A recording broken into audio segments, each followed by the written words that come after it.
Hey, what's up? It's cute what if? This side. Today we will be seeing, what if Deku was the kid who survived? Before we move ahead with the FIC, leave a like and subscribe to the channel for future what ifs like this. Late at night, one would expect everyone to be in bed sleeping peacefully or out enjoying time with friends. However, if one looked closely, they would find a lone figure dressed in black lying on the edge of a building, gazing at the stars with a single thought in his mind. How did he end up here in life? It was finally the day that Izuku turned 4 and would discover what his quirk would be. He hoped for an amazing quirk like Kaken's. Excitement kept him awake the night before. He awoke to his mother standing at the door, a soft smile on her face. "Good morning, honey. Breakfast will be ready soon, so you should get ready for the day," she said sweetly before leaving to finish preparing breakfast. Izuku glanced at the clock and saw it was 8 a.m. He decided to follow his mother's advice and get ready. He got out of bed, walked to his closet, and pulled out a plain green t-shirt, shorts, and matching socks. After showering, changing, and brushing his teeth though he didn't bother with his curly hair, he made his bed and headed downstairs for breakfast. Entering the kitchen, he sat at the table in front of his plate, while his mother sat across from him with her own meal. She had prepared a simple breakfast of eggs, toast, and bacon. As they began to eat, she initiated a conversation. "Happy birthday, Izuku. Are you excited to go to the quirk doctor today?" He replied with enthusiasm. "I can't wait to find out what my quirk will be and tell Kaken." "Well, if we hurry, we can go to the doctor after breakfast and come home to celebrate your birthday," she exclaimed, her famous soft smile brightening her face. Izuku found himself eating even faster after hearing her words. When he looked up a moment later, he saw her laughing and he felt embarrassed, trying to hide his flushed face, which only made her laugh harder. Time passed, and at the doctor's office, Izuku clutched his All Might action figure, anxiously waiting for the doctor to return with the results. As he waited, he imagined all the possibilities of what his quirk might be. Maybe he would inherit his mother's ability to float or levitate objects. His thoughts were interrupted when the door opened. The doctor entered, his expression almost grim. Izuku was too excited to notice. Little did he know that his excitement would soon fade when the doctor delivered the results. Everything felt like it was in slow motion as the doctor spoke. "I'm sorry, Ms. Midoriya, but your son is quirkless." Those words left Izuku in shock, and he couldn't recall what happened next. The next thing he knew, his mother was pulling into the driveway of their home. Once the car was parked, he got out and headed inside. He went to his room and watched his favorite All Might video, hoping it would cheer him up, but it offered little comfort. As Inko washed the dishes, her thoughts were consumed with concern for Izuku. Would he be okay? How could she cheer him up? Could he still become the hero he always wanted to be? A bad feeling washed over her, as if her instincts were warning her that something troubling was about to happen. Turning off the water, she headed up to Izuku's room, where she found him watching All Might. She gently tapped him to get his attention. "Izuku, honey, can you do me a favor?" He nodded. "Can you hide in the closet?" He looked at her with confusion, tilting his head. "It's nothing to worry about. Just get in your closet, please," she urged, her tone growing more urgent as the feeling intensified. Slowly, Izuku got off his chair and went to the closet. Inko followed him, and once he was hidden, she leaned down and kissed his forehead. "I'll be right back, Izuku. Don't leave the closet until I come to get you. No matter what you hear, stay here and keep quiet at all costs," she whispered softly. Leaving Izuku's room, she checked all the rooms on the floor. After about 10 minutes, she descended the stairs into the living room. As she stepped inside, she saw a black and purple portal in the middle of the room. A faceless figure emerged from it, and fear rooted her to the spot. The figure approached her and spoke. "Ah, Ms. Midoriya, how are you?" Inko stuttered, unable to respond.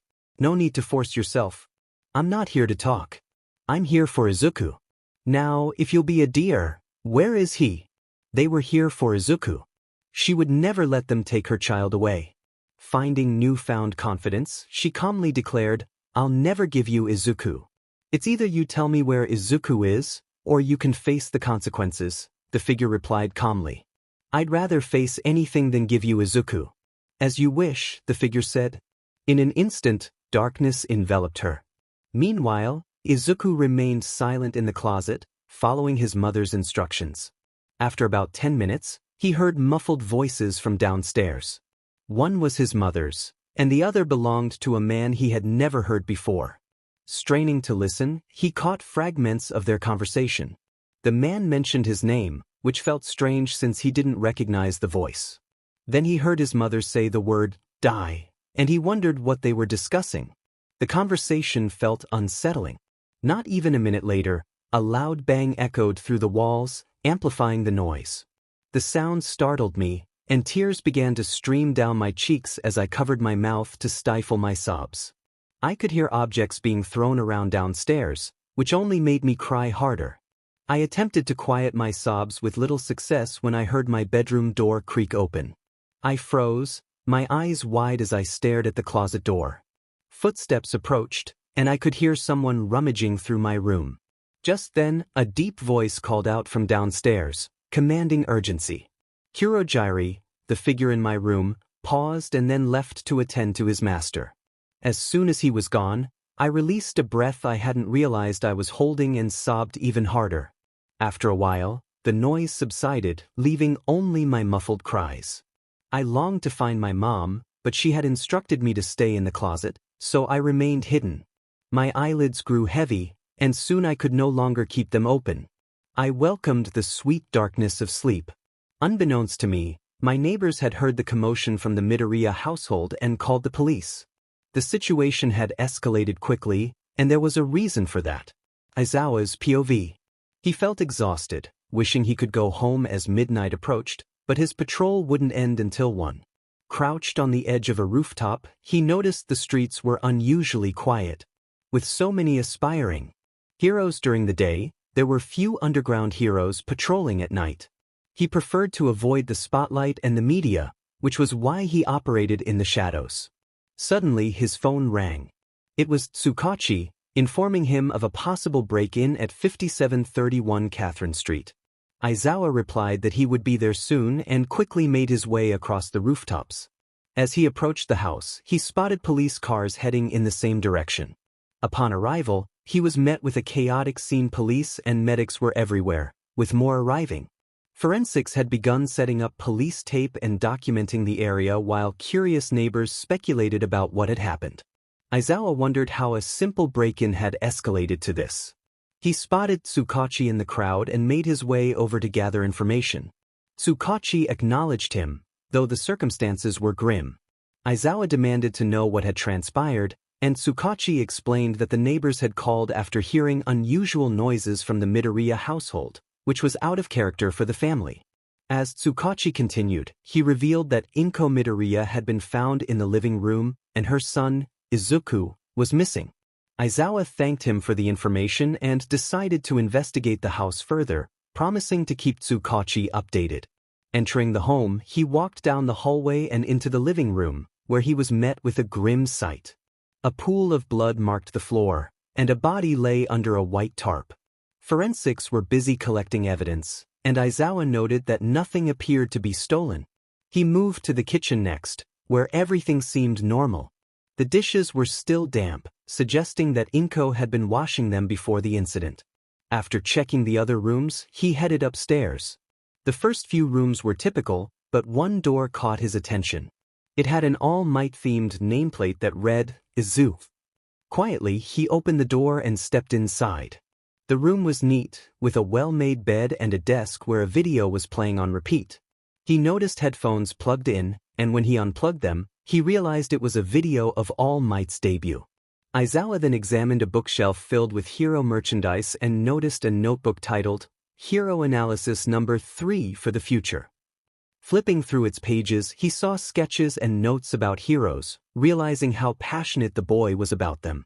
As he continued to search the room, he suddenly heard a soft, almost inaudible snore from the closet. Startled, he turned quickly but only saw the closet door. He approached it slowly, trying to remain as quiet as possible. As the figure approached the closet, the soft snores grew louder. Carefully, the door was opened, revealing a surprising sight. Inside, a bush of green hair led to a little boy no older than 4, sleeping peacefully in a curled-up ball, tear stains marking his cheeks. The realization struck. This must be the missing son, Izuku Midoriya. Not wanting to wake the child, the figure decided to carry him instead. As he lifted the boy, Izuku remained undisturbed. With a firm hold, he made his way downstairs and out of the house. Outside, he headed toward the ambulances that had likely arrived while he was inside. Before he could reach them, Tsukachi stopped him, looking down at his notepad. Eraserhead informed him that he had found Izuku, the missing child, and was taking him to get checked out. Tsukachi's head snapped up in surprise as he asked where the boy was. Eraserhead explained that Izuku had been sleeping peacefully in the closet of his room, nearly missed due to the soft snores he had heard while standing nearby. Tsukachi advised against waking him just yet, suggesting it would be better to wait until he woke up on his own to share the news about his mother.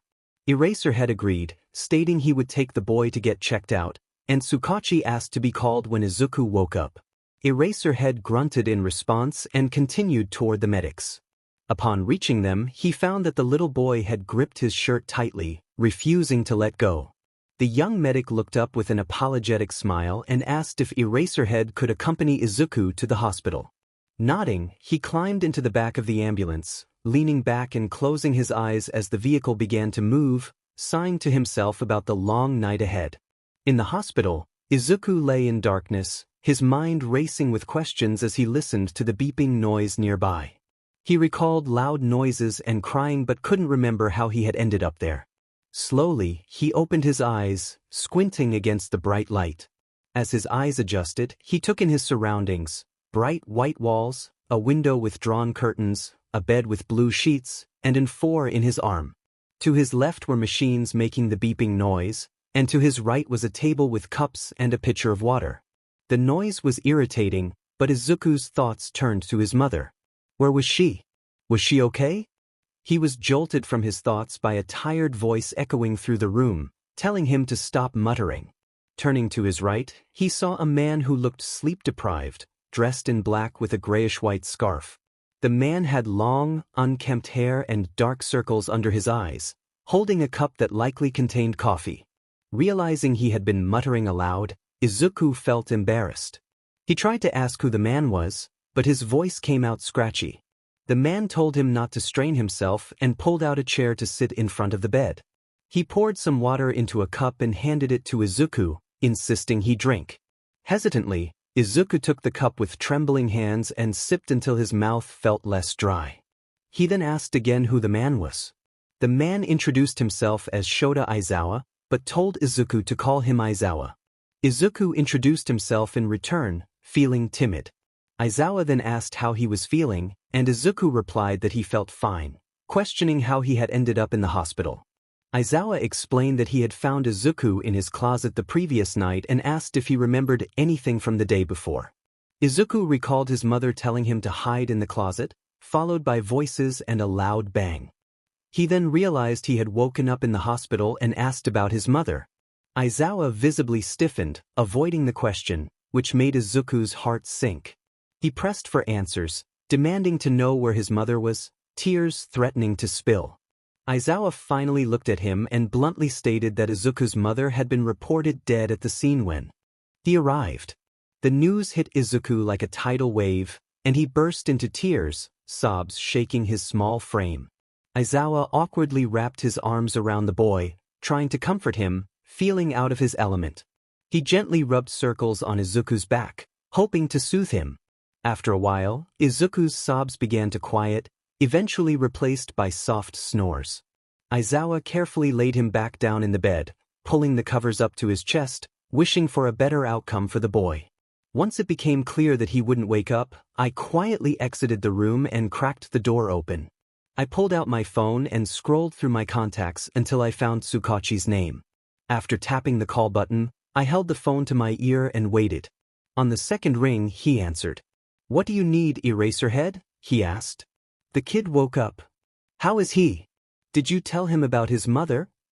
He was confused when he woke up, and yes, I told him about his mother. After I told him, he cried himself to sleep. "Okay, I'll be there shortly after my meeting. I'll see you then. Alright, bye. He hung up the phone. Time skipped to Izuku's POV. Izuku woke up once again to find the room empty. He felt a deep sense of loneliness wash over him. He thought about where he might go next, likely an orphanage.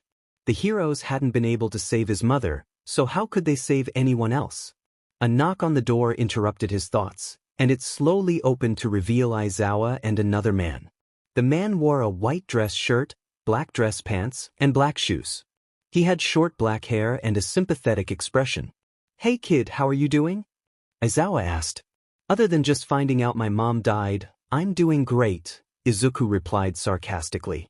The unknown man flinched at the sarcasm but stepped forward to sit in one of the chairs. "Hi Midoriya, I'm Detective Tsukachi. Is it alright if I ask you a couple of questions?" "You can call me Izuku and sure," he responded. "Why did we find you in the closet?"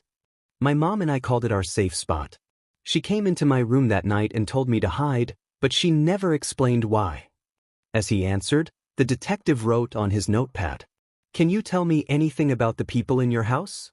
From what I gathered, there were two men there. I had never heard their voices before. One of their names was Kurojiri. He was the one in my room. Then Kurojiri called the other man his master. Other than that, I don't know anything." "Okay, thank you. By any chance, do you know where your dad is?" "No, I've never met him." "Do you have any family you can stay with?" "No, I only had my mom." The detective looked up from his notepad, his expression filled with sympathy and pity. Izuku felt a growing resentment toward their pity. "Kid, what is your quirk?" Aizawa asked. Izuku remained silent. "Kid, are you all right?" "I'm quirkless," he said, barely above a whisper. He kept his gaze down, not wanting to see any more sympathy from the two men. "Since you don't have any family, you'll have to go to an orphanage since you're only 4, the detective said softly. "Okay, thank you," Izuku replied, already knowing this was going to happen. He didn't want to talk anymore, so he lay down on the bed, facing away from them and curling up in a ball. After some time, the two men left the room, and shortly after, Izuku fell into a restless sleep, determined to seek revenge for his mother, even if it was the last thing he did. Izuku's POV. He stared blankly out the window as the scenery passed by. He was in the back seat of Detective Tsukachi's car, on his way to an orphanage halfway across town. The only belongings he had were a duffel bag filled with clothes and necessities. "We should be arriving in a couple of minutes," Tsukachi said cheerfully, trying to lift the mood in the car. Izuku hummed in response, acknowledging that he had heard him. Not even 5 minutes later, laughter filled the air as the detective pulled into a driveway. Once parked, he got out and came over to open the door for Izuku. He stepped out of the car with his duffel bag slung over his shoulder and followed the detective inside. After entering, the detective led him to the living room. "Stay here, I have to take care of a few things. I'll be right back." He didn't wait for a response before walking away. Izuku looked around the living room, which resembled any typical living room. It had a couch, some chairs, a TV playing Tom and Jerry, and toys scattered everywhere. As he surveyed the room, he realized there were no kids present. They must all be outside playing, he thought. Time skip. When the detective returned, he had a young woman with him. She appeared to be in her late 20s, dressed casually in jeans and a blue button-up shirt, her blonde hair tied back in a ponytail. "Hey Izuku, this is your new guardian, Ms. Ramana. She will be taking care of you for as long as you're in this orphanage. If you need any help, you can go to her," the detective explained. "Hello Midoriya, you can call me Ro." Like the detective said, "If you need anything, just come to me," the woman said sweetly. "Okay Ms. Ro, you can call me Izuku," he mumbled timidly. After the introductions, the detective had to leave to return to his work, officially leaving Izuku in this new place. Once he departed, Ms. Ro called all the kids in to wash up and get ready for dinner. Izuku followed the crowd of kids to wash his hands and then joined them at the dinner table. He chose a random seat, not wanting to socialize much since he didn't know anyone there.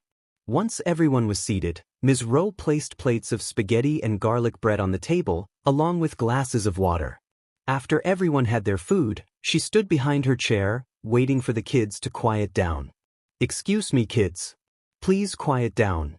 I have an announcement to make." Once the noise settled, she continued, "As you can see, there is a new face at the table today, and his name is Izuku Midoriya." Ms. Rowe instructed the class that if anyone had questions, they should raise their hands, and Izuku would answer. Izuku's heart raced as he thought to himself, wondering what he had gotten into. To his surprise, several kids raised their hands, and Ms. Rowe selected the nearest one. The boy asked who Izuku's favorite hero was. Izuku hesitated, recalling the moment he lost faith in heroes when they failed to save his mother. He glanced at the boy and whispered the name of his former favorite hero, All Might. Ms. Rowe prompted him to repeat it, and he spoke a bit louder, feeling the weight of the question. The dinner continued with Ms. Rowe calling on different kids, who asked simple questions about favorite colors, foods, and games. Just as they were finishing, a question Izuku dreaded arose: how he ended up in the facility. He froze, tears welling in his eyes as he placed his fork down, focusing on not crying. He whispered that he would rather not say, but the boy pressed on, insisting it couldn't be that bad. Another student chimed in, urging them to stop. The back and forth continued, and Izuku felt his composure crumbling. Overwhelmed, he shouted that his mother had been murdered, instantly silencing the table. Realizing what he had just revealed, he bolted from the room, tears streaming down his face. His vision blurred, and he stumbled through the nearest open door, slamming it shut behind him. He fumbled to lock it and slid down the door, trying to muffle his sobs. Thoughts raced through his mind, questioning why this had to happen to him and why heroes hadn't saved his mother. Eventually, his sobs subsided enough for him to see clearly. He discovered he had locked himself in a bathroom. After a moment, he stood up and looked in the mirror. His reflection showed a mess: red, puffy eyes, messy hair, and wrinkled clothes. He mumbled to himself, acknowledging how pathetic he looked, but managed a weak smile. Turning on the faucet, he splashed cold water on his face to reduce the puffiness. Once he felt presentable, he unlocked the door and went to find Ms. Rowe. He found her in the kitchen, washing dishes, and took a seat at the table, waiting for her to finish. When she turned around and noticed him, she greeted him warmly and asked if he needed anything. Relieved that she didn't mention the earlier incident, he asked where his room was. Ms. Rowe realized she had forgotten to show him and invited him to follow her. After grabbing his duffel bag from the living room, he returned to the kitchen, ready to go. Ms. Rowe led him upstairs to the fourth door on the right. Inside, he found a room with 2 beds, each with dressers at the foot. The walls were painted light blue, and there was a window between the beds. One side was filled with belongings, clearly belonging to a big pro-hero fan, while the other side was empty. Ms. Rowe explained that the right side was his and that his roommate's name was Lorcan. She mentioned that she was just down the hall if he needed anything and encouraged him to get some rest since school started the next day. As she left, Izuku sarcastically thought about school. Once alone, he closed the door and began unpacking. He organized his clothes in the dresser and placed his necessities in the first drawer. After finishing, he lay down in bed, pulled the covers over himself, and closed his eyes, surrendering to the darkness. In the darkness, Izuku found himself disoriented, fumbling around for light. He felt a familiar cloth and realized it was one of his shirts. Confused, he wondered if he was in his closet. After confirming his surroundings, he reached for the door handle but was startled when his bedroom door slammed open. Fear gripped him as he heard a voice calling out, demanding he come out. It was Kurogiri. Paralyzed with fear, Izuku watched as Kurogiri searched his room, knocking things over. When the bed toppled with a loud crash, Izuku gasped, quickly covering his mouth, praying he wouldn't be heard. Please don't hear that, Izuku thought desperately. Everything was silent for a moment until soft, taunting footsteps approached the closet door. He backed away in fear until his back hit the wall behind him. The voice outside the door taunted him, saying he couldn't escape now. The sound sent shivers down his spine, and he began to sob quietly, panic rising as the footsteps grew closer. He felt trapped, knowing the figure was right outside the door, waiting. The handle turned slowly, and the door swung open. Izuku jolted awake in a cold sweat, glancing at the clock to see it was only 6:30 a.m. It had been just a dream. His roommate, Lorcan, stood in the doorway, dressed and ready for the day. Lorcan, older by a couple of years, wore a black shirt with a jean jacket, blue jeans, and black shoes. His bored expression matched his black hair and eyes. Izuku nodded in acknowledgement, and Lorcan left. Great, starting at a new school in the middle of the year, Izuku thought bitterly. He took a moment to convince himself he was no longer in the dream before getting up to make his bed. After selecting an outfit from the dresser, he headed to the bathroom. As he walked, he noticed the other kids staring at him, making him quicken his pace. Once in the bathroom, he took a quick shower to wash away the remnants of his nightmare. After dressing, he struggled to brush his hair but gave up after encountering a tangle. He grabbed a breakfast bar and, just as he finished, it was time to leave. He followed Ms. Rowe to the bus stop. On the way, he admired the scenery. For being moved across town, the neighborhood was beautiful, with trees changing colors for fall. They reached the street corner where the bus would arrive in a few minutes. Ms. Rowe approached him, explaining that he would be going to the elementary school 10 minutes away by bus. She instructed him to ask for directions to the office upon arrival, where he would receive his teacher's room number. After school, he was to take the same bus back and walk home. Izuku nodded timidly, trying to remember all the information. Moments later, the bus arrived, and as he stepped inside, all eyes turned to him, silencing the chatter.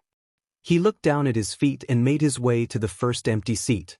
The bus ride was filled with noise, but no one spoke to him, which he appreciated. After 10 minutes, the bus slowed and pulled into the school parking lot. When it came to a stop, he bolted off the bus, keeping his head down as he speed-walked into the building, avoiding everyone. Inside, he wandered around, trying to locate the office. Despite Ms. Rowe's advice to ask for help, he felt too anxious to do so. He had been wandering for so long that the first bell rang. "Where is the office?" he murmured to himself, not expecting anyone to hear.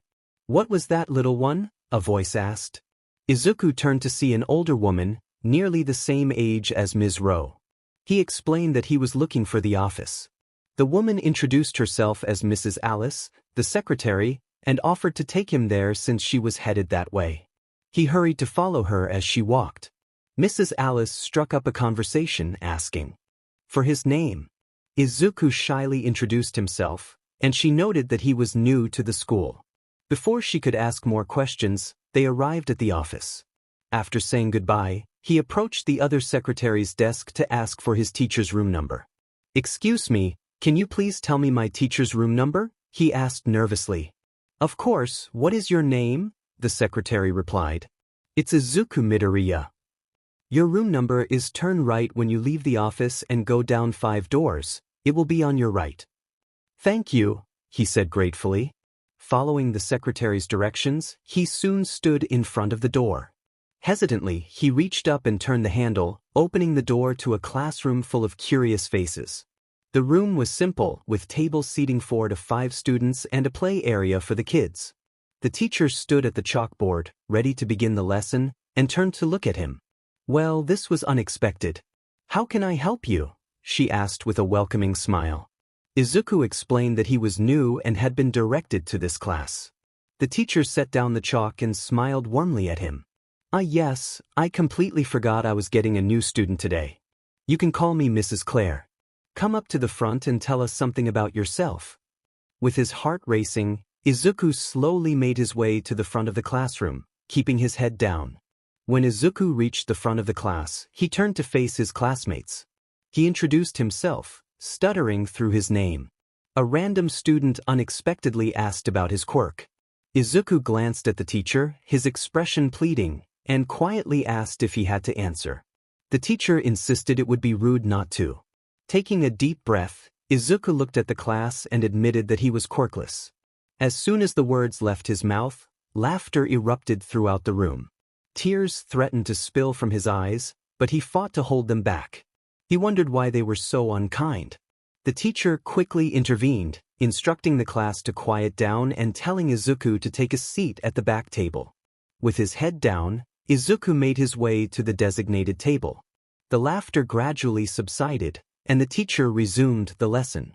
Finally, it was lunchtime, and Izuku felt a sense of relief at the thought of escaping the classroom. After the teacher dismissed the class, he hurried out of his seat and into the hallway, following the crowd to the cafeteria. He spotted the line against the right wall and stood there, lost in thought until one of the lunch ladies brought him back to reality by asking what he wanted. After receiving his food, he started to leave the cafeteria, wishing to avoid any social interaction. Unfortunately, his plans were interrupted by Lorcan, who called out to him. Not wanting to create conflict, Izuku approached him. Lorcan took his tray and handed it to one of his friends, then gripped Izuku's wrist tightly, causing him discomfort. Izuku pleaded for him to stop, but Lorcan only tightened his grip, dragging him through the halls. When they reached a storage room, Lorcan shoved him against the wall. Izuku winced at the impact and clutched his side in pain. He looked up to see Lorcan and his friends grinning down at him. The dim lighting made it hard to see, but he realized where they were. One of Lorcan's friends approached and kicked him in the side, eliciting a groan of pain from Izuku.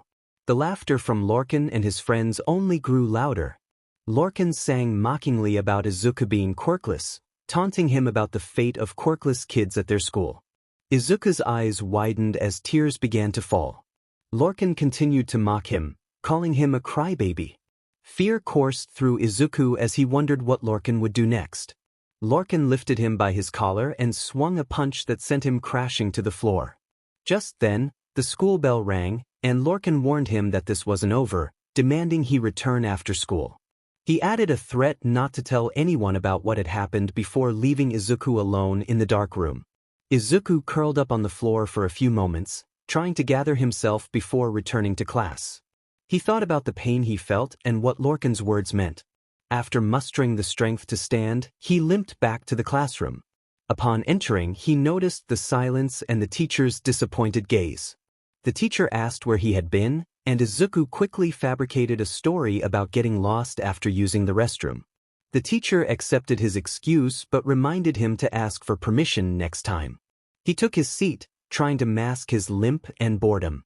As the lesson resumed, he struggled to focus due to the pain but did his best to take notes. Despite being in kindergarten, Izuku was quite intelligent. Only Kaken knew how smart he was, often encouraging him to show it, but Izuku was too afraid of standing out. He had no intention of revealing that side of himself. His thoughts were interrupted when the teacher called on him, asking what 5 plus 5 was. Izuku timidly guessed the wrong answer, and the class erupted in laughter, whispering insults about him being quirkless and foolish. He tried to ignore them, but it became increasingly difficult.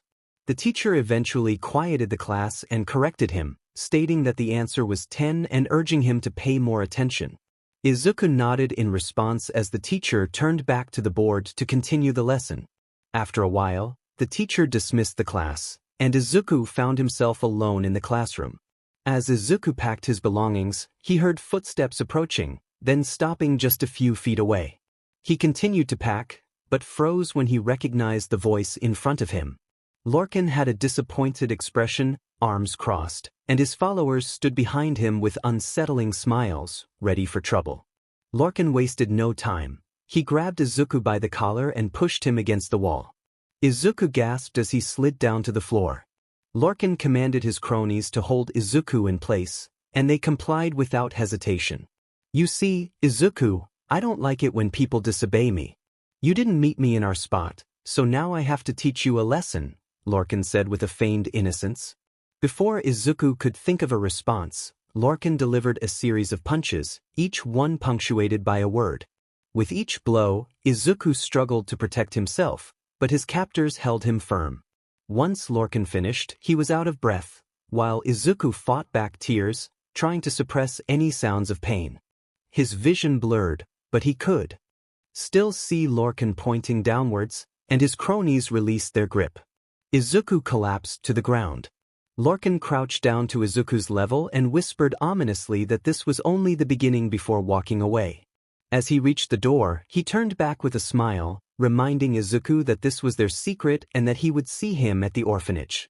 Izuku remained on the floor, clutching his sides in pain. He attempted to rise but fell back down almost immediately. He lay there for what felt like hours, though it was only 30 minutes. Finally, he found the strength to get up with the help of the wall and began his long, painful journey to the orphanage. Once he arrived, it was dark, and the pain had intensified. He straightened his posture, took a deep breath, and stepped inside. The room was empty, everyone must have gone to bed. He limped to the nearest bathroom and locked the door. In front of the mirror, he examined his disheveled appearance.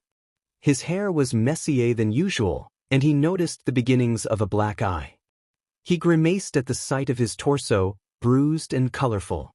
He poked at one bruise, hissing in pain, realizing he might have a broken rib. He opened the cabinet and found bandages, wrapping his torso as best as he could. Satisfied with his work, he unlocked the door and headed to his room, not feeling up to dinner. As he approached his door, he remembered he shared a room with Lorcan. Taking a deep breath to prepare for the worst, he quietly opened the door. Peeking inside, he saw that the lights were off and, thankfully, Lorcan was asleep on his side of the room. He quickly and quietly changed into his pajamas and slipped under the covers. As he began to drift off to sleep, one thought consumed him. He would avenge his mother. That thought would remain with him for the rest of his life. 7 years later, Izuku was now 11 years old and in his first year of junior high. Each day at the orphanage followed the same painful routine.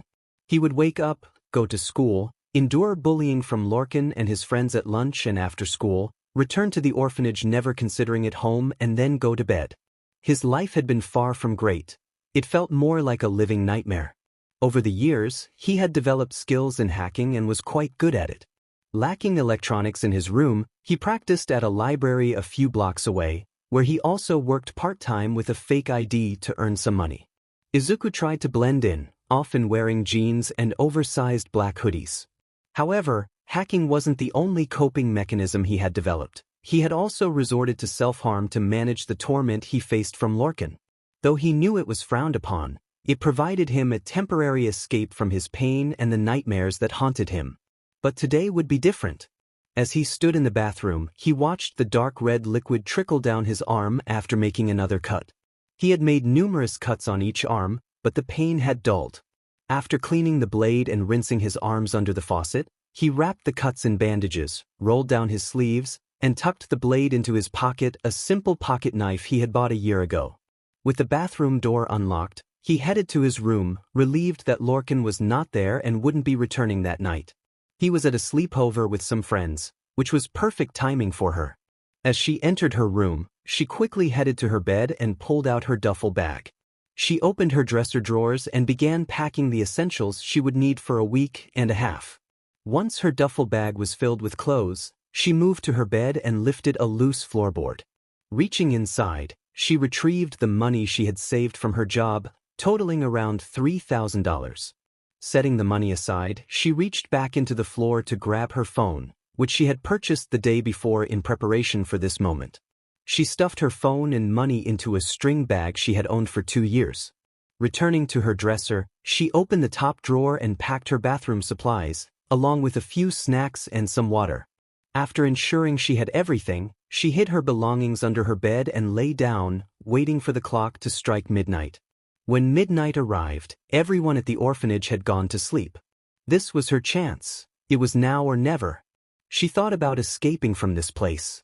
Silently, she lowered herself to the ground and pulled out her duffel bag and string bag.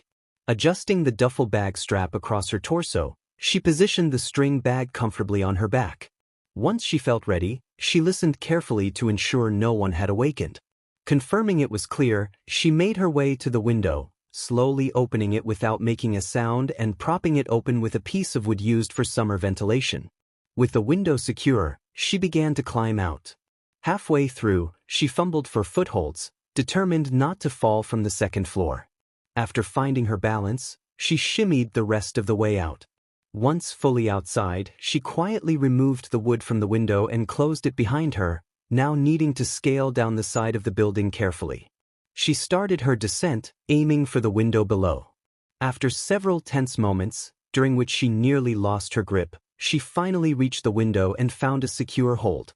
Lowering herself to the windowsill, she glanced down to assess the drop. It didn't seem far, she reassured herself. However, as her hands slipped, She fell but managed to position herself to land softly in a crouch. Remaining crouched for a moment to ensure everything was in place, she swiftly made her way to the sidewalk. With her hood up and head down to conceal her identity, she walked at a normal pace. After making a few turns, she arrived at her destination, a subway station about 20 to 25 minutes away.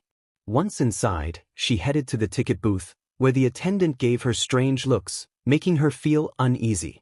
After purchasing her ticket, she settled on a bench to wait for her train. It wasn't long before the train arrived, and she boarded quickly. Handing her ticket to the attendant, she made her way to the back corner of the car. Settling into her seat, she took out her phone to check the time. It was 12:52 a.m., and she noted that there shouldn't be many people on the train, aside from those heading to work or returning from a night out. A few passengers boarded, but it was mostly quiet. As the train began to move, she gazed out the window, watching the world blur by. A smile crept onto her face as she realized she had really done it. She had run away and was heading back home. When the train finally stopped at her destination in Mizudafu, it was 4 a.m.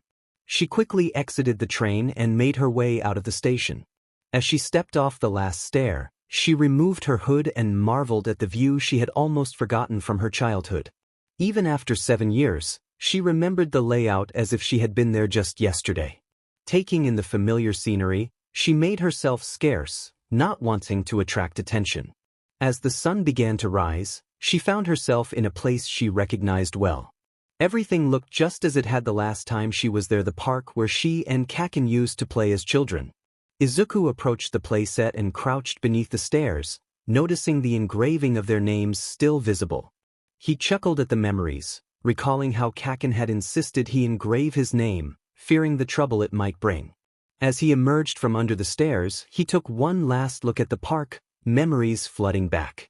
He quickly turned away, not wanting to revisit those moments after spending years building walls to protect himself. He walked away, leaving behind the place filled with memories better left forgotten, and made his way to the more rundown part of town.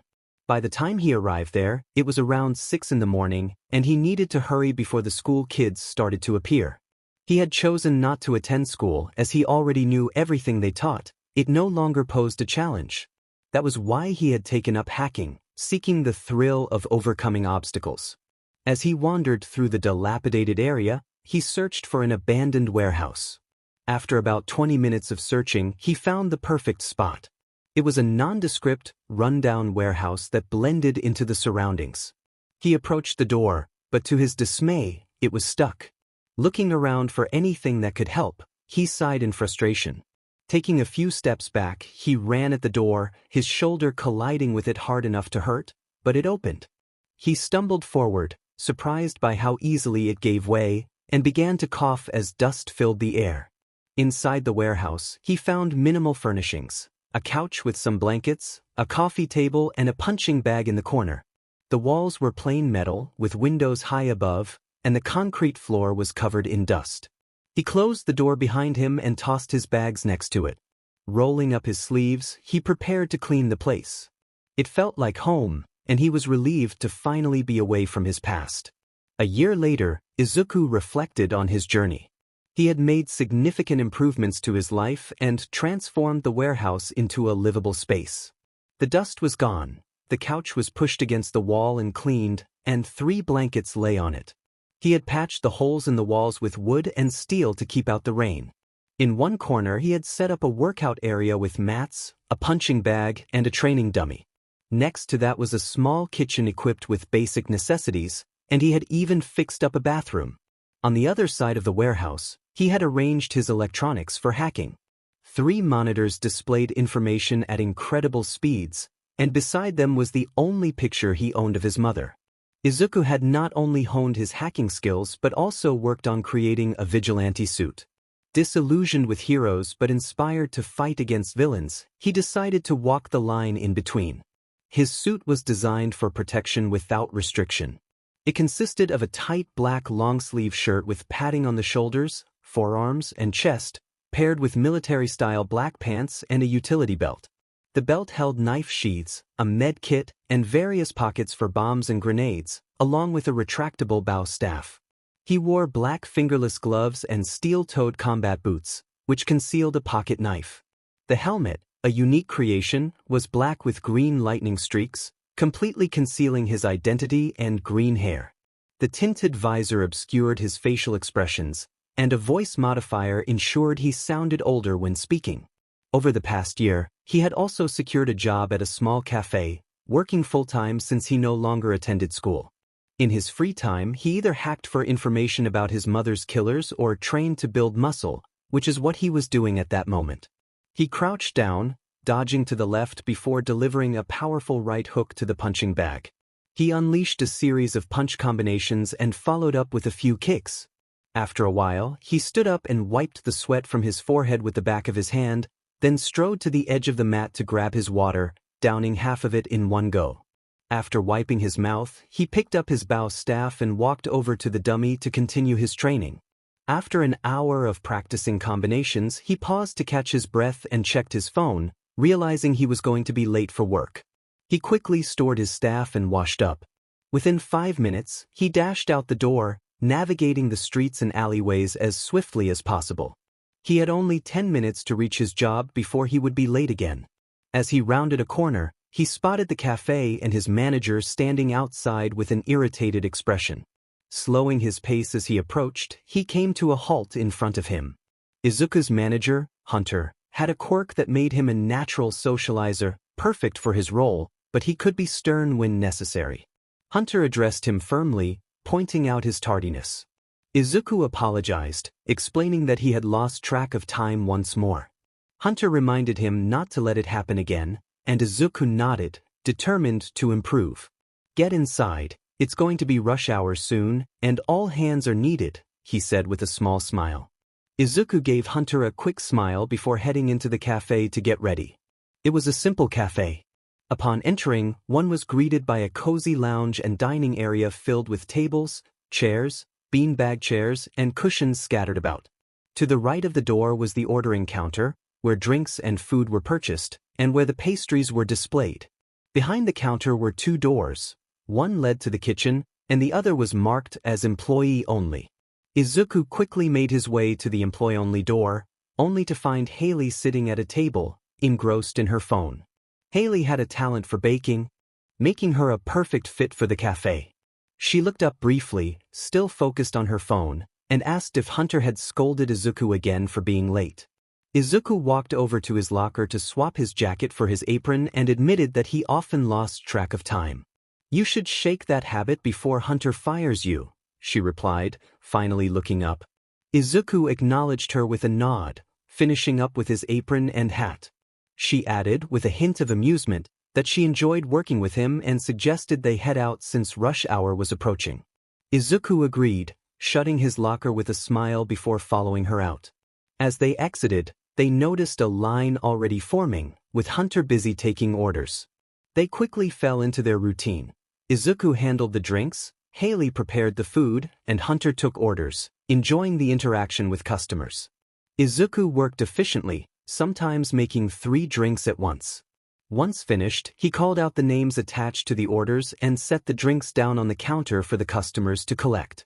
This rhythm continued for about an hour until the rush began to subside. After rush hour, the cafe typically remained calm for the rest of the day. "Hey, Izuku, can I ask you something?" Haley inquired, her curiosity piqued. Izuku hummed in response while finishing an order. She noted that she had never seen him in a school uniform and asked which high school he attended. He fumbled slightly with the toppings, quickly recovering as he called out the name on the order. Turning back with a cheerful smile, he explained that he did school online, prompting her curiosity about his frequent work schedule during the week.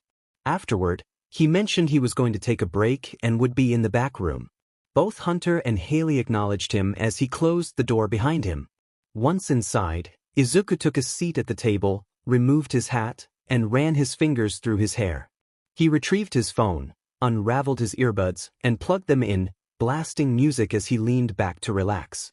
As he settled in, his thoughts drifted.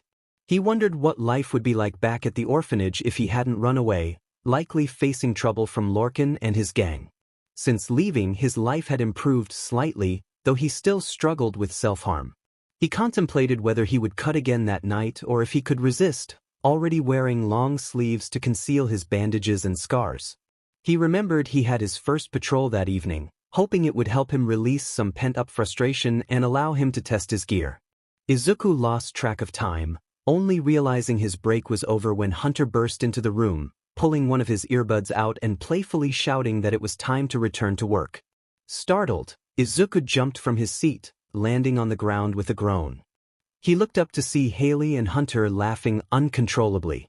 Sitting up, he glared at them, expressing his frustration. After a minute, he remembered his music was still playing and turned it off. Hunter teased him about the incident, asking if Haley had recorded it, to which she excitedly confirmed. Izuku was taken aback, demanding to know if they had indeed filmed him. Their laughter subsided as they exchanged glances, realizing their slip-up. Haley quickly stood and dashed out of the room. Izuku attempted to follow, but Hunter blocked his path. He tried to maneuver around him, but Hunter was too close to the door. Izuku knew he would have to tackle Hunter to get out. "Move out of the way, Hunter," he said, trying to sound threatening. Hunter, with an innocent smile, replied that he couldn't let him pass and reminded Izuku to return to work if he didn't want to be fired. Frustrated, Izuku put on his hat and shoved past Hunter, muttering about the unfairness of him using his manager's status against him. As he resumed making drinks, Hunter's laughter faded into the background. Before long, they were back in the groove of taking orders and preparing food and drinks. Time flew, and soon it was closing time. They began cleaning up, with Izuku assigned to wipe down tables and mop the floors. After 10 minutes, everyone finished cleaning, and they gathered their belongings.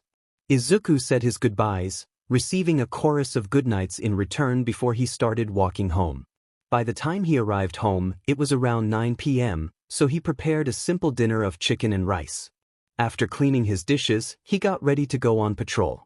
He dressed in his shirt, pants, and boots, followed by his gloves.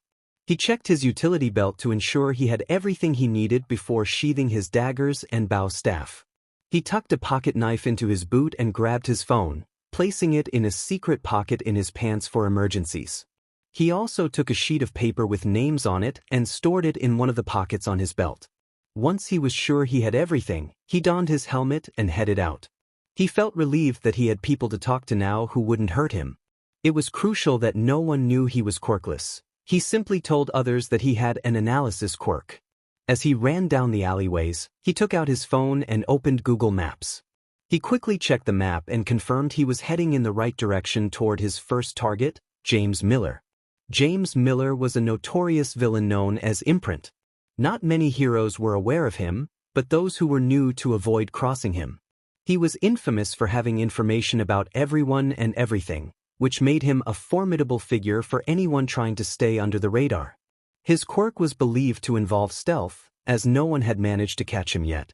He had been trying to locate Imprint for a while, and finally he had found him. Imprint was scheduled to meet a client in an alleyway 20 minutes away at 11 p.m. He decided to arrive early to devise a plan to catch him. Reaching the destination, he realized he had a little over 45 minutes to prepare. He scanned the area and noticed a fire escape leading up the building. A smile crept onto his face as he climbed the stairs to the roof, crouching down to conceal himself. From his vantage point, he observed the alleyway and rooftops. The alley was at a crossroad, offering multiple escape routes if things went awry.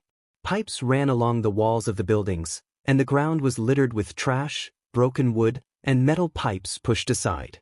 2 garbage bins were positioned on the building across from him. The rooftops appeared normal, with heating vents scattered about, and the buildings seemed close enough to jump between if he had a running start. He considered 2 possible approaches to handle the situation safely. First, he knew that clients typically arrived before the dealer, in this case, Imprint.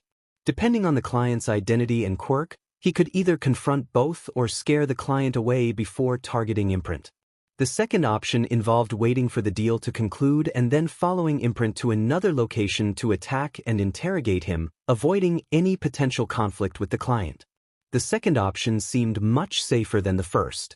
Suddenly, a loud crash startled him, and he turned to see a skittish man enter his line of sight. The man appeared to be in his early 20s, dressed in blue jeans and a black hoodie with the hood pulled up, obscuring his face. As the man trembled, he noticed there was no visible indication of a quirk, suggesting he likely didn't possess a mutation-type quirk. He thought to himself how reckless the man was, completely unaware of the danger he was stepping into. He also made a mental note to add night vision to his helmet for future encounters. His thoughts were interrupted by voices below. He looked down to see a man in his late 20s, dressed in all black with red accents, approaching the trembling man and stopping a few feet away. That had to be Imprint. He adjusted his position quietly, deciding to go with his second plan since he was unsure of the other person's quirk. The trembling man stuttered, asking if he was Imprint. Imprint responded dramatically, introducing himself with an exaggerated bow, which almost made him laugh. The man identified himself as Noah and explained he was looking for information about a classmate named Emily Grand. Imprint confirmed he had information but warned that it could be pricey. Noah, fumbling with a bag, pulled out a large sum of money, offering $5,000. Imprint's demeanor changed, and he expressed excitement over the prospect of blackmail, taking the money from Noah's hands. He mentally face-bombed at the absurdity of the situation. Noah had just handed a villain a hefty sum to blackmail a classmate. Imprint dramatically paused before revealing that Emily had no weaknesses. Noah was bewildered, and he too needed a moment to process what Imprint had just said. Imprint turned to leave, but Noah shouted after him, demanding a refund for the information he had sought. Imprint waved back dismissively, stating that there were no refunds and that he had already shared what he knew. Suddenly, Noah charged at him, knife in hand. Observing this, I thought it was time to intervene. I stood up from my crouched position and leaped off the building, grabbing my staff as I descended. I landed in front of Noah, crouching to absorb the impact, then quickly rose to deflect his attack before he could stab me. My staff struck his wrist, knocking the blade aside and halting his advance. I addressed him with a sickly sweet tone, suggesting he stop wasting money on villains and grow a backbone instead of resorting to underhanded tactics. His eyes widened in shock, and he fled at an astonishing speed. Oops. Turning to Imprint, I noticed he had stopped walking, watching the encounter with interest. He greeted me enthusiastically, as if he hadn't just been threatened. I felt a wave of nausea at his demeanor. I informed him that I needed information, but I had no intention of paying. Imprint laughed, wiping away a fake tear, and insisted that payment was necessary, adding that he still didn't know my name.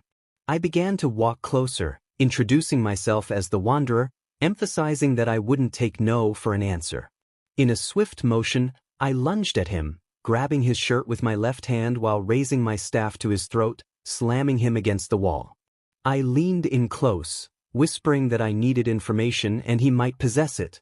Pulling back to gauge his reaction, I was taken aback to see him smiling. He claimed to have places to be and people to see, agreeing to answer my questions but urging me to be quick. I demanded to know who Kurojiri was and where I could find him. The moment I spoke the name, Imprint's smile vanished and he turned pale, his eyes wide with fear. He stuttered that he had no information about Kurojiri. I accused him of lying, warning him not to make me repeat myself or he would regret it. Despite my frustration, I held back the urge to punch him. He still had information I needed. Imprint refused to share, stating he preferred to stay alive and had business to attend to. I warned him that if he didn't answer, he would be conducting his business from jail, which wasn't a pleasant place for someone like him. He confidently replied that I underestimated him and that he wouldn't be going to jail today. Before I could react, my hand and staff collided with the wall as he vanished. I quickly turned to find him sprinting down the alleyway. I muttered in irritation, realizing it was time to give chase.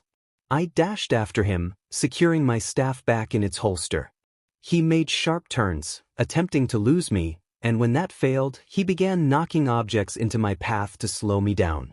I followed him around a corner, expecting to finally catch up, but what I encountered was unexpected. As I turned the corner, I dropped to the ground to dodge a flying object aimed at me. The scarf-like material retracted back to its owner, and I quickly assumed a fighting stance, only to find myself face to face with Eraserhead, who had my target knocked out and bound at his side. I muttered in annoyance, frustrated by the unexpected turn of events. Aizawa's POV 30 minutes earlier revealed his exhaustion after dealing with multiple incidents that night. He checked the time on his phone, realizing he still had hours left on his shift. As he crouched on the roof, he surveyed the quiet streets, noting the eerie stillness that often signaled trouble. A muffled cry broke the silence, drawing his attention. A disheveled man burst from an alleyway, screaming for help. Without hesitation, Aizawa jumped down to confront him, demanding to know what had happened. The man, panting and wide-eyed, claimed he had been attacked by someone insane and pointed back toward the alley. Aizawa didn't waste time and sprinted in the direction the man indicated, ready to handle whatever awaited him. I kept running for a minute or two before coming to a halt at a crossroad. I made my way onto the roof of the adjacent building to get a better view of the area. Once I reached the roof, listened carefully to my surroundings and instantly picked up on the sound of things being thrown around. I turned my head and noticed movement to my left, prompting me to sprint in that direction, hoping to cut this person off. I halted again on top of the building and saw the mystery figure approaching. I jumped off the edge near the corner of the wall, waiting for this person to turn the corner. I heard him getting closer, and before he could register what was happening, I struck him in the face, knocking him out. I quickly bound him with my scarf and sent a quick message to Tsukachi, informing him of my location and that I had captured another individual. As I made my way out of the alley to facilitate the police's arrival, I heard shuffling coming from the direction the figure had just come from. I stopped a few meters away from my previous position, with the unconscious man beside me. The footsteps grew louder, and I got into a fighting stance, ready to use my scarf on anyone who turned the corner. Moments later, an all-black figure swung around, and I shot my scarf at him. He dodged my attack with surprising agility, leaving me momentarily stunned. I quickly yanked my scarf back and watched as the figure assumed a fighting stance. He mumbled something under his breath, but it was too muffled for me to catch. I sensed that this encounter was going to be challenging, and I braced myself for the fight ahead. From Izuku's perspective, he mentally scolded himself for not planning better. He realized there would be heroes out at this time and felt frustrated. Standing before him was the sleep-deprived hero known as Eraserhead, or Shota Aizawa, a teacher at UA and one of the few heroes he respected. Just his luck. He noticed that Eraserhead had his victim knocked out and bound, and he couldn't help but feel that the night was getting worse. He relaxed his fighting stance, placing one hand on his hip, and greeted Eraserhead with feigned amusement, despite his growing anger at the unexpected complication. Eraserhead's eyes widened slightly in surprise before he masked it. If one weren't observant, they might have missed it. He demanded to know who Izuku was and how he knew him. Izuku shrugged, responding that he was known as the Wanderer and had done his research on the underground hero. Eraserhead inquired why Izuku had been chasing the man. Izuku realized he was referring to Imprint and turned serious, stating that he needed information from him. Eraserhead looked between Izuku and the unconscious Imprint, expressing disbelief at the situation. Izuku confirmed that he needed Imprint, who had yet to provide the information he sought. When Eraserhead asked what that information was, Izuku smirked, refusing to divulge his intentions. Eraserhead asserted that he couldn't let a villain like Izuku take Imprint and offered to resolve the situation either the hard way or the easy way. Izuku considered his options, then decided they would do things his way. Without hesitation, he lunged at Eraserhead, staff in hand. He swung at Eraserhead's side, but the hero dodged swiftly. Izuku's staff hit nothing but air, and Eraserhead retaliated by whipping his scarf at him. Izuku rolled aside just in time, quickly getting back on his feet and lunging at Eraserhead again. This time, he landed a kick to Eraserhead's gut, sending him back a few feet. Eraserhead regained his footing faster than Izuku anticipated and whipped his scarf at him again. This time, Izuku was too slow, and the scarf knocked his staff from his grasp. He backed away to avoid further attacks. A groan from his right caught their attention, and they both turned to see Imprint slowly regaining consciousness. A smirk formed on Izuku's lips until he heard distant police sirens approaching, causing his expression to shift to a frown. He turned to Eraserhead, expressing his annoyance at the police involvement. Eraserhead grunted in response, asserting that Izuku should give up since he had disarmed him and the police were on their way. He declared that he wouldn't let a villain escape. Izuku raised an eyebrow in mock offense, insisting he wasn't a villain but rather a friendly vigilante with tasks to accomplish. Eraserhead pressed for details about those tasks, trying to stall him. As the sirens grew closer, Izuku recognized it was time to leave. He declared that the information was for him to know and for Eraserhead to discover later. Maybe next time he would share, but he had places to be. With a feigned sense of disappointment, he sprinted away, grabbing his staff as he dashed out. Before rounding the corner, he glanced back at a stunned Eraserhead and called out, hoping to see him again soon. He raced down the alleyway, confident that Eraserhead wouldn't follow. The hero had to deal with Imprint and the police, who were likely arriving just about now. He didn't stop running until he was certain no one was on his tail, taking the scenic routes to avoid detection. He arrived home a little after 1 in the morning, removing his helmet and weapons before collapsing onto the couch, welcomed by a rare, dreamless night, a true blessing. Aizawa watched as the wanderer escaped. He would have pursued him, but now he had to deal with Imprint, who was regaining consciousness. Hearing the police arrive, he hoisted Imprint over his shoulder and made his way to the street to greet them. Upon reaching the street, he handed Imprint to a nearby officer and approached Detective Tsukachi. Tsukachi noticed Aizawa's disheveled appearance and asked what had happened. Aizawa replied that it was a long story he would share at the station, but first, he needed coffee. He climbed into Tsukachi's car, already feeling exhausted from his first encounter with Izuku in his vigilante outfit. When Tsukachi received a text from Aizawa about capturing another suspect, he gathered his squad and headed to the address provided. Upon arrival, he observed Aizawa emerging from an alleyway, carrying a man in capture gear. He waited by his car, knowing Aizawa would come to him. As expected, Aizawa approached, looking worse for wear. Tsukachi asked what had happened, and Aizawa mentioned it was a long story he would explain at the station after getting some coffee. Once they arrived at the station, Tsukachi instructed his team to take the suspect into an interrogation room and prepared a cup of coffee for Aizawa. They settled in Tsukachi's office, ready to start from square one. Tsukachi inquired about the events of the night, prompting Aizawa to take a long sip of his coffee before recounting his patrol. He explained that he had encountered a man running from an alley, screaming in terror. After confronting him, Aizawa learned that someone had attacked him. He went to investigate and found a suspect fleeing the scene. Tsukachi noted that this sounded like a typical night for Aizawa but questioned why he appeared more exhausted than usual. Aizawa continued, revealing that as he prepared to move toward the street for easier identification, he heard another person running from the same direction as the suspect. When the individual turned the corner, they dodged Aizawa's attack with surprising agility. Tsukachi interrupted, astonished that someone could evade Aizawa's strike without prior knowledge of his presence. Aizawa elaborated that the person not only dodged but also recognized him and was pursuing the suspect they had apprehended. He revealed that the suspect was Imprint, an info broker, and the individual who had evaded him was a new vigilante known as the Wanderer, who could certainly hold his own in a fight. Tsukachi ran a hand through his hair, trying to process the information. He summarized the situation, confirming that they had Imprint in custody and a new vigilante on the loose. Aizawa agreed with the assessment and suggested they should interrogate Imprint about the Wanderer's intentions. Tsukachi began jotting down questions while noticing Aizawa frowning at his empty coffee cup. Concerned, Tsukachi asked if Aizawa was all right, to which Aizawa replied that he simply needed more coffee. Aizawa approached the detective, now satisfied with a steaming cup of coffee in hand, and entered the interrogation room with him.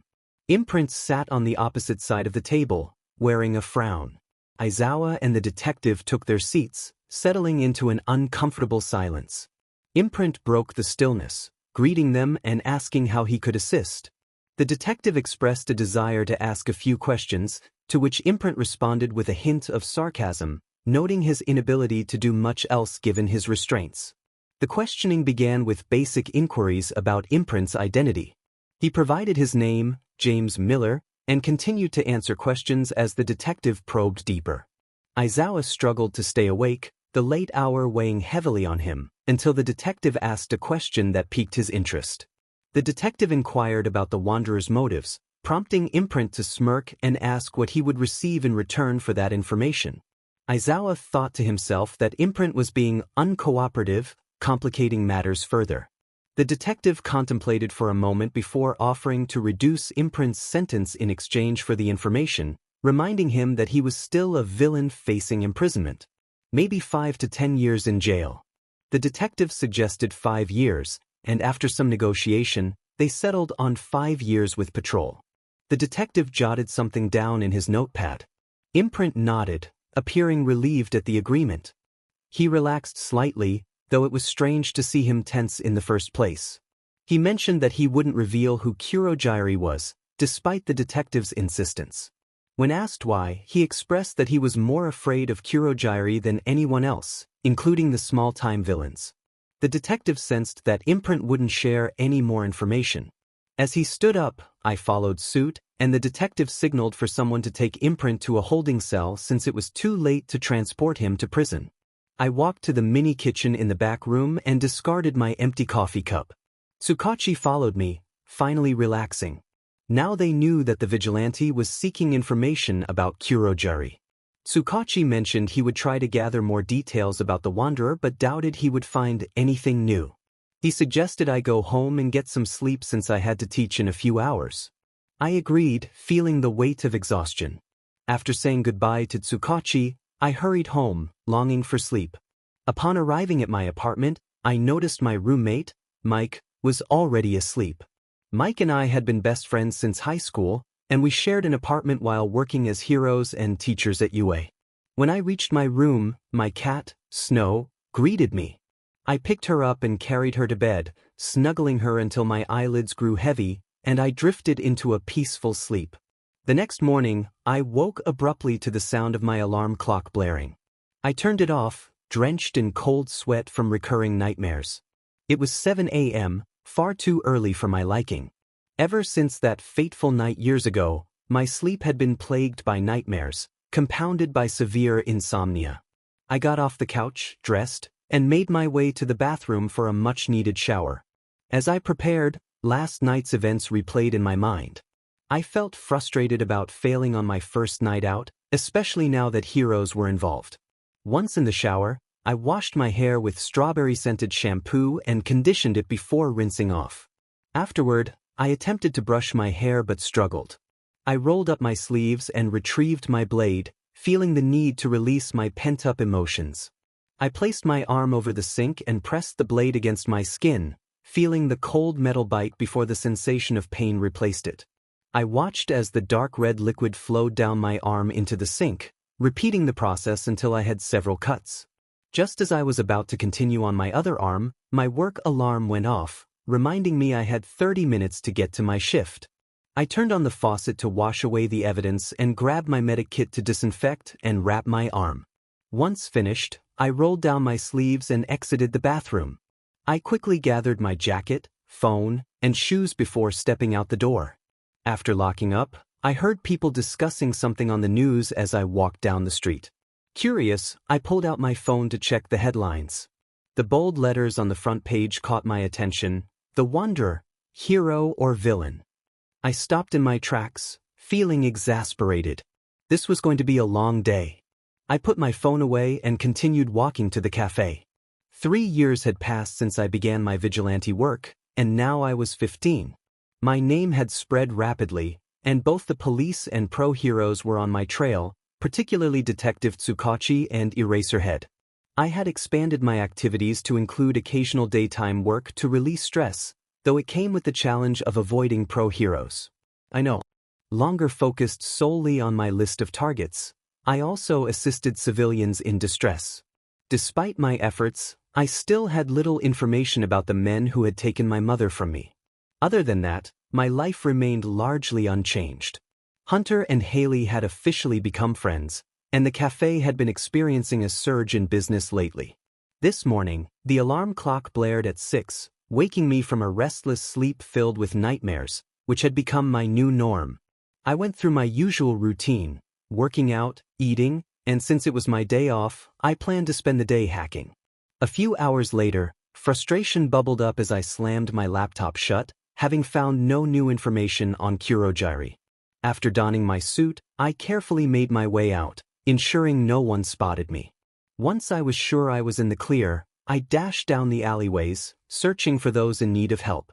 Typically, this time of day was quiet, thanks to the heroes patrolling the streets, so I only stayed out for a couple of hours to avoid detection. As I sprinted through the alleys, I heard frantic movement to my right and quickened my pace toward the sound. Upon arriving at the scene, I spotted a woman being harassed by a man much larger than her. Without hesitation, I drew my staff and approached the man from behind, striking him swiftly in the back of the head. He collapsed instantly. I quickly tied him up and turned to the woman, asking if she was all right. She looked at me in disbelief, recognizing me as the Wanderer, before assuring me she was fine. I advised her to call the police before I left to continue my mission.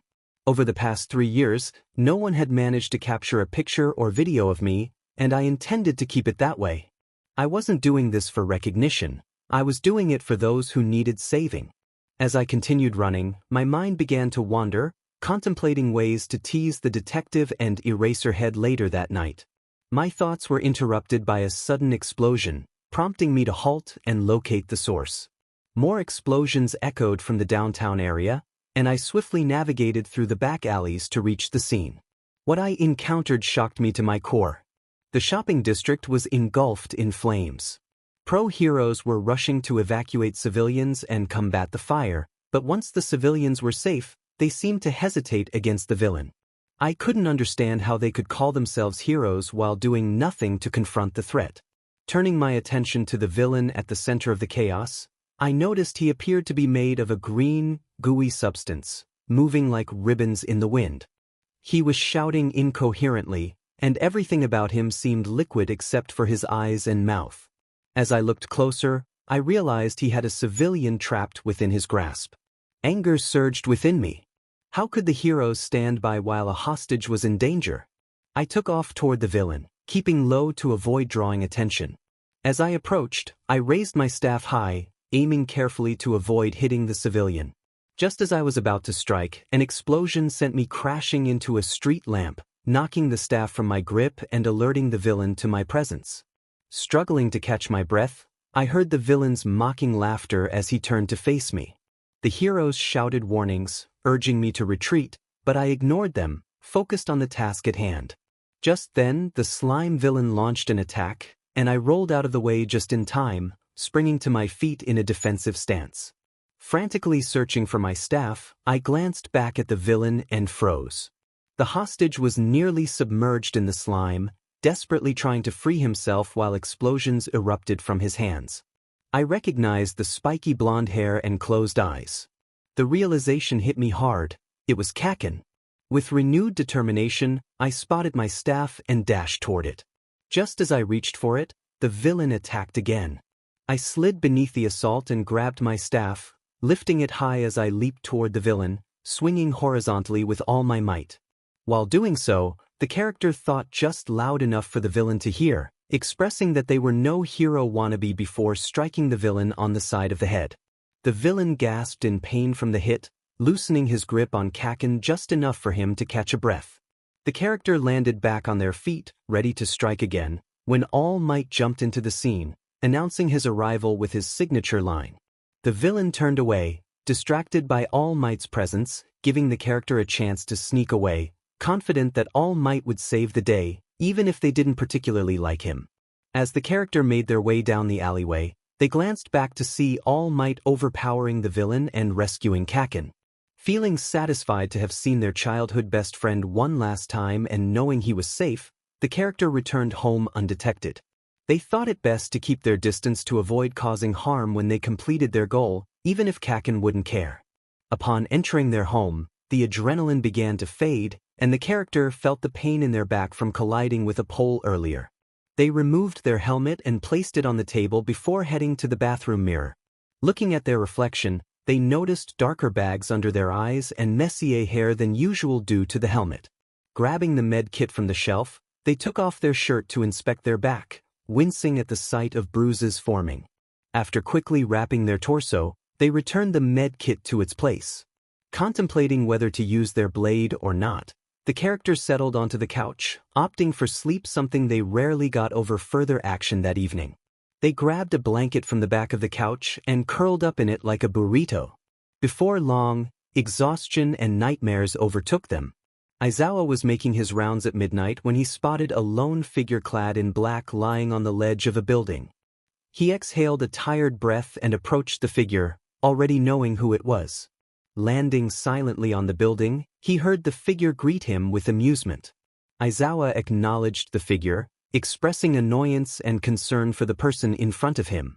The figure shifted to a sitting position, flinching slightly, a movement that would go unnoticed by anyone unfamiliar with him.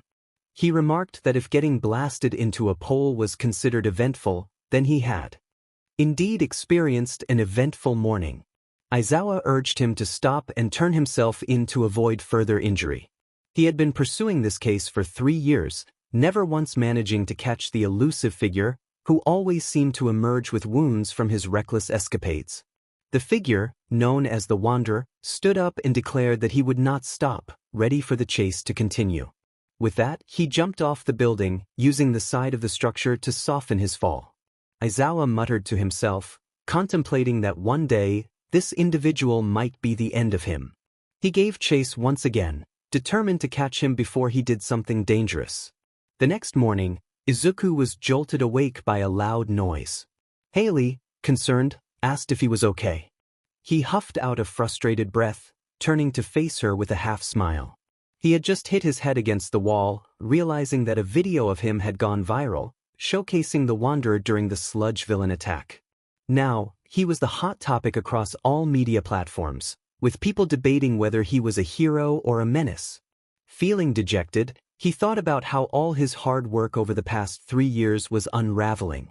Haley, still worried, asked if he needed to get Hunter. Izuku reassured her that he was fine, just having forgotten about a test for school. When she questioned how a video of a villain attack could remind him of a test, he sheepishly explained that the test was on explosions. Ignoring his protests, Haley went to fetch Hunter.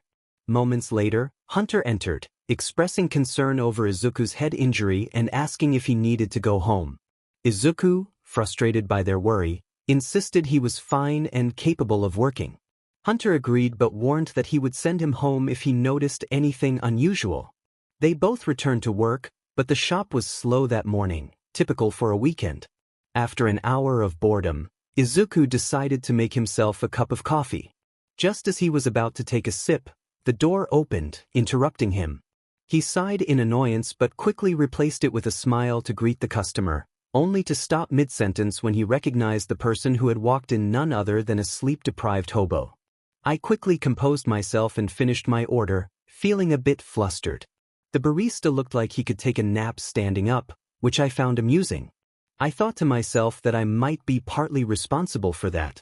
He asked how he could help, and I ordered a large black coffee. When he inquired about cream or sugar, I simply replied no. I noted with a smile that he drank his coffee just like I did, and I decided I could tease him about it later. Aizawa was not in a good mood that morning.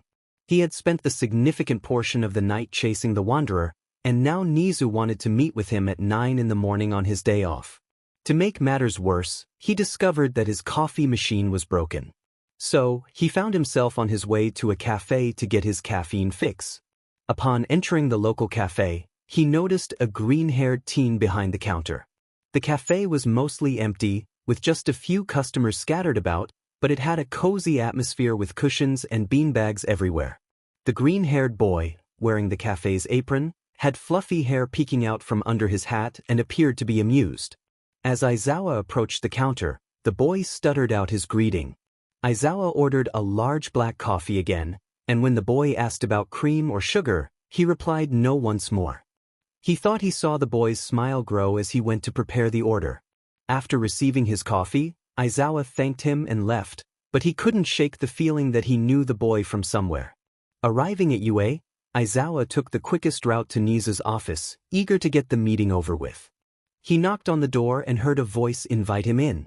Inside, he was greeted by Nizu, the principal of UA, and Detective Tsukachi, someone he was all too familiar with. He sat down, giving them a confused look as he asked why he was needed and why Tsukachi was present.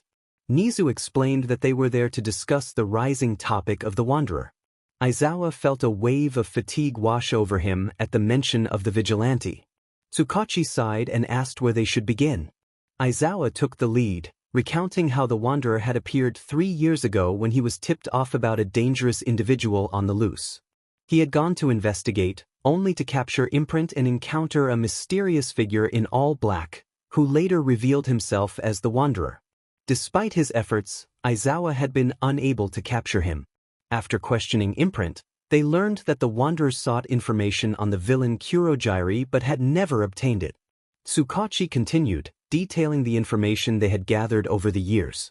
They discovered that the Wanderer was approximately 5 feet 5 inches, skilled in hand-to-hand combat, and preferred using a staff as his weapon. Initially, he targeted villains, but about a month after his arrival, he began helping civilians in trouble during the night. They suspected he used a voice modifier, leading them to believe he was still a kid. Once Tsukachi finished, Aizawa added that the Wanderer had made it clear during their first encounter that he was a vigilante. Yesterday marked the first time footage of him had been captured, as he usually vanished before anyone could catch him. Aizawa had been pursuing him ever since their initial meeting. Nizu listened intently, processing the information. After a moment of silence, he suddenly declared that he had an idea. When Aizawa asked what it was, Nizu revealed that he wanted the Wanderer to be a student in the hero course, provided they could capture him and he was of age. Aizawa and Tsukachi were taken aback, unable to respond immediately. Tsukachi, still in shock, asked Nizu to clarify his intentions. Nizu explained that he believed if they could bring the Wanderer into the hero course, they could keep an eye on him while allowing him to continue his work as a vigilante. Aizawa expressed his concerns, pointing out that they hadn't even captured the Wanderer yet. Nizu simply stated that Aizawa had his work cut out for him and dismissed them. As Aizawa and Tsukachi left, neither wanted to argue with Nizu, knowing it would lead nowhere. Tsukachi remarked that Aizawa wouldn't be getting any sleep soon, to which Aizawa groaned in response. Taking the long way home, Aizawa stopped at the cafe again, where a girl made his coffee this time. Arriving home, he picked up his cat and settled onto the couch, turning on the TV. The first thing that appeared was footage of the vigilante, which caused him to turn the TV off in frustration. Not wanting to do much, he played with his cat for a while, finishing his coffee. Once the cup was empty, he gently placed his cat on the ground and disposed of the cup. With the loud-mouthed cockatoo absent, he finally had a chance to get some sleep. With that thought in mind, he made his way to his room, sliding beneath the blankets and letting sleep take over before he had to chase down the Wanderer again to avoid Nizu's scrutiny. He had finally started school. Izuku felt a mix of emotions as he prepared for the UA entrance exams. It had been 10 months since he had shared his video, and the unexpected attention had been both amusing and overwhelming. People were speculating about his age and quirk, with some even guessing he was in his 30s. The absurdity of it all made him chuckle. In a moment of boredom, he decided to hack into the UA database. Despite the school's reputation for high security, he found it surprisingly easy to gain access. With a few clicks, he was greeted by a vast array of files, each one revealing the inner workings of the school. He began to explore the lesson plans for the various courses. The general studies included the usual subjects like math, science, and English, along with the fundamentals of hero law. The support course offered a more flexible curriculum, allowing students to explore their creativity, which Izuku found appealing. The business course focused on entrepreneurship, teaching students how to successfully manage a business. However, it was the hero course that intrigued him the most, with a packed schedule that included training at the USJ and learning to control their quirks. As he delved deeper, 2 files caught his attention, one about All Might and another regarding the entrance exams. The information about All Might was startling. He had sustained a life-threatening injury 5 years prior and could only perform hero work for a limited time each day. The revelation that All Might would be teaching the hero course students left Izuku bewildered. He wondered why the symbol of peace would take on such a role instead of focusing solely on his hero duties. Frustrated by All Might's choices, Izuku shifted his focus to the entrance exam file. The written portion seemed manageable, but the physical exam had a daunting 10% passing rate. The students would be battling robots, which raised concerns for those with mental-type quirks. The assessment method seemed flawed, yet Izuku couldn't help but feel a thrill at the thought of witnessing the event. He hoped to see Kaken there, which would add to the excitement. With a decision made, Izuku powered down his computer, leaving the remaining files for later. He headed to the bathroom, turning on the shower and shedding his clothes. As the hot water cascaded over him, he felt a momentary sting against his skin. In a moment of vulnerability, he picked up a razor and made shallow lines on his arms, each one representing the weight of his struggles and the names he had been called. After a while, he set the razor down, feeling the warmth of the water wash away the evidence of his pain. The marks on his arms were a reminder of his journey, and as he stood there, he resolved to push forward, determined to prove himself at UA. The hot water stung the cuts on the arms, but the sensation faded quickly. After soaking, the usual routine of shampooing and conditioning the hair followed, along with washing the body with soap. Once finished, the water was turned off, and stepping out to dry off, the arms were wrapped before changing into comfortable sweats and leaving the bathroom. A light dinner of steak and potatoes was prepared, and then it was time to return to bed to continue reading a novel started the previous day, knowing sleep would be elusive due to insomnia. The next morning, there was finally some sleep, but the alarm rang loudly, shattering the peace. A hand slammed down on the alarm clock, and a glare was directed at the offending device. Frustration boiled over internally at the thought of only getting 30 minutes of rare, nightmare-free sleep. Rising from the couch, there was a wince of pain from the previous night, but preparations for the day began. The first task was to rewrap all the wounds, followed by making a smoothie for breakfast. After a quick meal, the suit was donned, and it was time to head out the door. Leaving the warehouse around 8 in the morning, there was an hour to reach UA before the exams started at 9. Taking the back alleys as usual, the journey to UA took about 25 minutes. Upon arrival, there were already students present, necessitating a longer route to the Hero Course exam site. It was a bit annoying, but arriving earlier would have avoided this. Reaching the outer wall of the site in 15 minutes, a quick hack of the security cameras was performed to loop the feed before making an entrance. Climbing atop the wall, the journey continued from building to building, avoiding cameras and any potential witnesses. Arriving at one of the medium-sized buildings on the side of the area, the looping code on the cameras was stopped. Taking in the view of the fake city, a loud voice broke through the air, announcing the start of the exam. Present Mick's voice boomed, urging the students to act as if in a real fight. The excitement of the exam was palpable, and a smile crept onto the face while searching for Kaken. He was a little distance away, but there was a clear view of him taking down robots with explosive force, shouting in the heat of battle. Nothing had changed since the last encounter years ago. Suddenly, a low rumble echoed, and a massive robot appeared, wreaking havoc. Not wanting to risk being caught, it was time to leave. The return to the warehouse was uneventful, and the day continued as normal. In the monitor room, Aizawa observed the students with Nizu and other teachers, noting that some students showed real potential. The exam was halfway through, and some were performing better than others. His attention was drawn to a blonde student who was expertly taking down robots. Cementos suggested it was time for the zero-pointer to make an appearance, drawing everyone's focus. Nizu agreed and pressed a large red button. The ground rumbled ominously as a gigantic robot emerged. Aizawa noticed movement on the right side of the monitor and squinted to get a better look, but nothing was there. It must have been his imagination, he thought, as he returned to observing the students who might be in his class if they didn't get expelled first. 2 weeks later, Izuku reflected on the absurdity of his situation, likening it to those commercials where people mess up simple tasks. 2 days prior, it had been 2 weeks since he hacked into UA, and the amount of information in their system was overwhelming. Countless nights spent poring over files had led to a sense of futility. There seemed to be no secrets left to uncover. Taking a break, he moved to the kitchen to make another cup of coffee. After pouring a fresh cup, he returned to his desk to continue reading. As he skimmed through the remaining files, one caught his attention: villains. This could be significant. He muttered to himself about the possibility of finding information on Kurogyri. However, upon opening the file, disappointment washed over him as the pages stated that access was restricted and a hard copy was only available at UA.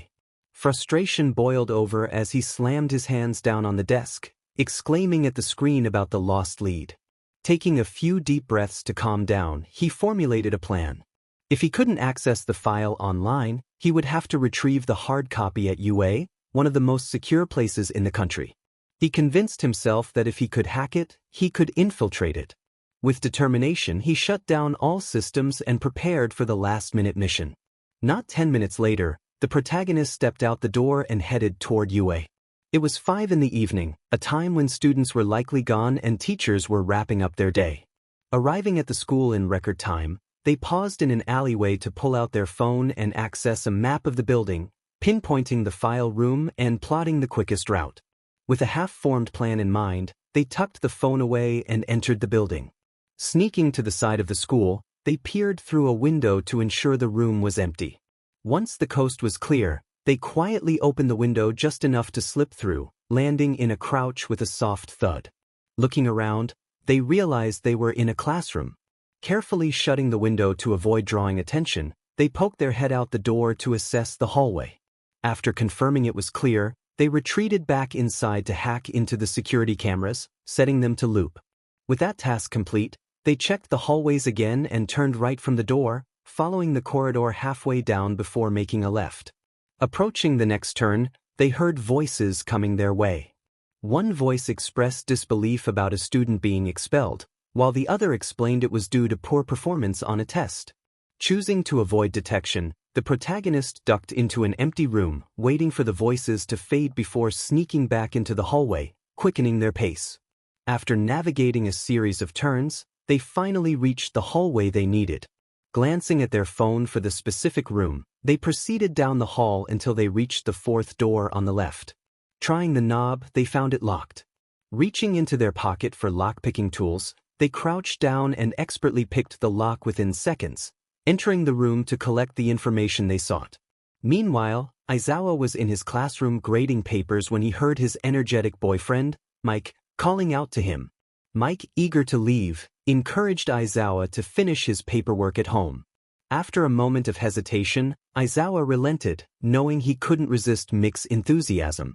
As they walked through the halls, Mike inquired about the paperwork Izawa had been working on. Izawa mentioned expelling a student, prompting Mike to express disbelief about the decision. Izawa firmly stated that he would continue to enforce the rules until instructed otherwise. Mike suggested they go home and relax, but their conversation was interrupted by the sound of alarms indicating a security breach in the file room.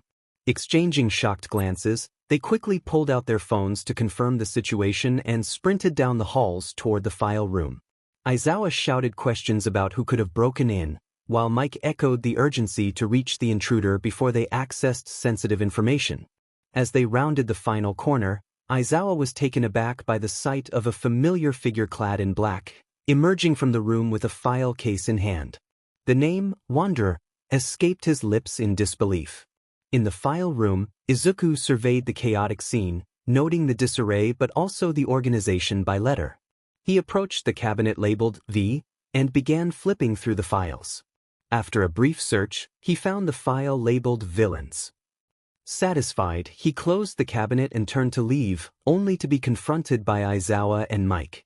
Leaning on his left leg and tilting his torso forward, Izuku waved at them with a hint of amusement, greeting Izawa and acknowledging Mick's presence. As they prepared for a confrontation, Izawa questioned Izuku's presence in the school, the tension in the air palpable. "Why do you have a file?" The characters stood up straight and shrugged their shoulders, explaining that UA had something they wanted, so they came to retrieve it. Present Mike, preparing for a confrontation, inquired about what UA possessed that was of interest. The character responded, hinting that it was for them to know and for Mike to discover. With that, they dashed in the opposite direction, eager to review the file rather than engage in a fight. The two heroes pursued them. As the character approached a turn, a loud scream echoed from behind, forcing them to change direction. They halted abruptly upon reaching a dead end, realizing their only escape route was through the windows on the third floor. Turning around, they heard the sound of stomping feet drawing closer. The character, trying to maintain a confident demeanor despite their rising anxiety, acknowledged Mick's cleverness in navigating the situation, even though they were now faced with the prospect of having to fight. The response from the two was a scarf flying toward them, which they narrowly dodged by jumping to the side. Eraserhead warned them to surrender quietly before force was necessary, a familiar line in their encounters. The character's answer was already known to him. Grabbing their staff, they lunged at both heroes, aiming to incapacitate them quickly. However, they dodged and countered. Eraserhead neutralized the character's quirk and sent his scarf flying, just missing them, while Mike unleashed a powerful yell that struck the character squarely, sending them crashing into the wall and leaving a small dent. Regaining their footing, the character winced in pain while holding their side. They had lost their staff during the attack and resorted to pulling out a dagger as a last resort. Reaching for a smoke bomb in their pocket, they realized they had forgotten to restock in their haste to arrive. Eraserhead successfully ensnared them with his scarf, propelling them back into the wall once more, but they managed to keep hold of the dagger. Despite the pain, they stood up, determined to escape. Hearing Mike inhale deeply, preparing for another attack, the character instinctively threw their dagger in his direction. It flew close enough to startle him but not to inflict harm. Mike dodged the dagger by leaning to the side, nearly colliding with Eraserhead. The character's vision began to blur from the impacts against the walls, signaling that they needed to conclude the confrontation quickly. They started to circle around the two heroes, looking for an opening to make their escape. Mike, catching on, launched an attack with a loud yell. The character attempted to evade but became dizzy from the sudden movement and failed, feeling the impact strike them directly in the chest. In the next moment, they found themselves staring at the sky, the sensation of falling overwhelming them. The last thing they registered was a scarf hurtling toward them and something wrapping around their waist before everything faded to black. Aizawa observed as someone began to fall out of the window. He quickly acted, running forward and using his scarf to catch the individual before they could meet the ground. Leaning over the windowsill, he felt a rush of relief as his scarf wrapped around the person's torso. With a few determined pulls, he managed to bring them back inside. Turning to Mike with an annoyed expression, Aizawa expressed his frustration about the situation. Mike, in a state of panic, explained that he hadn't anticipated the person would go out the window. Aizawa instructed him to calm down and call the police and Nizu, knowing the latter would want to be informed about the incident. Mike complied, pulling out his phone to make the necessary calls.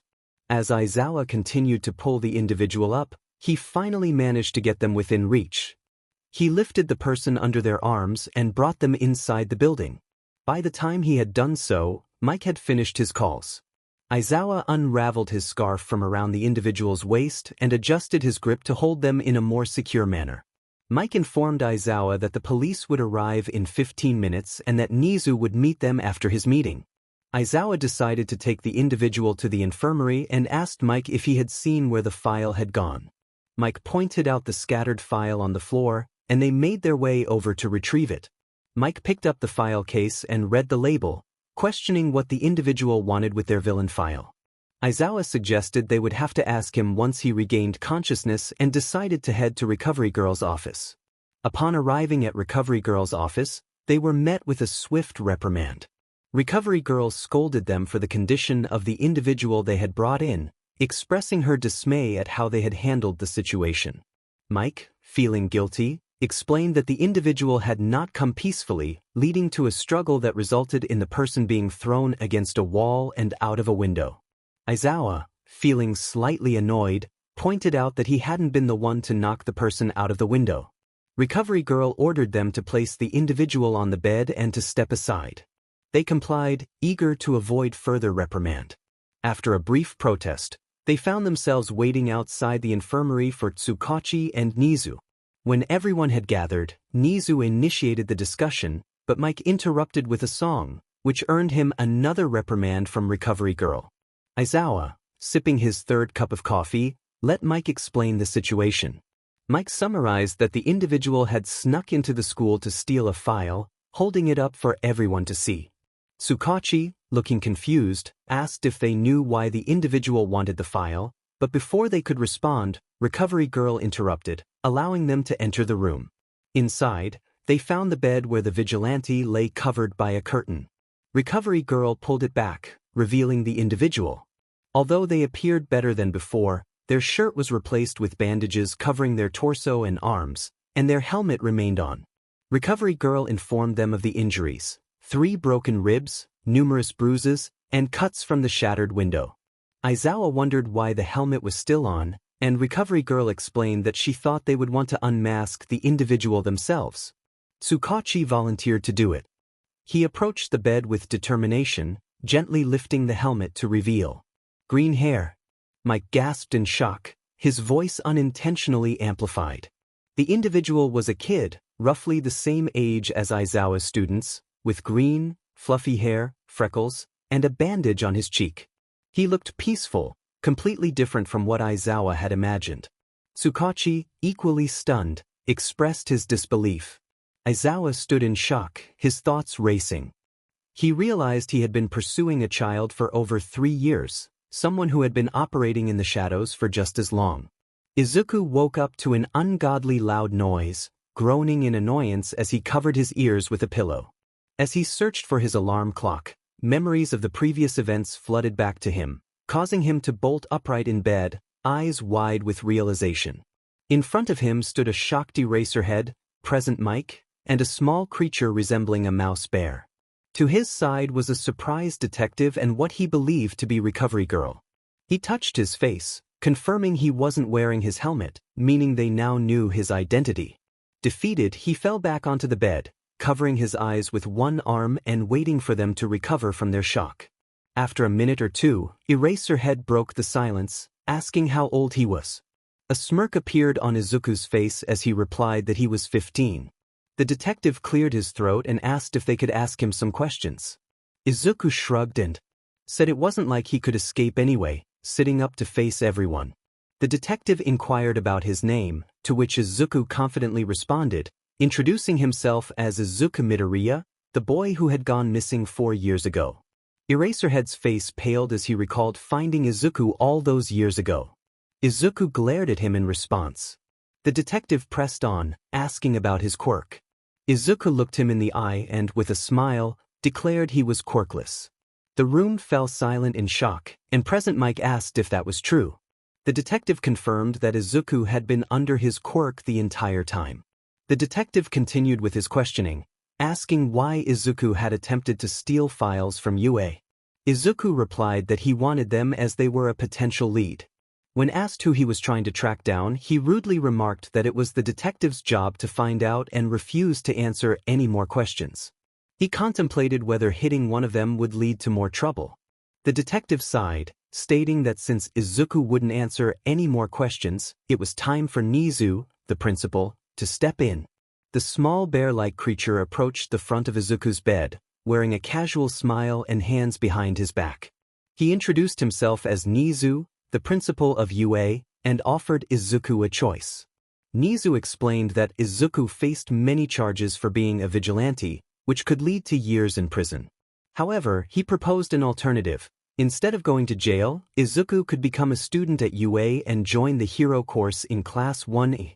Izuku stared at him in disbelief, processing the unexpected offer. He realized it wasn't a bad deal. Being in prison would hinder his goals, while attending UA could provide him with the information he needed. However, he wondered who would be responsible for keeping an eye on him. Eraserhead interrupted his thoughts, commenting that his mumbling was creepy. Izuku apologized, slightly annoyed at being called a problem child. With a resigned sigh, he faced Nizu and agreed to become a student at UA. Nizu expressed his delight, clapping his hands before turning to the detective to handle the paperwork. The detective nodded in agreement and left to attend to other matters. Nizu then cheerfully informed Izuku that he would be living with Eraserhead, which shocked Izuku. The next day, Izuku found himself bored out of his mind at UA. A recap of the last 24 hours revealed that he had snuck into UA to obtain files, got captured, and spent the night in the infirmary due to his injuries. Early in the morning, Eraserhead entered to get him, and Izuku, already awake, held back laughter at Eraserhead's disheveled appearance, which looked as if he had just returned from a battle. I do make people's lives difficult. Just ask all the individuals I've put behind bars. Time to leave, problem child. Mike is waiting in the car outside. With a sigh, I get out of bed and walk over to him, not putting up much of a fight. He raises an eyebrow in question but doesn't say anything, simply walking toward the front door, and I obediently follow him.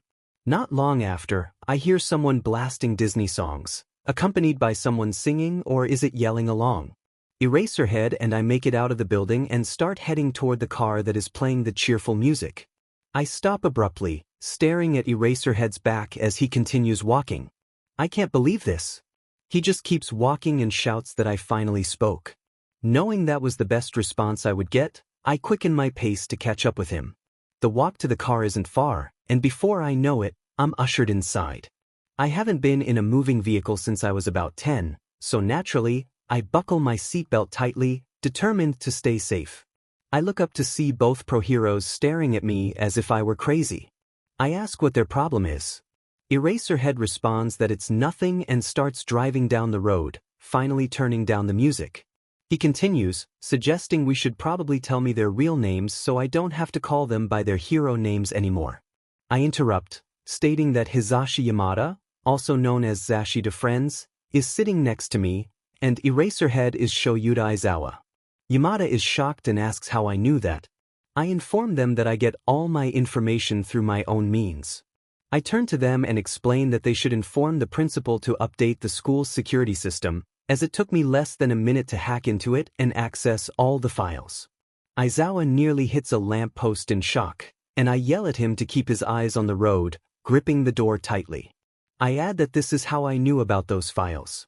Yamada muses that it makes sense, and after that little ordeal, I look back out the window, watching the buildings blur by as my mind wanders. This reminds me of the time when a detective drove me to the orphanage. How ironic. I wonder why I was so foolish to get caught. I think this will be just like when I was at the orphanage. I could gain their trust and then escape.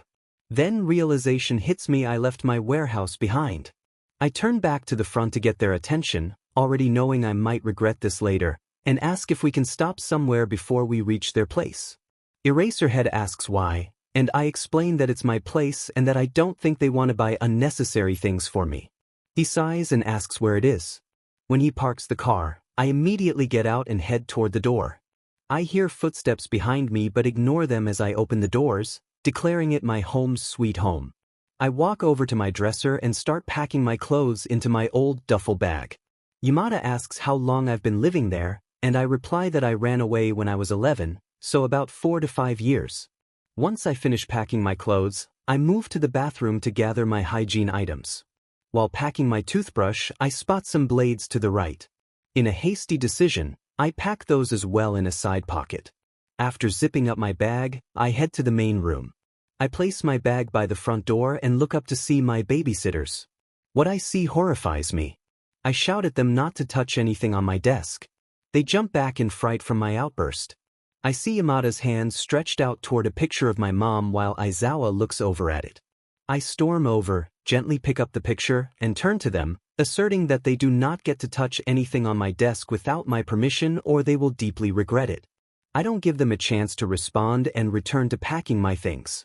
After about 20 minutes, I have my clothes, bathroom supplies, electronics, suit, weapons, and the picture of my mom all packed and ready to go in the trunk. Shortly after, we are back in the car, heading to my new home. Standing before me is a nice-looking apartment complex. I had expected something more luxurious, considering the pro hero salary. I grab all my bags and follow them to Aizawa's room number. We take the elevator up to the 6th floor and turn right. Aizawa takes out his keys and stops in front of door number. He opens the door and gestures for me to go in. I awkwardly walk in and set my bags down by the door, and they follow after. Just as I turn around, a fluffy white ball jumps onto my face, obscuring my vision. With a startled yelp, I try to pull the creature off, but it clings on tighter, digging its nails in. I scream in surprise, but my voice is muffled. Not caring anymore, I yank the creature off, finally succeeding. With the object finally removed from my face, I took a good look at the creature that had startled me, and to my surprise, it was a cat. Only then did I notice Yamada laughing while Aizawa struggled to contain his giggles. Embarrassment flushed my cheeks, prompting me to glare at them, questioning the nature of the cat. Yamada's laughter only intensified at my confusion. Aizawa approached, taking the cat from my hands and began to pet it affectionately, explaining that this mischievous creature was his pet cat, Snow. Yamada was rolling on the ground, unable to control his laughter.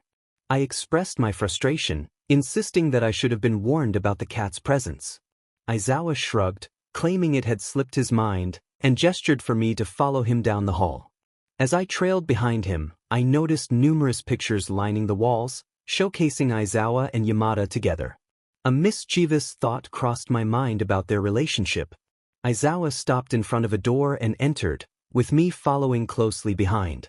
Inside, I found a simple room furnished with a bed, dresser, desk, and a door that likely led to the bathroom. Aizawa informed me that this would be my room for the duration of my stay before leaving me to settle in. I closed the door and began unpacking my belongings. I approached the dresser, which had 3 drawers. In the top drawer, I placed my pajamas, socks, and underwear, hiding one of my daggers discreetly on the side. The second drawer became the home for my long-sleeved shirts, while I tucked another hidden dagger into the last drawer designated for my pants. Once my clothes were organized, I moved to the desk to set up my monitors and systems. I arranged 3 screens in a row, placing my keyboard and mouse in front. I gently set my mother's photo beside the keyboard, smiling fondly at it before returning to my tasks. I then approached the neatly made bed and stored my weapons and vigilante suit underneath, mentally noting to ask Aizawa about my helmet later. Not wanting to dwell on that thought, I headed to the bathroom to finish unpacking. I placed my shampoo, conditioner, and body wash on the bathtub ledge, followed by my toothbrush and toothpaste on the counter alongside my med kit. Lastly, I cleverly concealed my razor under the sink with some tape. After finishing my unpacking, Yamada called me down for dinner. I stepped out of my room and made my way to the kitchen, where Yamada was seated at the dinner table while Aizawa prepared the meal. I took a seat across from Yamada and initiated a conversation, asking if he and Aizawa were together. His startled reaction included him nearly spitting out his drink before he responded, asking what had given me that impression. I pointed out the obvious signs: their living arrangement, their constant companionship, and the numerous pictures in the hallway. Yamada blushed, confirming that it was indeed that obvious.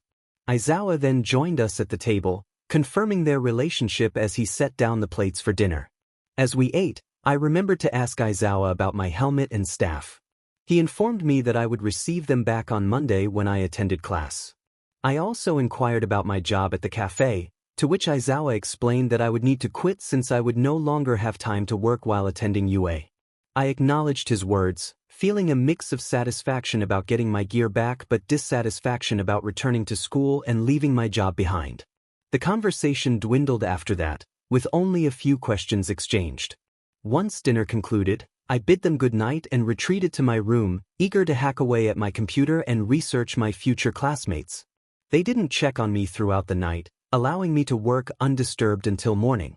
Izuku's perspective shifted as he stood in his bathroom, staring at the UA uniform laid out before him. He muttered to himself, feeling a sense of regret about the day ahead. It was early Monday morning, and he was preparing for school after several years away from it. After a quick shower, he reflected on how drastically his life had changed, now living with 2 pro heroes. He sighed as he washed his hair with strawberry-scented products, contemplating the challenges ahead. Once finished, he stepped out, avoiding the mirror to bypass the sight of his scars and disappointments. He reached under the sink, searching for the blade he had taped there. Finding it, he carefully picked it up, placing his arm over the sink and pressing the blade against his skin, letting it glide across. I watched as the red liquid trickled down my arm and dripped into the sink. I made 20 more small cuts on this arm before switching to the other, each one a reminder of my failures. After cleaning the blade and drying it, I taped it back under the sink. I ran my arms under cold water, then cleaned my wounds with disinfectant spray.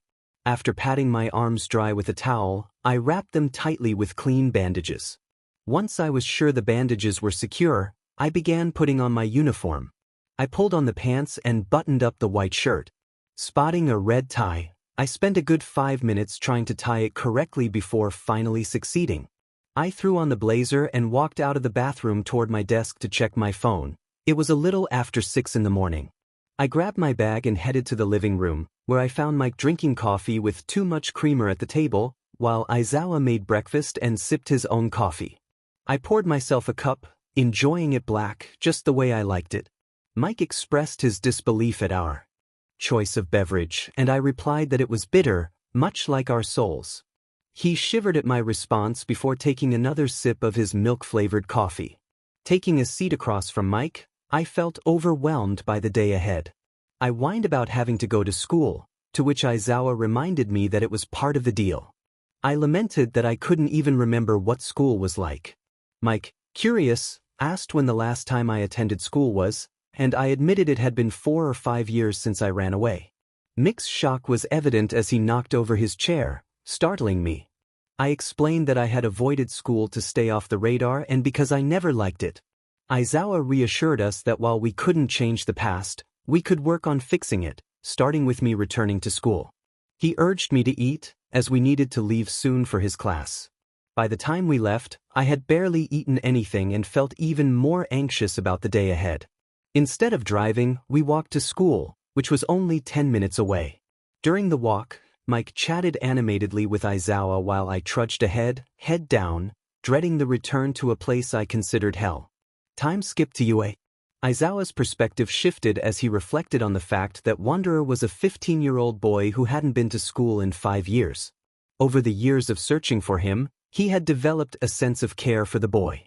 With Mike off to teach his class, Izawa found himself in the teacher's lounge with Wanderer. They had received many questions about him upon arrival, but they agreed to keep his past under wraps. As class was about to start, Izawa prepared to take Wanderer to meet his new classmates. He motioned for the boy to follow him, noting that the school didn't look half bad from this perspective.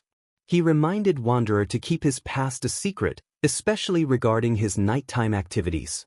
As they approached the classroom, Izawa paused to explain how the introduction would go. He would enter first to announce the new transfer student and then call Wanderer in to answer any questions. He emphasized the importance of keeping his vigilantism a secret. Wanderer acknowledged this with a salute, prompting Izawa to shake his head at the boy's antics before entering the classroom. The students quieted down upon Izawa's entrance. He stood at the front of the class, ready to grab their attention. He announced that they had a transfer student joining them, and the students buzzed with curiosity, asking questions about the newcomer. Izawa used his quirk to silence them, instructing them to save their questions for Wanderer himself. He called for the boy to enter, ready for the next chapter in their lives. Wanderer took a moment to survey the hall, noting the security cameras and the impressive view of the city. The doors reached all the way to the ceiling, indicating that the school was prepared for anything. Izuku Midoriya was pulled from his thoughts when Izawa called him into the classroom. He stuffed his hands into his pockets and casually strolled into the room with his head down, dreading the interaction that awaited him. He walked over to stand next to Izawa, looking up to greet the class. He introduced himself, but was abruptly interrupted by the sound of a chair falling over and a name he thought he would never hear again. Kaken was there, hope evident on his face. Izuku managed a grim smile as he acknowledged Kaken. Before he could say anything more, he found himself in a bone-crushing hug. The sudden contact sent his mind into a frenzy, and he instinctively twirled out of Kaken's grasp, gripping one of his arms firmly. With all his strength, he flipped Kaken over his shoulder. Looking down at Kaken, who was completely dazed by the sudden movement, Izuku let go of his wrist and offered a sheepish smile, apologizing for the unexpected reaction. Izawa, already weary of the antics, told Kaken to take his seat and reminded Izuku not to do that again. Kaken stood up, still in a daze, and returned to his desk while Izuku remained at the front of the room, unsure of what to do next. Izawa suggested that the students ask some questions. All of Izuku's new classmates raised their hands in unison, which startled him, though he wouldn't admit it. He pointed to a guy with yellow hair styled like a lightning bolt, known as Denki Kaminari, who was eager to know about Izuku's quirk. Izuku shrugged off the question, stating he would pass. Denki, confused, pressed for an answer, but Izuku explained that he preferred to keep his quirk a mystery for now. He then pointed to Mina Ishido, who asked how he knew Kaken. Izuku vaguely replied that they were childhood friends. Next, he pointed to a very serious-looking guy named Tenya Ida, who questioned why Izuku had attacked a classmate, deeming it disrespectful. Izuku calmly clarified that it was self-defense, as Kaken had approached him without warning. Aizawa, tired of the questions, declared that they could continue later and instructed Izuku to take a seat behind Kaken. Izuku complied, but his mind wandered to thoughts of lunch and the freedom he might have under the watchful eyes of his teachers. Meanwhile, Kaken was grappling with his own thoughts. He couldn't believe that Deku was here, sitting right behind him. The small green-haired boy with freckled cheeks and big emerald eyes looked just as he remembered from years ago. Yet, something felt off. Why had Deku flipped him when he tried to hug him? What had happened during the years they were apart, and how had he ended up at UA? These questions raced through Kaken's mind as Aizawa continued to teach. The bell rang, snapping Kaken out of his thoughts as his friend, Kaminari, urged him to join them for lunch. Kaken snapped back at him, reluctant to eat with the others. However, Kaminari insisted they should invite Midoriya along. With a grunt, Kaken got up and followed them to the cafeteria. As they walked, Mina expressed her hope that Midoriya would be there, noting how quickly he had left the classroom. Kaminari, without a care, asked Kaken about the incident in class. Kaken brushed it off, stating he knew Deku from their childhood and was determined to find out why he had reacted that way. Upon arriving at the cafeteria, they discovered that Deku was nowhere to be found. Mina expressed her disappointment, wishing to be friends with him. Kaken sighed in annoyance but made his way to their usual table, eating and chatting as they normally did. Yet his thoughts remained on Deku. He was determined to uncover what had happened to him over the past 11 years and was not going to let Deku avoid talking to him. As the lunch bell rang, Izuku felt a wave of relief wash over him. He intended to escape to the roof for some peace when a scarf suddenly wrapped around his torso, halting his progress. Aizawa approached, placing a hand on his shoulder and declaring that he was coming along. Not wanting to cause a scene, Izuku followed Aizawa without complaint. They navigated through the crowd until Aizawa opened a door to the right, pulling Izuku into the teacher's lounge, where several pro-heroes were gathered, either eating, chatting, or grading papers. Izuku questioned why he was there, and Aizawa explained that he didn't trust him enough to roam freely without supervision. By bringing him to the lounge, Aizawa ensured that Izuku wouldn't attempt anything reckless. He sternly instructed everyone to sit down and not cause trouble, clearly done with the situation. The protagonist walked over to the couch in the corner of the room and jumped onto it, landing belly first. It wasn't the softest, but it was still comfortable. As they lay face down, they could feel the weight of the stares and unspoken questions in the room. Muffled words escaped as they expressed their frustration, tired of the scrutiny. The others were startled, not expecting the protagonist to notice their attempts at being discreet. A female voice, which belonged to the hero Midnight, broke the silence with a question about their identity. The protagonist responded with a hint of exhaustion, stating it was none of her business. Truthfully, they didn't want to engage with anyone, especially knowing that their classmates would likely bombard them with questions. A tired sigh came from behind, and Aizawa answered Midnight, introducing the protagonist as Izuku Midoriya, the new transfer student. Midnight expressed disbelief, having thought the rumor was a joke. Aizawa confirmed the truth, adding that Midoriya was more of a problem child than his other students. Curiosity piqued, Midnight asked how Midoriya managed to transfer into the hero course and if they were excited about the opportunity. This question irked the protagonist. Not every student aspired to be a hero. Some simply wanted to live a normal life. They lifted themselves into a sitting position and turned to face Midnight, the atmosphere shifting as a menacing aura enveloped them. The glare directed at Midnight was filled with disdain as they declared that she didn't need to know their reasons for being there. They emphasized that they didn't want to be a hero and had unfinished business to attend to, making it clear that this was merely the best option available. The intensity of the glare persisted until a sudden pain in their head interrupted the moment, realizing that Aizawa had tapped them lightly. He admonished them to stop, and just like that, the tension dissipated. Before anyone could comment on the scene, the door swung open, revealing a cheerful Mike, who announced he had brought food. He handed out meals without reading the room and began eating, prompting everyone to return to their previous activities. The lunch bell rang, and the protagonist realized they had barely eaten anything. They headed back to the classroom ahead of Aizawa to avoid further questions from their classmates. Upon entering, they were met with curious stares as they took their seat at the desk. Although they sensed the unasked questions, the teacher's arrival cut off any chance for inquiries. To their surprise, present Mike was the English teacher, which made the protagonist grimace at the thought of having both of their guardians as instructors. Pulling out a notebook labeled Quirk Analysis, they began jotting down their classmates' quirks, including strengths, weaknesses, and areas for improvement. Their thoughts were interrupted when Mike posed a question about correct punctuation in a sentence. Looking up, they noticed every pair of eyes on them and scanned the board, which displayed 3 examples. After considering the sentences, the protagonist returned to their notes and casually remarked that it was a trick question since none were wrong. Ida, a classmate, argued that the 3rd example was incorrect and should use a semicolon instead of a dash. The protagonist, still focused on their writing, suggested that Mike could explain their correctness. Mike proceeded to elaborate on the protagonist's answer, while they tuned out the lesson once more. Eventually, the bell rang, signaling the end of the school day.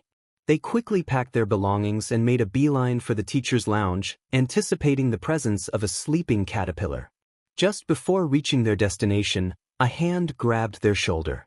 Reacting instinctively, they seized the mystery person's wrist and put them in an arm lock. An annoyed voice shouted for them to stop, revealing it was Kaken. Releasing him, they took a moment to assess his appearance. He had matured significantly, with a sharp jawline and defined muscles that were noticeable even through his clothing. Overall, he had become quite handsome. Returning to the matter at hand, the protagonist asked what Kaken wanted. He demanded to know what had happened all those years ago when they vanished after their birthday. The protagonist sighed heavily and simply stated that they had moved away. Kaken pressed further, questioning why their mother hadn't stayed in contact with his.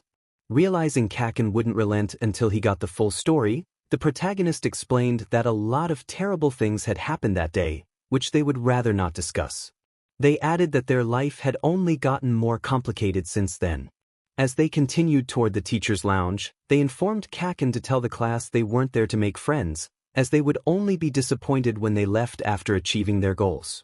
Days passed since arriving at UA, and it had been nothing short of chaotic. Not only did they have their 2 guardians watching their every move, but the students were also a constant source of scrutiny. They kept trying to be friends, even though it was clear that I wasn't interested in their company. It was a typical school day when we learned that we would have hero training in the afternoon with a new teacher. I was focused on my journal, jotting down plans, when I heard loud footsteps approaching from the hallway. I closed my notebook and peered at the door, considering all the possible outcomes of this interruption. Suddenly, the door burst open, and a boisterous All Might announced his arrival. Disappointment washed over me as I thought to myself how ridiculous he was being. As he explained what we would be doing in class, I stared at him blankly, feeling a mix of irritation and curiosity. He informed us that we would be training in a simulated city and instructed us to suit up and meet him at City B. Throughout his speech, he kept glancing in my direction, sensing my gaze. Out of nowhere, suitcases emerged from the wall, each labeled with a number up to 20. I grabbed my assigned suitcase and made my way to the locker rooms to change. As I approached a random locker, the other students began to filter in. I opened the case and smiled at the sight inside. A fitted black long-sleeve shirt, black pants, and my staff accompanied by some smoke bombs. I had no idea how they managed to get my uniform, but at least I was familiar with its use. As I changed, I heard a gasp from Kirishima, who had caught sight of the scars and bandages on my arms and torso. I quickly donned my shirt and pants before replying that it was none of his business. With my belt secured and weapons in place, I exited the changing room and headed toward the simulated city. It took another 5 minutes for the rest of the class to arrive, and All Might elaborated on the exercise. He explained that we would participate in a hero versus villain assignment, where we would be paired into teams of 2. Each team would face off against another, with one team acting as heroes and the other as villains.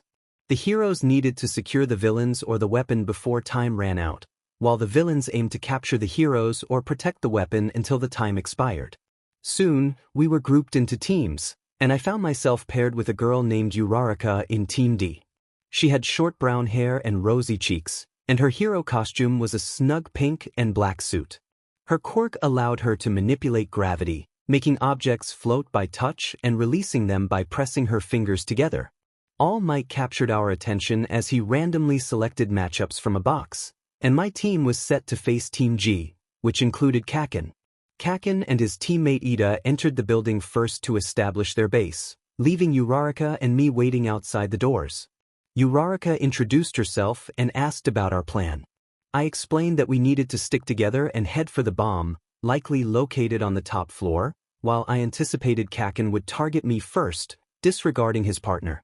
Once we received the signal to start, we entered the building. I gestured for Uraraka to be quiet and moved stealthily through the halls, peeking around corners to ensure it was safe to advance.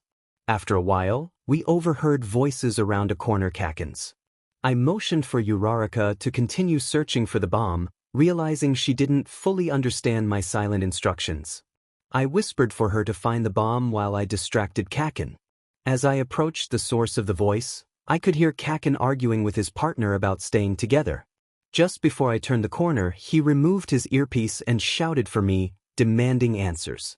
Not wanting to endure his shouting any longer than necessary, I readied my staff and stepped into view. Kaken acknowledged my presence, and I greeted him while spinning my staff. He demanded to know what had happened to me, recalling the night of my birthday and expressing his concern. I told him he would have to resort to aggression if he wanted answers, taking a fighting stance. In an instant, memories of the past 4 years flooded back. Kaken lunged at me with a powerful punch, and I seized his arm, using his momentum to flip him onto his back. He quickly regained his footing, this time approaching with more caution. I decided to take the initiative, charging at him low to the ground with my staff poised to strike. He countered with an explosion, knocking me back a few feet. Kaken retaliated with an explosion that propelled him upward, followed by another that sent him flying behind me. He was quicker than I anticipated, and I felt the impact of an explosion against my back, pushing me into the wall. I thought about how Kaken's explosive attacks were becoming a recurring theme in our encounters as I regained my stance. I retrieved a smoke bomb from my pocket and tossed it to the ground, creating a smoke screen. Seizing the opportunity, I moved silently around him, positioning myself behind him before delivering a swift strike to his head, causing him to stumble. I quickly pulled out the capture tape and wrapped it around his wrists and up his arms, securing him in place. Kaken attempted to move but soon realized his arms were restrained. He turned to see what was holding him back, only to find the tape binding him. He growled as she waved before running off to find Uraraka. On the 5th floor, she spotted her peering through a door, where monologuing could be heard. Approaching from behind, she accidentally startled Uraraka, quickly placing a hand over her mouth to keep her quiet. Inside the room, Ida was talking to himself while guarding the bomb. It was clear he had come prepared, as there was nothing in the room that Uraraka could use with her quirk. She looked back at Uraraka and silently signaled that they would go together on her cue. Uraraka nodded in agreement. Turning back to the door, she grabbed a smoke bomb and threw it into the room, causing Ida to jump in surprise. They rushed into the room, staying near the edges as the smoke began to dissipate faster than she would have liked. They had only made it halfway across the room when Ida spotted them. She shouted for Uraraka to go for the bomb while she distracted Ida. Charging toward him, she swung her staff, but he evaded and kicked her in the back. Recovering quickly, she rushed at him again, predicting his next move and swinging her staff to the right, landing a hit on his side. Just in time, she heard the buzzer go off, announcing over the intercom that the hero team had won. She holstered her staff and made her way out of the building. Upon reaching the viewing room, students surrounded her with questions about her victory. They asked how she had managed to defeat Bakugo and whether she had even used her quirk. Ignoring their inquiries, she took a seat to watch the remaining matches, jotting down notes on what she found useful for the future. The class had some impressive quirks, but she noted that Todoroki, Momo, and Tokoyami were the ones to watch. Todoroki, the son of the number 2 hero, had remarkable control over his ice quirk but refrained from using his fire abilities. She suspected he was also skilled in hand-to-hand combat. Momo could create anything if she understood the components, and while she theorized that Momo might also excel in combat, she lacked sufficient evidence. Lastly, Tokoyami had a powerful dark shadow but struggled against light, and she guessed he wasn't very proficient in close combat. Aside from those three, the rest were manageable, except for Kaken, who was a formidable opponent not to be underestimated. After the matches concluded, the day came to an end, and they were allowed to go home. However, she had to wait for Aizawa to finish his work before heading to her apartment to spend the night hacking away. Izuku's perspective shifted as he faced a crowd of reporters blocking the entrance to the school. He had been observing them with Aizawa, who was dealing with the press as they stopped every student, asking about All Might and confirming various rumors. He muttered under his breath that he wanted no part in it and began to walk in the opposite direction. Aizawa called out to him, but he informed him that he would be entering through the side instead. Sensing Aizawa's hesitation, he continued on, reaching the side of the gate closest to the teacher's lounge. He stopped abruptly, causing Aizawa to nearly bump into him. He explained that if Aizawa used his scarf, they could scale the wall and cross over without triggering the alarms, given that they had their IDs. Aizawa nodded in understanding, tossing his scarf over the wall onto a branch. After confirming it was secure, he began climbing. He gestured for Izuku to go first, following closely behind. When they reached the top, they jumped down to the other side, landing in a crouch. Aizawa quickly wrapped his scarf around his neck again.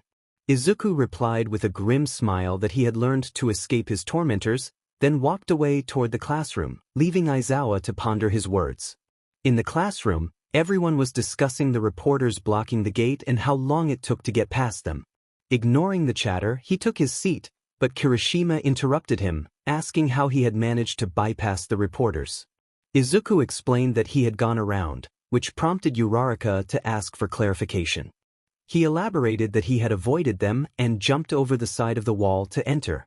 Ida was shocked, insisting that a future hero should confront the press directly. Izuku interrupted him, stating that he never claimed to want to be a hero and pointed out that there were underground heroes like Aizawa who didn't have to deal with the press. Kaminari questioned his lack of desire to be a hero, but Izuku advised him to quiet down as Aizawa was approaching. As soon as he entered the room, everyone rushed to their seats, falling silent. Aizawa announced that they needed to select a class president and vice president. Aizawa settled into the corner of the room, slipping into his sleeping bag. The classroom buzzed with excitement as students began discussing their desire to run for class president. After a while, Ida raised his hand to regain order, suggesting they decide the matter in a calm and civil manner. Mina proposed a voting system, and everyone agreed. They each received a slip of paper to write down their choice and submit it at the front of the class. When the votes were tallied, Ida emerged as president, with Momo as vice president, a fitting choice in the eyes of many. Aizawa woke from his nap just in time to start the lesson, and the atmosphere was charged with unasked questions, particularly from a pair of ruby-red eyes that occasionally glanced in my direction. From Aizawa's perspective, he acknowledged the intelligence of a certain student. He explained to Mike how this student had helped him navigate through a difficult situation at the front gate by scaling a wall. Mike expressed surprise at the severity of the situation outside. Aizawa shared a troubling comment the student had made about escaping tormentors, revealing his concern for the boy's well-being. Mike suggested they ask him about it later. The bell rang, signaling the start of the first PRD, and they gathered their belongings for class. Mike gave Aizawa a gentle kiss on the forehead before they parted ways, and Aizawa entered the classroom with a weary expression. In the lunchroom, Izuku found himself surrounded by classmates at a table. Moments earlier, the lunch bell had rung, and his peers had eagerly approached him. They discussed the reporters outside, expressing their confusion about how heroes managed to deal with them. Uraraka shared her flustered experience, while Mina recounted her own struggle to get past the reporters. Kaminari wondered aloud how the Wander had managed to evade them for so long, catching Izuku off guard as they spoke about him. Kaminari praised the Wander for saving a friend, but Ida countered, labeling the Wander a menace to hero society and a villain for breaking the law. Uraraka defended the Wander, arguing that he saved people, while Ida insisted that if he truly wanted to help, he should come to UA and train to become a hero. Frustration bubbled within Izuku as he felt compelled to defend the Wander's actions. Suddenly, an urgent announcement echoed through the lunchroom, declaring a security breach. A third-year student shouted for everyone to evacuate, and panic ensued. Students rushed toward the doors, and Izuku struggled to navigate through the crowd. The chaos intensified, and he felt his heart race as he fought to maintain his composure. In the midst of the turmoil, Izuku was pushed against a wall, feeling overwhelmed and suffocated. Memories he had tried to bury resurfaced, filling him with despair. Just then, he felt someone wrap their arms around him. Initially, he resisted, but the person tightened their hold and urged him to breathe. Recognizing the familiar presence, he relaxed and clung to the figure. The comforting voice guided him to match their breathing, and gradually, Izuku regained control. As his vision cleared, he noticed that the chaos around him had subsided, and students were beginning to regroup. He thanked Bakugo quietly before heading back to class. Later that day, the students learned that the security breach had been caused by reporters, but Izuku found it hard to believe that a group of reporters could infiltrate UA, the most secure school in Japan. It just doesn't make any sense. It also doesn't help that a panic attack struck during the break-in, and Kaken had to witness me in such a vulnerable state. Without him, I shudder to think of what might have happened. Because of the incident, all the students were allowed to leave early, except for me, as the teachers had to stay for a meeting. It wasn't until nearly sundown that we were finally allowed to go home. I told Mike I wasn't hungry and headed straight to my room upon our arrival. After locking the door behind me, I immersed myself in research and hacking, desperately trying to rebuild my mental defenses. Izuku's POV. It was finally Friday. Just one more day of dealing with people before I could retreat to my room for the next 48 hours. Right now, Class 1A was chatting in the classroom about various topics, while I sat at my desk lost in thought. Everyone else seemed to have forgotten about the security breach earlier in the week, but I hadn't. It still puzzled me how a group of reporters could infiltrate the most secure school. Later that night, I examined the breach site, which had been completely destroyed. How could reporters have done that? I researched all the reporters near the school, but none possessed a quirk capable of such damage. Who had broken into the school, and what did they want? From what I gathered, nothing had been stolen. My thoughts were interrupted when I heard the classroom door slide open. All the students hurried to their desks as Aizawa emerged from his sleeping bag at the front of the room. He unzipped himself and stepped out, holding papers in his hands. He announced that we were going on a trip to an off-campus training facility known as the USJ, where we would be participating in rescue training. He instructed us to change into our hero costumes and meet him in front of the buses in 10 minutes. After pressing a button, our suitcases containing our costumes slid out of the wall, and he walked out, presumably to the buses. I quickly made my way to the locker rooms to change, wanting to avoid any questions. By the time everyone else arrived, I was already holstering my weapons. Not long after, I exited the locker room and headed to the buses. I was the first to arrive, nodding at Aizawa before boarding the bus and taking a window seat in the middle. Soon, my classmates began to arrive, and before I knew it, everyone was on the bus and we were on our way. As we traveled, the class started discussing their quirks. Tsuyu speculated that if she had to guess who was the strongest, it would be either Todoroki or Bakugo, although she noted Bakugo's temper. Kaken immediately retorted that he didn't have a temper. Kaminari chimed in, suggesting Kaken had just proven Tsuyu's point, which led to Kaken scolding him. Kirishima sighed, lamenting that while others had flashy quirks, he only had hardening. He demonstrated his quirk as an example.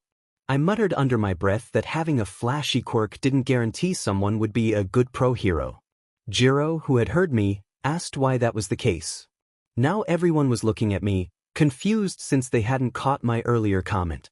With a sigh, I explained that just because someone had a flashy quirk didn't mean they would excel as a pro. I cited Endeavor as an example of someone with a flashy quirk who often took things too far and didn't care about the collateral damage. In contrast, Aizawa, who didn't have a flashy quirk, got the job done without causing unnecessary destruction and was well-liked as a hero. Kirishima agreed but noted that using Todoroki's father as an example was a bit unmanly. I shrugged, stating that facts are just facts while glancing at Todoroki, who looked surprised by my straightforwardness. After that, everyone broke off into their own groups to chat for the remainder of the bus ride. While they talked, I chose to enjoy the passing scenery. It was a beautiful day with warm weather and a gentle breeze, as the bus drove past green trees that blurred into a mix of sky, tree, and bark. When we arrived at our destination, excitement buzzed through the class. Ida ushered us off the bus, and we gathered in small groups outside a dome-shaped building. Just as I was about to enter, Aizawa's scarf wrapped around my wrist, stopping me. I turned to see him approaching, placing his scarf back around his neck. He asked me to promise that I would behave during the exercise. I innocently replied that I had always behaved, putting on a puppy face.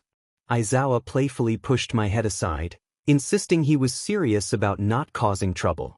I assured him I understood, and we followed the rest of the class inside the building. Upon entering, I was struck by the impressive sight.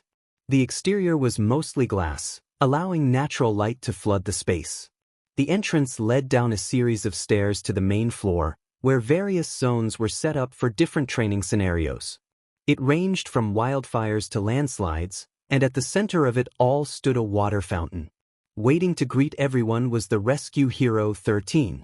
13 announced that she had been waiting for them, prompting gasps from the group as they recognized who would be teaching them. Uraraka expressed her excitement, noting that 13 was one of her favorite heroes. Their instructor eagerly mentioned that she couldn't wait to show them what was inside. The collective enthusiasm was palpable, with everyone exclaiming in unison, which felt a bit eerie. Kirishima pointed out that the setup resembled an amusement park. 13 elaborated on her creation, revealing that it included a shipwreck, a landslide, and a fire, all designed to prepare them for various types of disasters. She called it the Unforeseen Simulation Joint, or USJ for short, spreading her arms wide in joy to showcase her work. Aizawa approached 13, and though their conversation was barely audible, a few words reached the group. It seemed to involve All Might and a hero lounge, and 13 raised 3 fingers as she spoke. Aizawa's disappointment was evident, likely stemming from All Might's absence due to his extensive hero duties. The 2 teachers then attempted to capture everyone's attention. 13 began by sharing important information, emphasizing the power of her quirk, Black Hole, which could absorb anything and turn it to dust. Uraraka excitedly interjected, recalling how 13 had used her quirk to save people from disasters. However, 13 reminded them that her quirk could also be lethal. The excitement faded as the reality of her words sank in. She cautioned that many of them possessed quirks that could be dangerous, highlighting the importance of focus and control. Aizawa's fitness test had already shown them their quirk's potential, and All Might's combat training had illustrated their risks. 13 encouraged them to use their abilities to save lives, not to attack, as true heroism was about ensuring the safety of others. She concluded her speech with a bow. The students erupted in cheers, but Aizawa quickly interrupted, stating that they needed to move on. However, before he could continue, the lights and fountain malfunctioned, and a portal appeared, with a hand reaching out from it. Aizawa instructed everyone to stay together and ordered 13 to protect the students, his voice a mix of authority and urgency as he adjusted his goggles. Kirishima, standing beside Izuku, expressed confusion about whether their training had already begun, as more figures emerged from the portal. Izuku, having witnessed many similar situations as a vigilante, understood that instead of rescuing people, they would be facing a swarm of villains that had infiltrated the USJ. Moments later, Izuku found himself submerged in water, recalling the chaos just before. He had seen Izawa leap into the fray, determined to protect the students and 13. Among the villains, two figures stood out, one resembling a portal and the other covered in hands. Just as he tried to get a closer look, the portal figure vanished, and a voice taunted the class, revealing a sinister intent. Before anyone could react, a red and blonde blur rushed past Izuku, one of them shouting a battle cry as they leaped into action. In an instant, the villain enveloped everyone in darkness. Now, back in the present, Izuku opened his eyes to find a fish-like villain approaching him. Preparing to defend himself, he suddenly felt something wrap around his waist, pulling him out of the water and onto a boat. Coughing up the water he had swallowed, he surveyed his surroundings. The medium-sized wooden boat was surrounded by a swarm of water quirk villains, all poised to attack. With two classmates beside him, Tsu and Mineta, Izuku realized he had to ensure their safety. Mineta, panicking, screamed about their impending doom, tears streaming down his face as he peered over the edge. Izuku quickly pulled Mineta away from the edge and faced his teammates, determined to devise a plan for survival.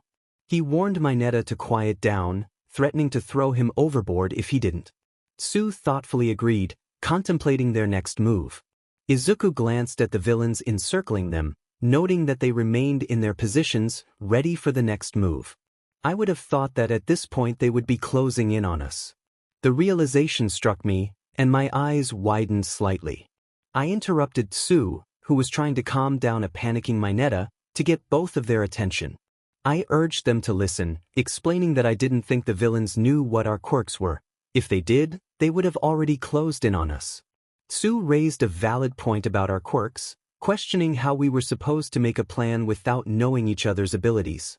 I suggested they go first, not ready to reveal that I already knew their quirks from my late-night hacking hobby. Tsu explained that her quirk was frog-like, granting her all the abilities of a frog. After that, we looked at Mineta, signaling for him to share. Mineta described his quirk, which allowed him to produce sticky ball from his head that could stick to anything except himself. He demonstrated, but when we expected more, he became upset and shouted that there was nothing more to it. Considering their quirks, I realized there were limited options for us to escape without anyone getting hurt. Tsu had a water-based quirk, which was advantageous, but against so many villains, she would struggle alone. Mineta's quirk might not be very useful, but he could throw his sticky ball into the water to confuse the villains. Tsu then asked about my quirk, pulling me from my thoughts. I dismissed the question, focusing on how to ensure everyone's safety. Mineta shrieked in disbelief, and Tsu agreed with him. They both looked at me expectantly, but before I could respond, a villain used their quirk to split the boat in half, causing it to start sinking. We didn't have time to waste. I instructed Tsu to jump from the boat with her tongue wrapped around my waist while holding Mineta. When I gave the signal, Mineta was to start throwing his sticky ball into the water to distract the villains, while I would toss in some low-grade bombs to create an explosion. Tsu complied without questioning my quirk further, wrapping her tongue around me and picking up Mineta. I opened the pouch on my belt and grabbed a handful of bombs. Just as the villains gained confidence to advance on the boat, I shouted for them to act. I threw the bombs into the water, and Mineta followed suit with his sticky ball. As I suspected, the villains avoided the foreign objects. But before they could escape, the explosions went off, creating a whirlpool that drew everything in the water toward the center, trapping the villains. As the villains were essing into the whirlpool, we landed safely on shore, relieved that no one had been harmed. I knew that if anyone died on my watch, Izawa would have a lot to say about it, and I wasn't ready for that. Tsu and Mineta wasted no time heading back to the entrance, while I turned away and made my way to the center where Izawa had jumped down. I had only taken a few steps when Tsu's concerned voice called out, reminding me that the entrance was the other way. I told them they should go to the entrance, but I needed to help Izawa, as I doubted he could handle the villains alone. I began to sneak toward the center, and though I didn't hear any more complaints, I soon noticed two sets of footsteps following me. As I approached the last place I had seen Izawa, I took in the surroundings of the building. Boulders surrounded us, and we had been teleported to the shipwreck zone at the edge of the arena, with a channel of water leading to the center where Izawa was, along with a group of villains. I felt a surge of excitement at the thought of the challenge ahead. To remain hidden from the villains, I crouched in the water, signaling for the others to stay quiet. Once we were concealed by the bushes, I peered out to observe the scene. To my shock, all the minor villains I had seen before were down, but it wasn't Izawa standing victorious. Instead, a muscular creature resembling a bird loomed over him, forcefully pressing his face into the ground. A scratchy voice to my left caught my attention. I turned to see a young man with blue shaggy hair and hands covering every part of his body. It was Shigaraki Tamura, the leader of the League of Villains, known for being one of the most feared figures in the underworld. He inquired about All Might's whereabouts, expressing irritation that he couldn't find him. The creature holding Izawa down raised his arm, and Izawa managed to glare at Shigaraki before his head was slammed into the ground again.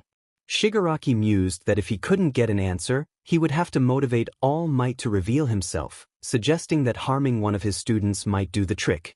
Before I could fully process his words, Shigaraki charged at us, hand outstretched and quirk activated, ready to strike. In that moment, everything felt like it was in slow motion as I turned toward Tsu, reaching for my staff. Just as Shigaraki's hand was about to touch Tsu's face, nothing happened. With my staff in hand, I stared in confusion at Shigaraki's hand on Tsu's face when I heard a low chuckle. Shigaraki remarked on my abilities, letting his hand drop back to his side. I glanced over to see Izawa struggling against the weight of the creature pressing down on him, using his quirk to protect us from the villain's power, but he was soon overwhelmed and fell unconscious. Without wasting a moment, I extended my staff to its full length and knocked Shigaraki back, creating space for us to move. I positioned myself protectively in front of Mineta and Tsu, ready to confront the villains. I instructed Tsu and Mineta to take Izawa to safety at the entrance, assuring them I would hold off any pursuers. Tsu's voice trembled with worry as she questioned my safety, but I insisted they leave without hesitation. Once they were gone, I faced Shigaraki and the bird-like creature. Shigaraki, clearly angered, expressed his pain from my earlier attack, and I retorted with a scoff. His frustration was palpable as he called for the creature, Nomu, which appeared instantly at his side. Towering at 7 feet, Nomu had a man's body and a bird's face, with its brain exposed. Shigaraki pointed at me with a sinister smile and commanded Nomu to attack. The creature charged at me. Meanwhile, Bakugo and Kirishima prepared to confront a mist villain when they were suddenly teleported into the midst of a group of villains. Bakugo felt a surge of panic as he realized Deku was missing. He couldn't afford to lose him again. Kirishima urged Bakugo to focus on regrouping with their friends, but Bakugo snapped back, already determined to eliminate the villains in their way. As Bakugo unleashed his attacks, his thoughts remained on Deku's safety. He fought with increasing intensity, vowing to protect his friend no matter what. Back in the fray, I barely managed to dodge Nomu's swift attacks. The creature's speed was surprising for its size. I rolled to lessen the impact of a blow, but Nomu was already in front of me again. Anticipating its next move, I extended my staff just in time to absorb the punch, though the force sent me flying back. I examined my staff, noticing cracks spreading from where it had blocked the attack. I knew I had to end this quickly to ensure everyone's safety. I drew my throwing daggers and aimed for Nomu's chest, but the creature effortlessly deflected them and began to heal. Shigaraki's laughter echoed as he taunted me, revealing that Nomu possessed multiple quirks, including regeneration, speed, and strength. Distracted by his words, I failed to notice the punch aimed at me until it was too late, sending me crashing across the arena. Gasping for breath, I struggled to regain my footing, ignoring the pain coursing through my ribs. My vision blurred as I saw what I thought was Shigaraki approaching.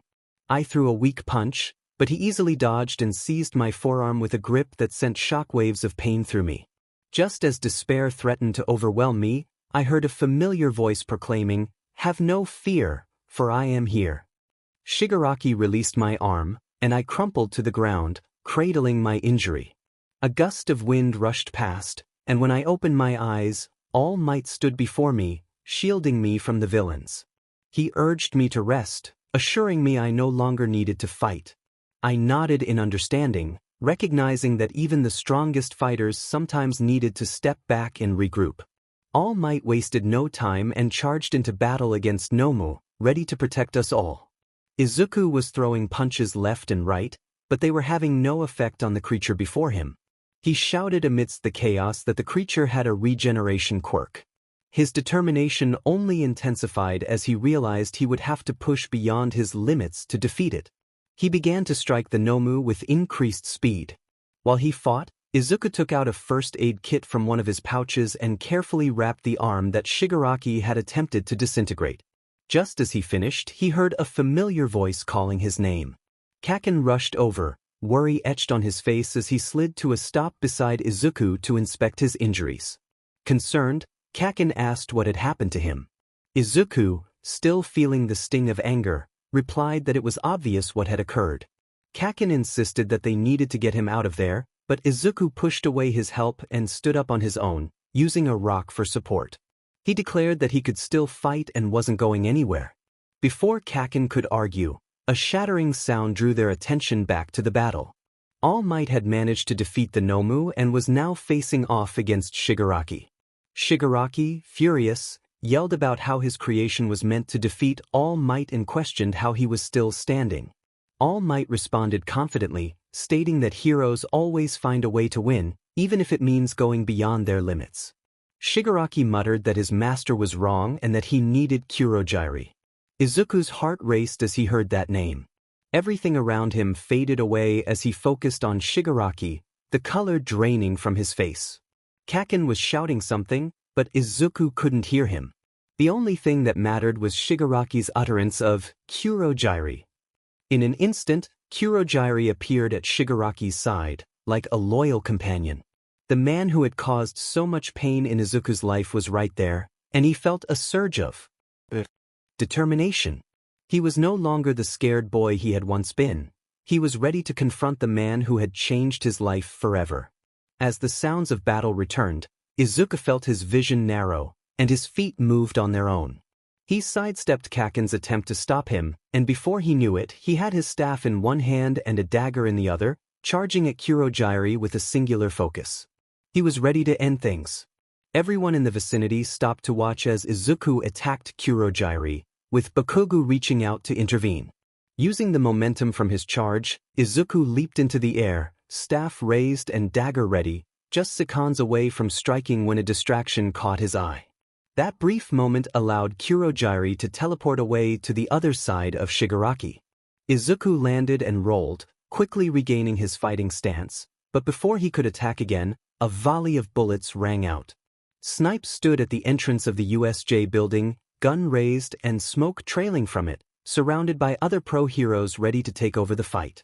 Before anyone could react, Kurogyri used his quirk to teleport himself and the injured Shigaraki, who had been hit by Snipe's bullets, back to their hideout. Izuku felt a wave of frustration wash over him. He had been so close to Kurogyri, yet he had escaped. Despite believing he had grown stronger over the years, he felt as weak as he had when he was just a child. His vision blurred as he stared at the spot where Kurogyri had been, and everything around him faded away. He only remembered someone trying to speak to him and a warm sensation wrapping around him. Kaken watched Izuku, who seemed frozen in place, as if he had witnessed something devastating. He noticed Izuku swaying on his feet and rushed over, catching him just before he fell.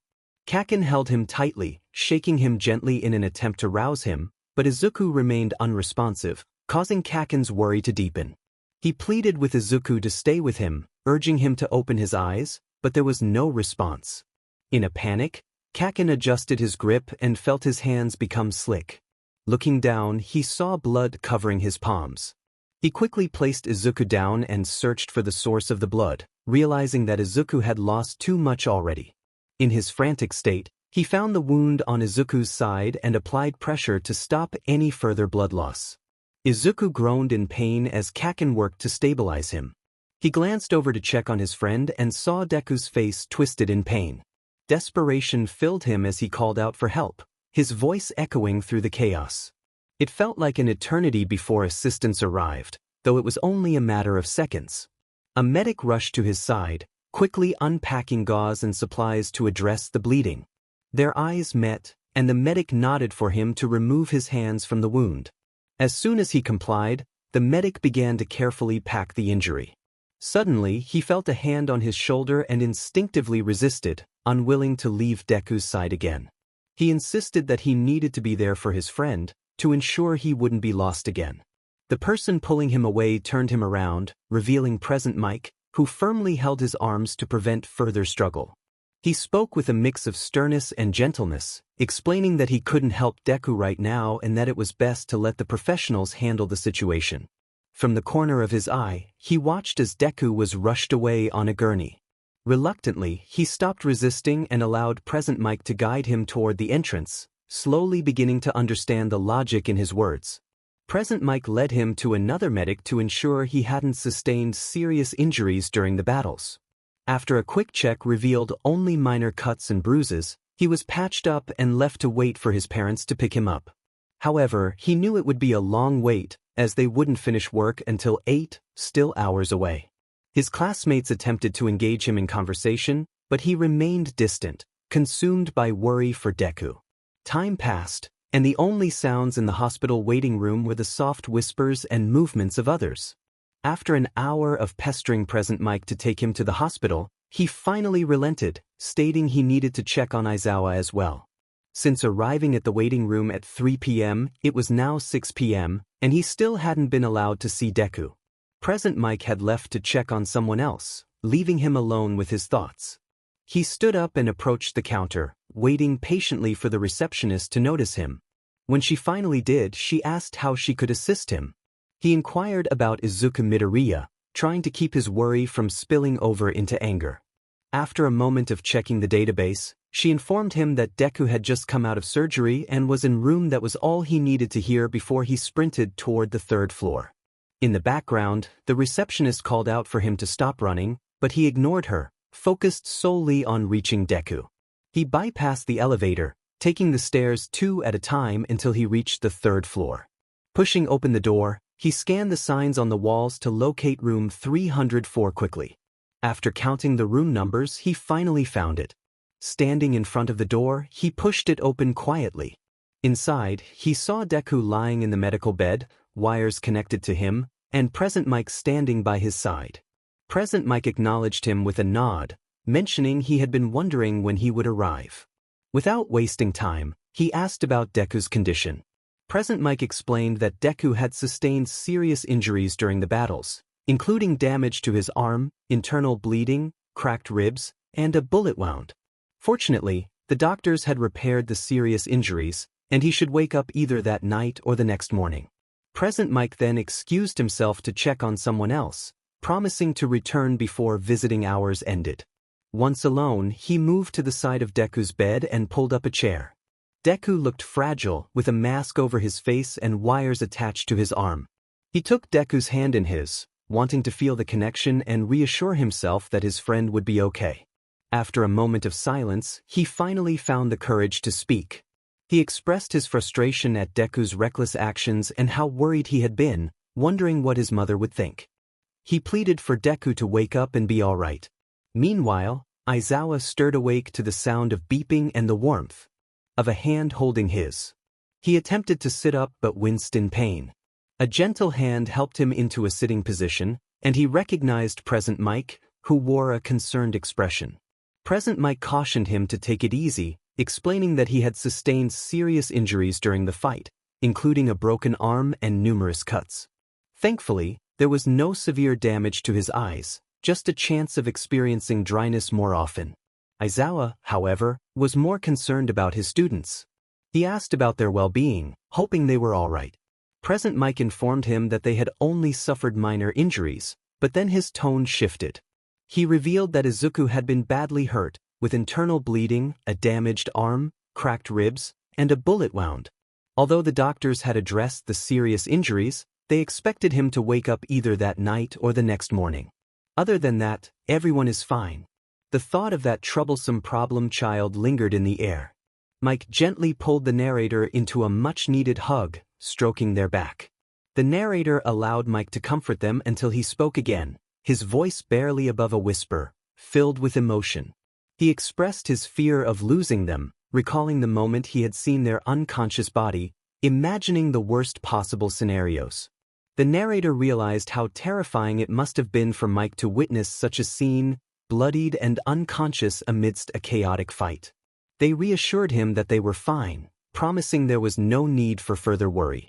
Eventually, Mike had to leave as visiting hours ended, needing to ensure Bakugo got home safely.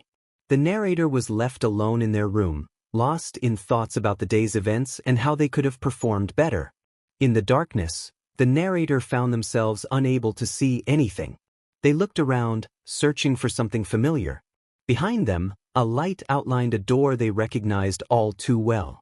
Subconsciously, they cowered back, fear gripping them as they recalled the man on the other side.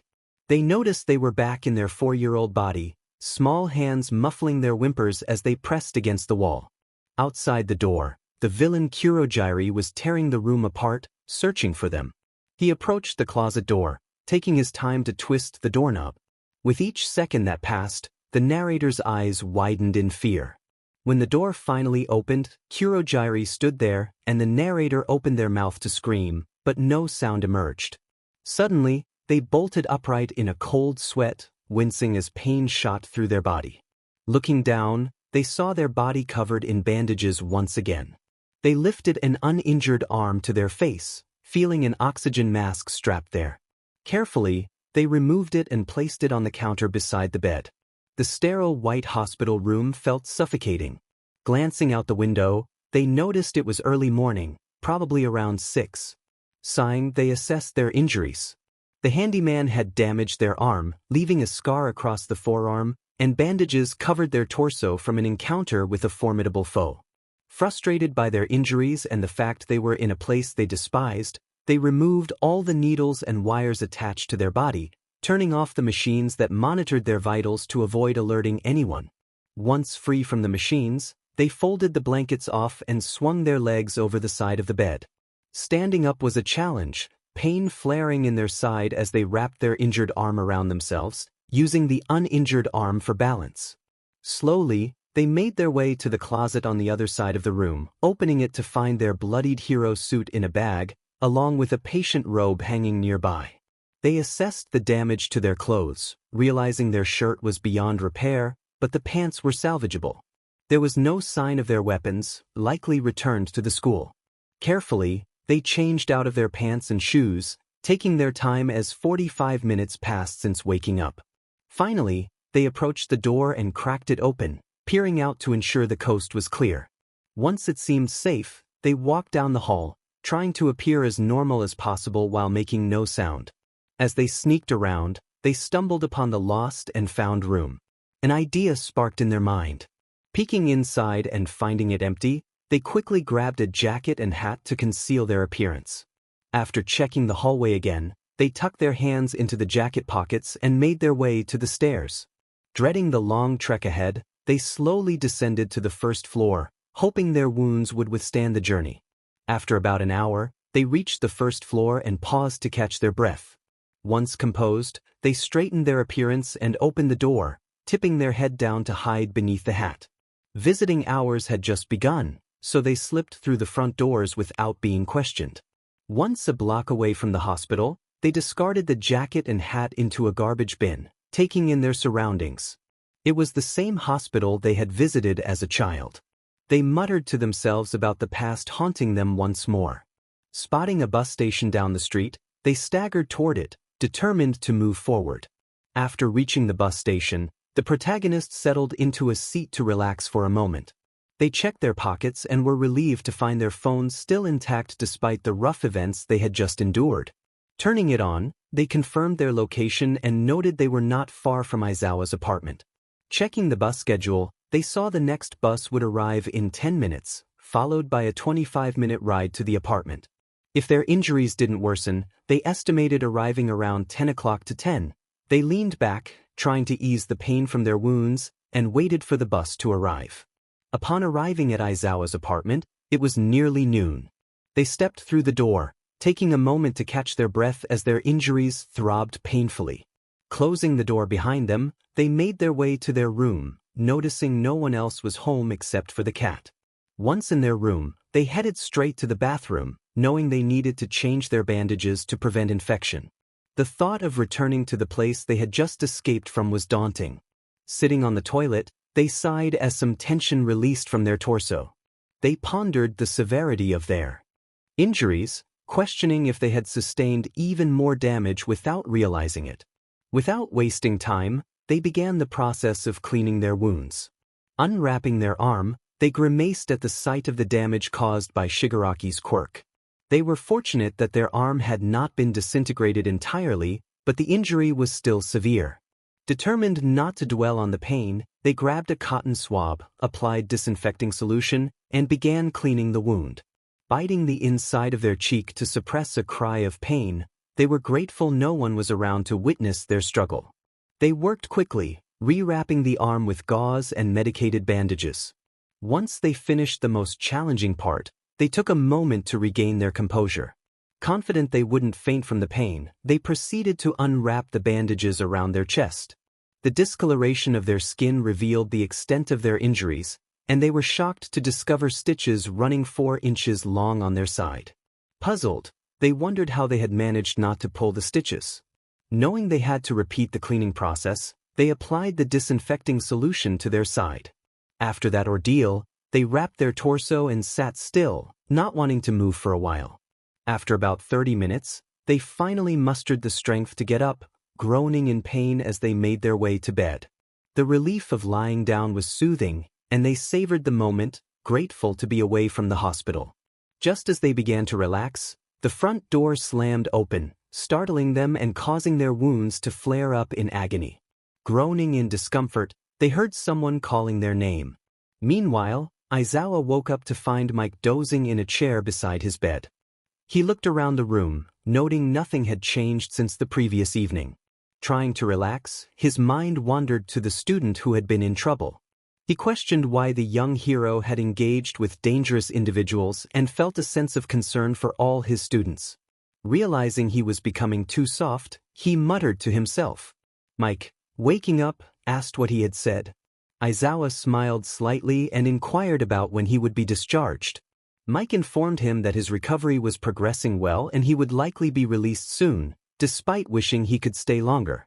Curious about Izuku, Izawa asked if Mike had seen him that day. Mike admitted he had not, having stayed with Izawa since visiting hours began. Just then, a nurse entered, introducing herself as Yuki, and began checking the machines connected to Izawa. "Do you feel any pain or discomfort?" she asked.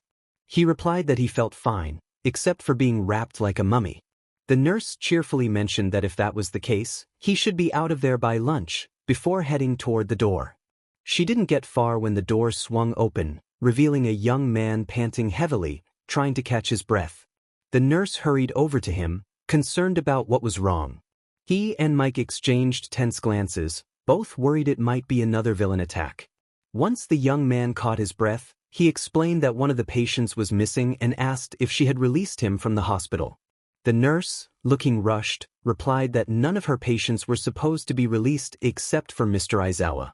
The young man's worry deepened as he mentioned a code purple for patient number. Mike instantly stood up, knocking over his chair in the process, demanding to know what had happened to Izuku and what a code purple meant. The nurse turned to them, her expression conflicted as she debated whether to share the information. She finally asked about their relationship to Izuku. They explained that they were his guardians, and he quickly sat up. The nurse revealed that when a nurse went to check on Izuku that morning, he was missing and no one had been able to find him. That was all it took for him to jump out of bed, rushing to the closet to grab the clothes Mike had brought him the night before. Mike protested, insisting that he was still injured and couldn't handle the strain of searching for Izuku. He tried to get him back into bed, but he dodged Mick's attempts, quickly changing in the bathroom. When he emerged, Mike wore a worried but disappointed expression. He insisted they needed to find Izuku, who was injured. This seemed to spur everyone into action, as the two nurses rushed out of the room, calling a code purple over their walkie-talkies. The only ones left were him and Mike. Mike approached him, taking his shoulders gently, and pleaded for him to rest while he searched for Izuku. He gently replied that he couldn't just sit idly by when Izuku was missing. Mike then expressed his determination, stating that if he so much as winced, he would tie him to a bed until he said otherwise. With a genuine smile, he agreed to the deal, and they rushed out of the room together. Hours passed as they searched without finding any sign of Izuku. They had called other professionals, but no one had seen him. They had scoured the hospital, the cafe where he worked, and his old base. The last place to check was their apartment. Izuku had been missing for at least 4 hours, and if he wasn't at the apartment, he didn't know where else he could be. Thoughts raced through his mind. Could a villain have him? Was he in pain? Was he even conscious? As they ran up the stairs to their place, Mike fumbled with his keys, opening the door quickly. Once inside, he called out for Izuku. They heard a groan from the hall to their left, a sound that resembled Izuku's voice. They exchanged glances, both thinking the same thing, and rushed toward the sound. Bursting through the door, they found Izuku half standing, half leaning against his bed frame, a dagger in hand and a pained expression on his face. When he realized it was just them, he lowered the dagger and slumped against the bed frame, slowly making his way back onto the bed, wincing occasionally. The relief of finding him was quickly overshadowed by concern for his health, which was now tenfold worse than before. He rushed over, expressing his worry about Izuku's condition, questioning why he had left the hospital and if he was okay. Izuku managed a weak smile through the pain, stating that he wouldn't stay in the hospital and would be fine after a short nap. He couldn't understand how Izuku could say he was fine when he looked so pale and on the verge of fainting. He glanced at Mike, who stood behind him, equally concerned about Izuku's condition. Asked Mike to make some soup and tea for Izuku. Mike hesitated but nodded before heading to the kitchen. With Mike gone, he turned his attention back to Izuku, who just wanted to sleep but had to deal with their worry. He noticed the concern radiating from him and tried to lighten the mood by joking that worrying too much would give him wrinkles. He couldn't comprehend why he worried about him. He felt like a burden, a weak, quirkless pest, and didn't believe he deserved such care. As he pondered this, he heard Mick's voice calling out to him, checking if he was okay. He questioned why there had been no response when he called out. As I squinted to see him more clearly, I noticed the worry etched on his face. I shook my head to indicate that I was okay, but a sharp pain shot through my head, causing me to wince. Aizawa noticed my reaction and raised his hand toward me, but before I could stop myself, I flinched away. He halted in his tracks, surprise evident in his widened eyes. Not wanting to explain myself, I mumbled that I was fine and planned to take a nap, gently laying down with my back to him. I heard him leave the room with a reluctant okay, and I lay there, hoping for a dreamless sleep to help me forget my injuries. Aizawa made his way to the kitchen, leaving the door slightly ajar. Mike was there, finishing up the soup as the kettle whistled. Mike must have sensed my presence because he soon asked how I was doing. Unsure of how to respond, I simply admitted that I didn't know. Mike turned off the stove and looked at me, his concern palpable. He immediately left his task and embraced me in a comforting hug. Mike was the only one who could see through my facade, the only one who understood my feelings, even when I struggled to acknowledge them myself. I buried my head in the crook of his neck and hugged him back. After a moment, he asked what was wrong. Unable to hold back my thoughts any longer, I had to share my fears, hoping he would reassure me that I was mistaken. I revealed that the person had flinched when I tried to touch him. I felt Mike stiffen at my words. He whispered that everything would be okay, that we would help him and uncover the truth, his voice a mix of sadness and determination. Izuku reflected on how his peaceful weekend had been disrupted. Not only had he missed the chance to improve his hacking skills, but he also had to endure Aizawa and Mike fussing over him. He had been a vigilante for years. Injuries were part of the job. Determined not to stay in his room any longer, he carefully got out of bed and retrieved his UA uniform from the dresser before heading to the bathroom for a shower. Taking a shower with only one functioning arm proved to be a challenge. After drying off, he disinfected his injuries, wincing at the pain. He muttered to himself about his foolishness in getting hurt so many times while putting on his uniform. By the time he was ready for school, it was a little past 5 a.m. He headed to the kitchen, turned on the coffee pot, and left a note before exiting the building, hoping the coffee would make up for his early departure. With school starting in a few hours and a certain cafe on the way, he decided to stop for coffee. It took longer than expected to reach the cafe, and despite the pain, he arrived just as it was about to open. He walked in, greeted by a familiar voice that informed him they weren't open yet. Amused, he rang the service bell, prompting a frustrated sigh from the back. As the door swung open, the barista's words were cut off when she saw him. A delighted scream erupted from her as she rushed over, enveloping him in a tight hug. His eyes widened at the sudden noise, and he tried to suppress a grimace of pain. A worried Hunter rushed in, asking what was wrong and where the intruder was. Their eyes met, and Izuku greeted Hunter, his voice betraying the discomfort he felt. In mere moments, Hunter joined in the embrace, and they remained like that for a few minutes, allowing Izuku some relief from his wounds. If anyone had walked into the cafe at that moment, they would have seen three friends grinning like fools.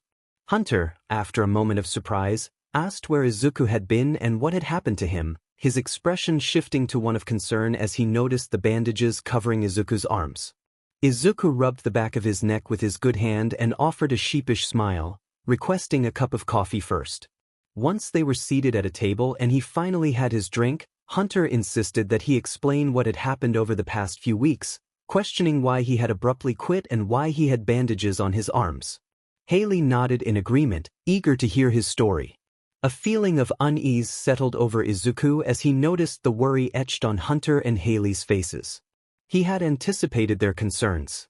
Setting down his coffee, he cleared his throat, shifting into a more serious tone. A couple of months ago, he had been scouted to attend UA, specifically for the Hero Course 1A. The school uniform was a clear indication of his new path. Unable to face his friends directly, he had chosen to inform them of his decision to quit through a phone call. The reasons were straightforward. The school prohibited students from holding jobs, especially in the Hero Course, and balancing a job with hero training was simply not feasible. He explained that his injuries were a result of being in the middle of the attack during the USJ incident, which accounted for the bandages he wore. As he finished his explanation, he realized he had an hour before school started. Throughout his recounting, Hunter and Haley listened intently, absorbing every detail of his recent experiences. The silence that followed his words indicated they were still processing the information. Finally, Haley broke the silence, expressing her relief that he had been safe while attending UA. Izuku confirmed her thoughts, taking a sip of his coffee. Hunter, with a stern expression, reminded Izuku that they couldn't change the past and urged him to stay in touch instead of disappearing again. The unexpected support made Izuku smile, and he was met with warm smiles from his friends in return. With the serious talk behind them, Hunter stood up, suggesting they open the cafe before they fell behind schedule. Haley protested, noting that Izuku had just arrived, but Hunter insisted they needed to get to work, playfully blaming Izuku for their late start. Izuku felt a mix of dread and amusement at Hunter's mischievous smirk, knowing it often signaled trouble.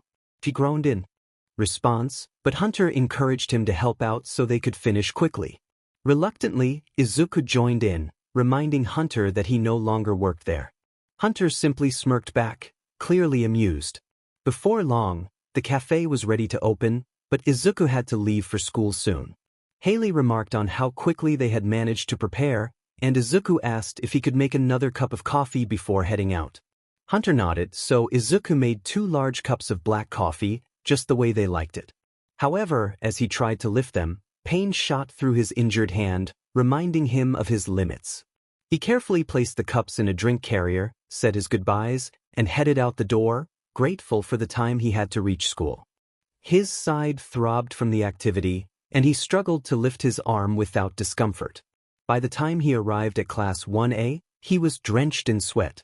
After taking a moment to compose himself, he entered the bustling classroom.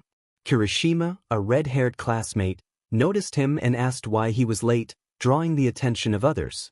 Izuku lifted the drink carrier as if to answer, explaining he had been running errands and that class hadn't started yet. Kirishima shrugged and returned to his conversation as Izuku made his way to Aizawa's desk. He set down the drink carrier, pulled out the coffees, discarded the carrier, and headed toward his desk.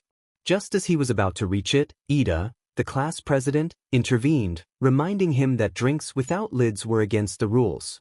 Izuku met Ida's gaze, took a sip of his coffee, and cheekily suggested he take the issue to the teacher. He stifled a smile at Ida's flustered reaction. At that moment, the classroom door swung open, revealing a tired and visibly frustrated Aizawa. Izuku couldn't help but smirk at the sight. Aizawa commanded the class to settle down, his irritation evident as he stood without his usual sleeping bag. Izuku realized he might be in trouble. As Aizawa approached his desk, he halted, his eyes locking onto the coffee. The glare he directed at Izuku sent a chill down his spine, signaling that he was in for a stern reprimand. The tension in the room was palpable, and Izuku knew he had to make a run for it before things escalated further. With that, Izuku placed his precious coffee down and jumped out of his seat, rushing for the door. Suddenly, a familiar cloth wrapped around his body, tightly restraining him from moving an inch. Izuku had everything wrapped for the next day, and all that remained was to place the presents under the tree. He couldn't wait for Kaken to open his gift, imagining the surprise on his face. They had been together for almost a month, and no one in the dorms knew. They had agreed to reveal their relationship at Christmas, specifically through the gifts they exchanged. The whole class decided to celebrate Christmas together, as a way to bond after everything they had gone through that year. Izuku thought it was a great idea, but Kaken needed some convincing, which Izuku managed to do. When he glanced at the clock on his desk, it read almost 10 p.m. Time had passed quickly. He hurriedly gathered all the gifts for his classmates and dashed to the common room to place them under the tree. No one was there, so no one would know what wrapping paper he had used. He quickly arranged everything and rushed back to his room, careful not to alert anyone to his presence. Once inside, he jumped onto his bed and snuggled into his blankets, wrapping himself up like a cocoon. He got comfortable and closed his eyes, drifting off to sleep without realizing when it happened. The next morning, Izuku woke up to the delicious smell of bacon cooking. Excitement filled him as he noticed it was roughly 8 a.m. He hopped out of bed and made his way to the door and down the stairs. Entering the kitchen, he found Kaken standing over the stove, preparing breakfast for the class. It seemed they were the only ones awake, so Izuku quietly approached him and wrapped his arms around Kaken's waist in a warm hug. Kaken relaxed at Izuku's touch and leaned back into him, greeting him softly. Izuku hummed in response, savoring the moment and wishing time would stand still. Kaken then playfully suggested that if Izuku was just going to stand there, he could help make breakfast for everyone. He needed to start on the pancakes soon to finish before everyone woke up. Izuku let go and moved to the already prepared batter. He heated a pan on the stove, adding oil to prevent sticking. Once the pan was hot enough, he poured 3 circles of batter into it, waiting for bubbles to form. Kaken teased him about his cooking skills, and Izuku smiled back, grateful for the lessons that had kept him from burning down the kitchen. As the pancakes cooked, Izuku prepared a tea kettle and coffee pot for drinks. They worked together until everything was ready. They set the table with plates, forks, knives, and napkins, then brought out all the food: pancakes, bacon, hot water for tea, coffee, creamer, and biscuits that Izuku hadn't even known were baking. By the time they finished, it was around 9 a.m., and the rest of the dorm was starting to come down the stairs, bleary-eyed and yawning. Kaken announced that breakfast was ready, and everyone rushed to the table. Izuku took his usual seat next to Uraraka and Ida, and they all settled into their normal spots, chatting and enjoying the meal together. After breakfast, Mina excitedly exclaimed that it was time for presents. Class 1A gathered around the Christmas tree that they had convinced Aizawa to set up for them. Izuku sat next to Kaken, maintaining a comfortable distance, as Ida began passing out gifts. After about 30 minutes of everyone tearing open their presents and expressing their gratitude, only one gift remained. Ida, surprised that it was addressed to both Bakugu and Midoriya, handed it to them. They looked at the tag, which read, "To Bakugu and Midoriya, open in private." Izuku glanced around the room with a feigned look of confusion before getting up with Kaken and heading to the kitchen. Once they were concealed by the kitchen wall, they struggled to contain their laughter, finding their classmates' reactions priceless. Kaken asked if Izuku was ready, reminding him that once they did this, there was no turning back. Izuku nodded, feeling that they had kept their secret long enough. It would be nice to hug him in public without people worrying for her safety, she thought with a reassuring smile. That reminded him to ask what she had told the class about their relationship. He tilted his head to the side, curious like a puppy. She suggested he open the bag and see for himself, smirking as he lifted an eyebrow in question. He pulled the bag closer and began to remove the tissue paper, revealing a black hoodie. As he pulled it out, the words, "owner of B," became visible, leaving him even more confused. It was almost laughable. She then took the bag and pulled out another black hoodie that simply said, "he." At that moment, realization clicked in his mind, and he grinned widely, a madman's smile, but he was her madman, and she was ready to let everyone know it. He playfully remarked that she thought she was funny. She shrugged, perhaps, and then pulled the hoodie over her head. Flipping the hood back, she noticed he was straightening his hoodie so the words could be clearly read. Just then, Kaminari shouted from the other room, asking if they were almost done. She made eye contact with him, and they both knew it was their cue. She asked him one more time if he was ready. He gave her a quick peck on the lips and a firm nod in reply, taking her hand as they headed out to the common room where the rest of the class awaited. Their classmates looked at them expectantly, curious about the gifts they had received. They glanced from their smiles. Yes, he was genuinely smiling for once to their conjoined hands and the hoodies. Suddenly, Mina screamed in what seemed to be shock and joy, her huge smile evident as she pointed at them. She nodded in confirmation when everyone turned to her, bewildered. Mina looked at them in disbelief and exclaimed loudly that they were dating. Everyone whipped their heads back at them in disbelief before shouting in unison, expressing their surprise. Later that night, after explaining how they got together and that it was a mutual relationship, everyone was supportive and happy for them, except for Mineta, but Kaken took care of that. For the rest of the day, they all spent time together, some even going out to play in the snow. She may or may not have hit Kaken in the face with a snowball, and he got his revenge later by pouring snow down her back. Now, they were cuddling in his bed, enjoying each other's company while wearing their new hoodies. She had her arms wrapped around his torso, her head tucked into his chest, their legs tangled together. He had one arm over her and the other serving as a pillow, resting his chin on her head. Breathing in his calming caramel-like scent, she muttered that it had been a good day. He agreed, enjoying the day as well. Kaken shifted beside her and gently lifted her chin to look into her eyes. He leaned down, giving her a long, loving kiss. They moved their lips in sync, savoring every moment. Eventually, they pulled away, sharing soft smiles before she tucked her head back into his chest, wanting that warmth again. As her eyes grew heavy, she faintly heard him say goodnight and that he loved her before sleep overtook her, leading her into a world of hope and wonder. Izuku's routine was simple: wake up, go to school, train, sleep, and repeat. Those were the rules he had to follow until the sports festival. Who would have thought that being grounded could be so boring? Earlier that morning, he protested internally about being wrapped tightly in Aizawa's capture gear. He knew Aizawa was upset, but the restraints were uncomfortable, especially with his injuries. Everyone in the class watched the scene unfold, which looked concerning. Aizawa had walked in furious, and when Izuku bolted, he ended up being dragged to the front of the room. Silence filled the air as everyone observed. Soon, he found himself face to face with Aizawa, who looked even angrier up close. Izuku offered a sheepish smile and mentioned he had brought coffee. Aizawa's expression conveyed that he was still in trouble. Perhaps leaving a note hadn't been the best idea, but it was too late now.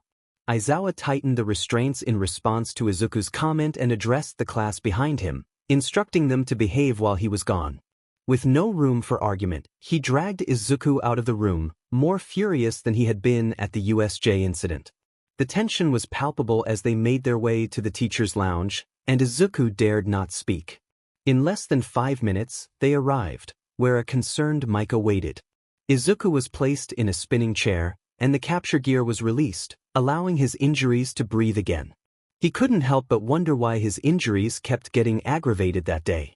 Aizawa yelled at him, demanding to know where he had been all morning. Izuku blandly replied that he had been out doing things and reminded them that he left a note and brought coffee. They both looked at him in disbelief, pointing out that leaving a note saying he would meet them at school was not acceptable. When they woke up that morning and didn't see me, they worried something had happened. Mike insisted, throwing his arms up in exaggeration, that I was technically on house arrest with them and injured. I managed to hide my flinch at his sudden movement. He said I was on house arrest, which I thought of as hero arrest, yet I had left without any issues. I pointed out that I had just been visiting some old friends, nothing to get worked up about. Apparently, that was not the right thing to say. Izawa declared that I was grounded now. There would be no hacking, no leaving the house, and at least one of them had to be in sight of me at all times. His tone suggested that breaking any of those rules would lead to serious consequences. I stared at them in disbelief, arguing that it wasn't fair since I had done nothing wrong. I had even left a note to inform them I would still be at school. I questioned how long I would be grounded. Mike stated it would be until the end of the sports festival. That was 2 weeks away, and I couldn't imagine surviving that long without hacking. Hacking was my life. They glared at me, making it clear there was no room for debate. Back in the present, after lunch, I wished the day would end, but class was still ongoing. I considered skipping, thinking that since I was already in trouble, what more could it hurt? Izawa looked directly at me as if reading my thoughts, which dashed that idea. He instructed everyone to quiet down and take their seats. He reminded us that the sports festival was coming up in 2 weeks, and with it, we would be scouted for internships. We needed to pick out hero names, and since he wasn't great at this, another pro hero would assist us. Izawa's tired expression was familiar. Just then, the classroom door swung open, and Midnight, the enthusiastic pro hero, burst in, eager to help us pick hero names. The atmosphere shifted instantly, the room filled with excitement as everyone began discussing ideas for their names. Midnight started passing around whiteboards for us to write down our desired names. About 5 minutes later, Sue was the first to present her hero name. She proudly announced herself as the rainy season hero, Froppy. The class erupted in applause, encouraging others to share their names. Kirishima followed with Red Riot, Kaminari introduced himself as Chargebolt, and Uraraka claimed the name Uravity. One by one, everyone shared their hero names until only Bakugu and I remained. Midnight asked who wanted to go first, and without a word, Bakugu slid out of his chair and approached the podium. He announced himself as the explosion hero, Ground Zero, with unwavering conviction. I chuckled internally, amused that he chose that name from our childhood. After applause, he returned to his seat, leaving everyone's eyes on me, waiting for my hero name. I looked down at my blank board, hesitating. What should I call myself? I couldn't use my vigilante name, no one knew it was me. Did it even matter? I was not going to be a hero anyway. Once I took down the League of Villains, my life would be over. I wrote down my name, Izuku, but quickly erased it. Without overthinking, I wrote down a different name and approached the podium. The room fell silent as I stood there, taking a deep breath before revealing my choice. I declared myself as the Fighter. Why? Midnight considered my name before suggesting that fighter wasn't a heroic term and that I had forgotten to add hero after it. The class murmured their agreement. I placed my board down and looked at Midnight, stating firmly that I wouldn't change it. Fighter was a good description for my alias, and I didn't care if it sounded heroic. I had said many times that I wasn't attending this school to be a hero, so I wouldn't give people false hope by adding hero to my name. My statement silenced the room. Not wanting to continue the conversation, I returned to my seat in the back, feeling the weight of everyone's gaze on me. Just as I settled in, the bell rang, signaling the start of the next class, which was English. After school, 20 minutes had passed since the bell rang, and I was still sitting in the classroom, bored out of my mind. I had to wait for either Mike or Izawa to leave, a rule established during my grounding, and I felt it might drive me to madness. Finally, Izawa entered the room to fetch me, calling me a problem child and stating we needed to stop somewhere before heading home. I picked up my bag, careful of my injured arm and side, and followed Izawa to an unknown destination. Before I knew it, he led me to the infirmary. He pushed open the door and held it for her. She walked under his arm and entered the room, only to find Recovery Girl staring at them both. Aizawa pointed to one of the beds, and she walked over to take a seat while he stood next to her. Recovery Girl approached Aizawa and asked what she could do for them and why the child hadn't come to see her immediately. Aizawa sighed, expressing his fatigue. He explained that he hadn't done anything to her. The child had done it all to himself. He then asked if she could heal him. Recovery Girl hobbled over to the child and began to examine the wounds, poking at them to assess their severity. The child yelped in surprise and pain, exclaiming that it hurt. Recovery Girl scolded him to stop squirming and let her do her job, assuring him that she could heal him but expressing curiosity about how he had sustained so many injuries. Aizawa answered for the child, stating that he had been reckless. Recovery Girl left it at that and gently kissed the child's injuries, using her quirk to accelerate the healing process. A tingling sensation spread through the child's wounds, slowly stitching the damaged skin together. As Recovery Girl began to unwrap the bandages, the child felt a wave of drowsiness wash over him but fought against it. He asked Aizawa if he wasn't going to get healed too, examining his now healed wounds. It felt as if he hadn't been injured at all, aside from a few new scars and slight stiffness in the previously injured areas. Aizawa explained that his injuries needed to be treated over time, not all at once. He added that if the child could walk, it was time to go home, as Mike was waiting for them in the classroom. The child nodded, confirming he could walk, and just as they were about to leave, Recovery Girl handed him some gummies to enjoy on the way out. As he ate the gummies, he silently followed Aizawa to find Mike and head home, lost in his thoughts. After school, Bakugo was bewildered at how Deku was at school. Just 3 days ago, he had been in a hospital bed, so how was he now walking through the classroom doors? That was the only thought occupying Bakugo's mind, aside from the moment Aizawa had come in and taken Deku away. After the morning events, Bakugo hadn't seen Deku or Aizawa until after lunch. Even then, he hadn't been able to talk to Deku, who looked upset. They were also picking hero names, and Bakugo didn't want to be on the receiving end of Deku's anger. He decided he would visit him after school to sort through everything that had been happening. The only challenge was finding a teacher who would tell him where Deku lived. It shouldn't be that hard, right? Bakugo left the classroom and made his way to the teacher's lounge. The halls were mostly empty, with only a few stray students and teachers around, none of whom approached him upon seeing his scowling face. Soon he stood before the door to the teacher's lounge. Taking a deep breath to calm his emotions, he knocked a couple of times. A faint female voice called for him to come in, and he entered. This was Bakugo's first time in the teacher's lounge, and it was different from what he had expected. There were several desks, a small kitchen area, and a couch with a coffee table in front. At one of the desks sat the pro hero Midnight. She looked up from her grading and asked what he needed. Bakugo, trying to keep his tone polite, asked where Izuku lived. Midnight paused, giving him her full attention, and questioned why she should share that information with another student. Bakugo struggled to keep his temper in check as he explained that they had been childhood friends and he wanted to talk to him, but he didn't know where Deku lived anymore. Midnight considered his words for a moment before waving him over. She agreed to help him but warned that she would inform Aizawa about it. She instructed him not to share the information with anyone else. As she began searching for Deku's address, the only sounds in the room were the tapping of the keyboard and the occasional click of the mouse. Finally, she muttered that something was strange. Bakugo asked what was weird, feeling uneasy about her tone. Midnight explained that the address listed in Deku's files was actually Aizawa's apartment, which puzzled her. She decided they needed to find out the truth and started packing her things. Bakugo was taken aback and protested, stating that he didn't need a babysitter. Midnight explained that she wanted to know why Deku was living with Aizawa and insisted that if he wanted to talk to his friend, he would have to take her along. She also mentioned needing to drop off some papers to Mike, which Bakugo overheard. He wondered what present Mike had to do with this.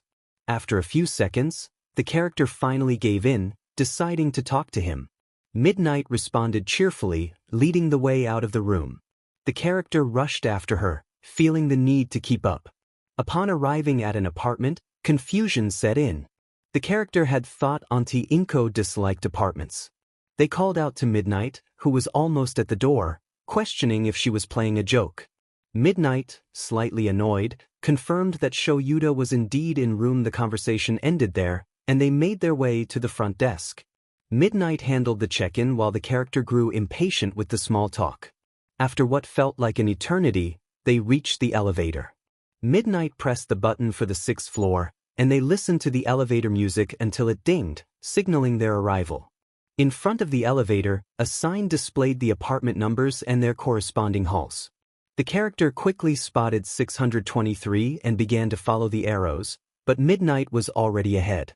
Curiosity and impatience mixed in their voice as they asked how she knew the way.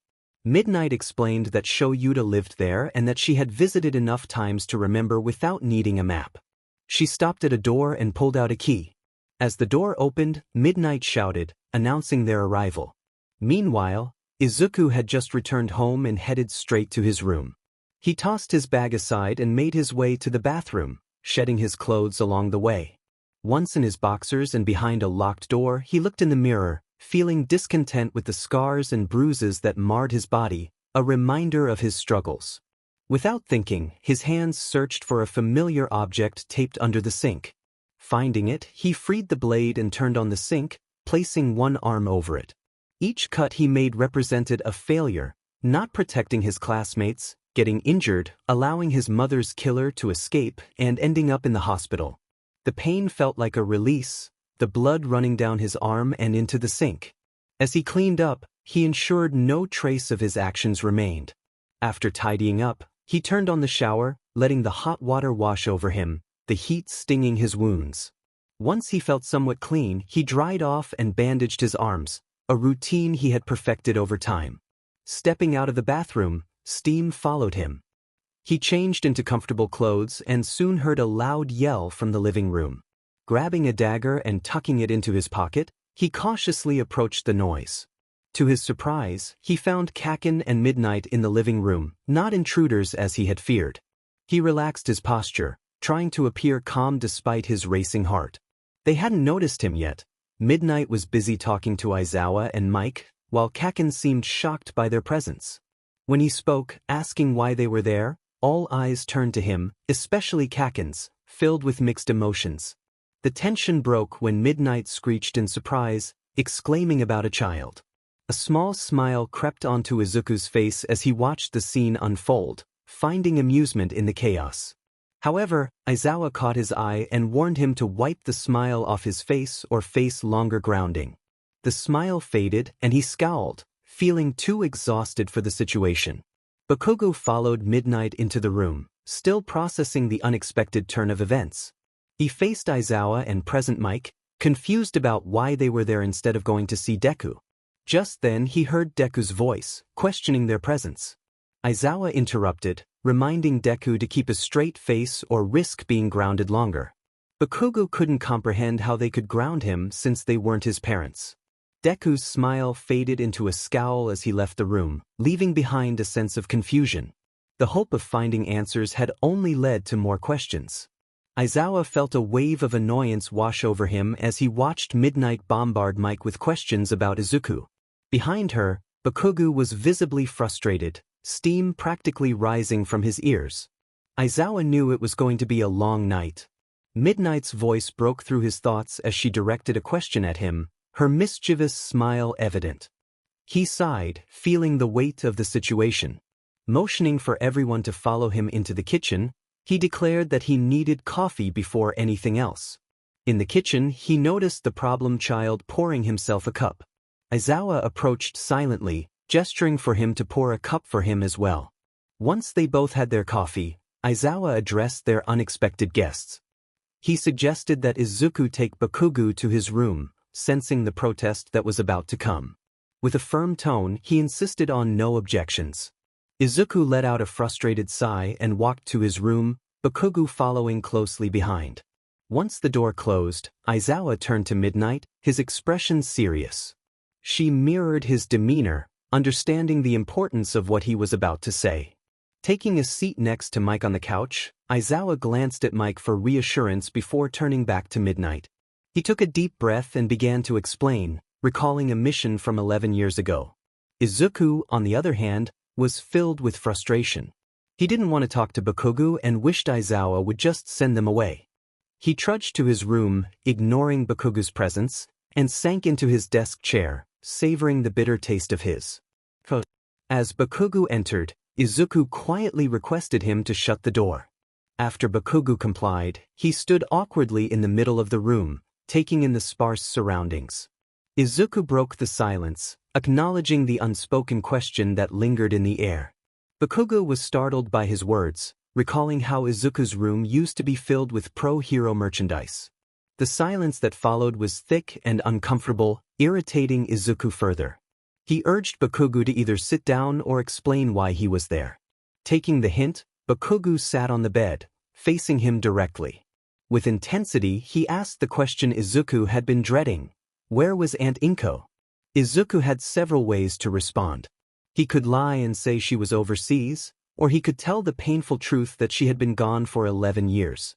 He opted for the first option, the lie slipping easily from his lips, leaving him feeling disgusted. He had never liked lying about his mother. Just when he thought Bakugo would accept his answer, Bakugo's frustration boiled over. He demanded to know why Izuku was dodging questions, his voice laced with anger. For the first time in a decade, someone had seen through his facade. Izuku felt the walls he had built around himself begin to crumble. Bakugo continued to press for answers, his voice rising with each question. The barrage of inquiries made Izuku's head spin, and he rubbed his temples in an attempt to ease the growing headache. As Bakugo continued, Izuku took a deep breath and shakily stood up, heading toward the bathroom. Before he could reach the door, Bakugo's hand gripped his arm, spinning him around and pressing him against the wall. He insisted that their conversation wasn't over and that he wouldn't let Izuku leave again. The pressure of the questions was overwhelming, and Izuku felt his carefully constructed defenses start to collapse. Bakugo's accusation cut deep, suggesting that Izuku had joined a villain group. The tension in Izuku's body tightened at the implication.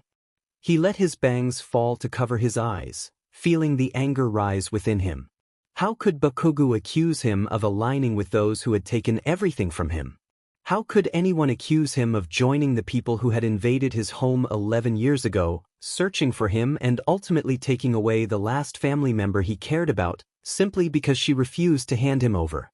Tears streamed down his face as he relived the haunting memories that plagued him day and night. He felt the weight of their ignorance, the lack of understanding about his past, the horrors he had witnessed, and the struggles he had faced over the years. They knew nothing about the turmoil that had shaped his life. As he poured out his emotions, Bakugo released his grip on his shoulder, and he found himself no longer pressed against the wall. His legs began to give way, and he slid down, pressing his palms against his eyes in a desperate attempt to remain present. He pleaded silently with himself, wishing to hold back the flood of memories that threatened to overwhelm him, especially in front of Bakugo. His breathing quickened, and despite inhaling deeply, he felt as though he was suffocating. Pain coursed through him, as if 1,000 needles were piercing his skin, and the scars of his past ached as if they were freshly inflicted. Memories replayed relentlessly behind his eyelids. Meanwhile, Lorcan approached him, flanked by his gang, cracking his knuckles with a menacing grin. He inquired about his absence after school, noting that he had missed their appointment. In that moment, he felt like a small child again, cowering in the corner, wishing to disappear and escape the torment that had become his reality. He could faintly hear someone calling his name, but his aching body trapped him in a cycle of painful memories. It was his first birthday after the tragic incident, and the absence of his mother weighed heavily on him. No one had spoken to him since his arrival, except to hurl insults. They only knew that he had witnessed his mother's murder and that he was a quirkless 5-year-old. Lost in thought, he was jolted back to reality when Lorcan entered the room with his entourage. The tormentor had made his life unbearable since the day he arrived, and he felt a deep sense of shame, believing he deserved the cruelty directed at him. The familiar smile on Lorcan's face signaled impending pain, and fear seeped into his very bones as he braced himself for what was to come. In an instant, he was lifted off the ground and thrown to the floor, curling in on himself after a harsh kick to his ribs. Bakugo realized that Auntie Inko had passed away 11 years ago, a fact he had been unaware of. The implications struck him hard. Did that mean Izuku had spent those years in an orphanage as a quirkless child? He felt a wave of concern wash over him, wondering what Izuku had endured during that time. His thoughts were interrupted by the sound of Izuku's strained breathing. He looked down to see Izuku curled up, crying and rocking back and forth. Panic surged within him, recalling a similar moment after the reporter incident at UA. He knelt beside Izuku, calling his name, urging him to breathe, but there was no response. It was clear that Izuku was trapped in a spiral of panic. With no other option, Bakugo quickly pulled Izuku onto his lap, wrapping his arms around him in a tight embrace. Izuku struggled, uttering apologies and pleas, but Bakugo held firm, whispering reassurances into his ear. He promised that everything would be okay, that he would never be alone again, and urged him to breathe, fearing that he might pass out otherwise. After a while of gentle rocking and soothing whispers, Izuku's struggles began to subside, and his breathing steadied. Bakugo continued to hold him, allowing Izuku to mirror his breathing patterns, not minding the mess of tears on his shirt.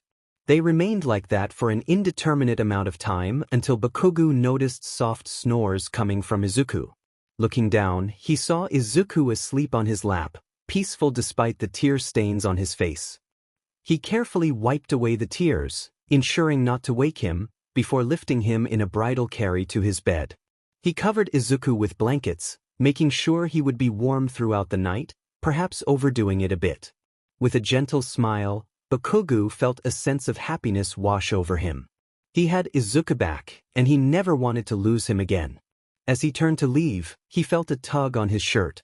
He looked back to see Izuku, still half asleep, asking him to stay. Seeing Izuku in such a vulnerable state, Bakugo couldn't bring himself to say no. Izuku shifted over, and Bakugo lay down beside him, pulling the covers over both of them. Izuku cuddled closer, resting against his arm, fully asleep. Bakugo couldn't help but smile, reminded of the bond they had shared in their childhood. Before he disappeared, he always asked their moms if they could spend the night together. During their sleepovers, when it was time for bed, he would often become clingy. As Izuku's eyelids grew heavy, he thought he would just close them for a minute before heading home. However, that minute turned into much longer. From Aizawa's perspective, he explained to Midnight how he and Mike were trying to keep Izuku out of trouble, a task they were failing at miserably. After sharing nearly everything they knew about Izuku and how they became his guardians, Aizawa noticed Midnight's shocked and sympathetic expression. She questioned whether Izuku's breakdown during the USJ incident was due to encountering the villain Kurogiri. Mike confirmed that it was likely the case, but they were unsure since Izuku didn't yet trust them enough to open up. As Aizawa glanced at the time, he realized it was getting late and remembered that Bakugo was still there. They all had school early the next day. He suggested that Midnight needed time to process everything he had shared. She agreed and headed to Izuku's room to fetch Baku. Leaning back in his chair, Aizawa took Mike's hand and questioned whether they were doing the right thing. Before Mike could respond, a frantic Midnight rushed over to them, prompting Aizawa and Mike to prepare for the worst as they followed her to Izuku's room. Upon entering, Aizawa's worries melted away at the sight before him. Izuku was peacefully sleeping on top of Bakugo, who had a protective arm draped over him. It was a rare moment of tranquility. Izuku looked serene, and Bakugo wore a smile instead of his usual scowl. They stood there for a moment, watching, when Mike leaned in and affirmed that they were indeed doing the right thing. Izuku's perspective shifted as he felt warmth and snuggled closer to what he thought was a pillow. He tried to drift back into sleep but was jolted awake by soft snores above him and the weight of Bakugo's arm around his torso. Tensing up, he took a moment to gather his thoughts, recalling the events of the previous night and feeling a pang of vulnerability. Carefully, he lifted Bakugo's arm off him and got up without disturbing him. He quietly closed the bedroom door and made his way to the kitchen. The apartment was quiet as he began his morning routine, but he soon realized he wouldn't have time to finish everything when he saw the clock read 3. Surprised, he muttered to himself that he had slept longer than usual and sighed as he prepared his morning coffee. While the coffee brewed, he slipped on a light jacket and sneakers, ensuring he was extra quiet since he was technically still grounded. After locking the door behind him, he made his way out of the apartment undetected and started running in the early morning darkness. As he ran, he tried to sort through his swirling thoughts, particularly regarding Bakugo and the events of the previous night. It had been a week and a half since that night, and he found himself avoiding Bakugo. However, that was not his main concern at the moment. The sports festival was set to begin in just 30 minutes. Everyone at UA, except the business course students, was in their respective rooms, preparing for the event. Leaning back in his chair, Izuku ignored his classmates as he contemplated the possible outcomes of the tournament. He mused that Bakugo, Todoroki, and Kirishima would likely make it to the finals, with one of them winning depending on how the other students performed. His thoughts were interrupted when Todoroki's voice rang out, asking if he could speak to Izuku. He placed his chair back on the ground and opened his eyes to see Todoroki standing before him. Acknowledging him with a slight nod, Izuku signaled for him to continue. He declared that everyone should bring their best because he would not lose. The room fell silent at his challenge. A smirk tugged at her lips in response, and she stood up from her chair, leaning forward to invade his personal space. She suggested that he might want to reconsider his challenge, as he wouldn't like the outcome. He responded with a cool demeanor, expressing doubt about her ability to win, but she noticed the determination and fire in his eyes. This only fueled her desire to push him further. As the class announcements began, she made her way to the door with a confident grin, stating that she had initially planned to throw the tournament, but after his declaration, she couldn't deny him the challenge. She hoped he wouldn't regret it by the end of the day. As Class 1A entered the field, the crowd erupted with excitement. Other classes looked at them with a mix of fear and anticipation. She felt a thrill at the prospect of facing them. Scanning the stadium, she noticed several pro heroes likely scouting for upcoming internships, along with lucky bystanders who had secured tickets to the event. Her thoughts were interrupted when Midnight's voice rang through the stadium, announcing Bakugo Katsuki from Class 1A to the stage. The crowd cheered wildly as he approached the microphone. With a bored expression, he declared he would place first among the others, revealing his underlying determination.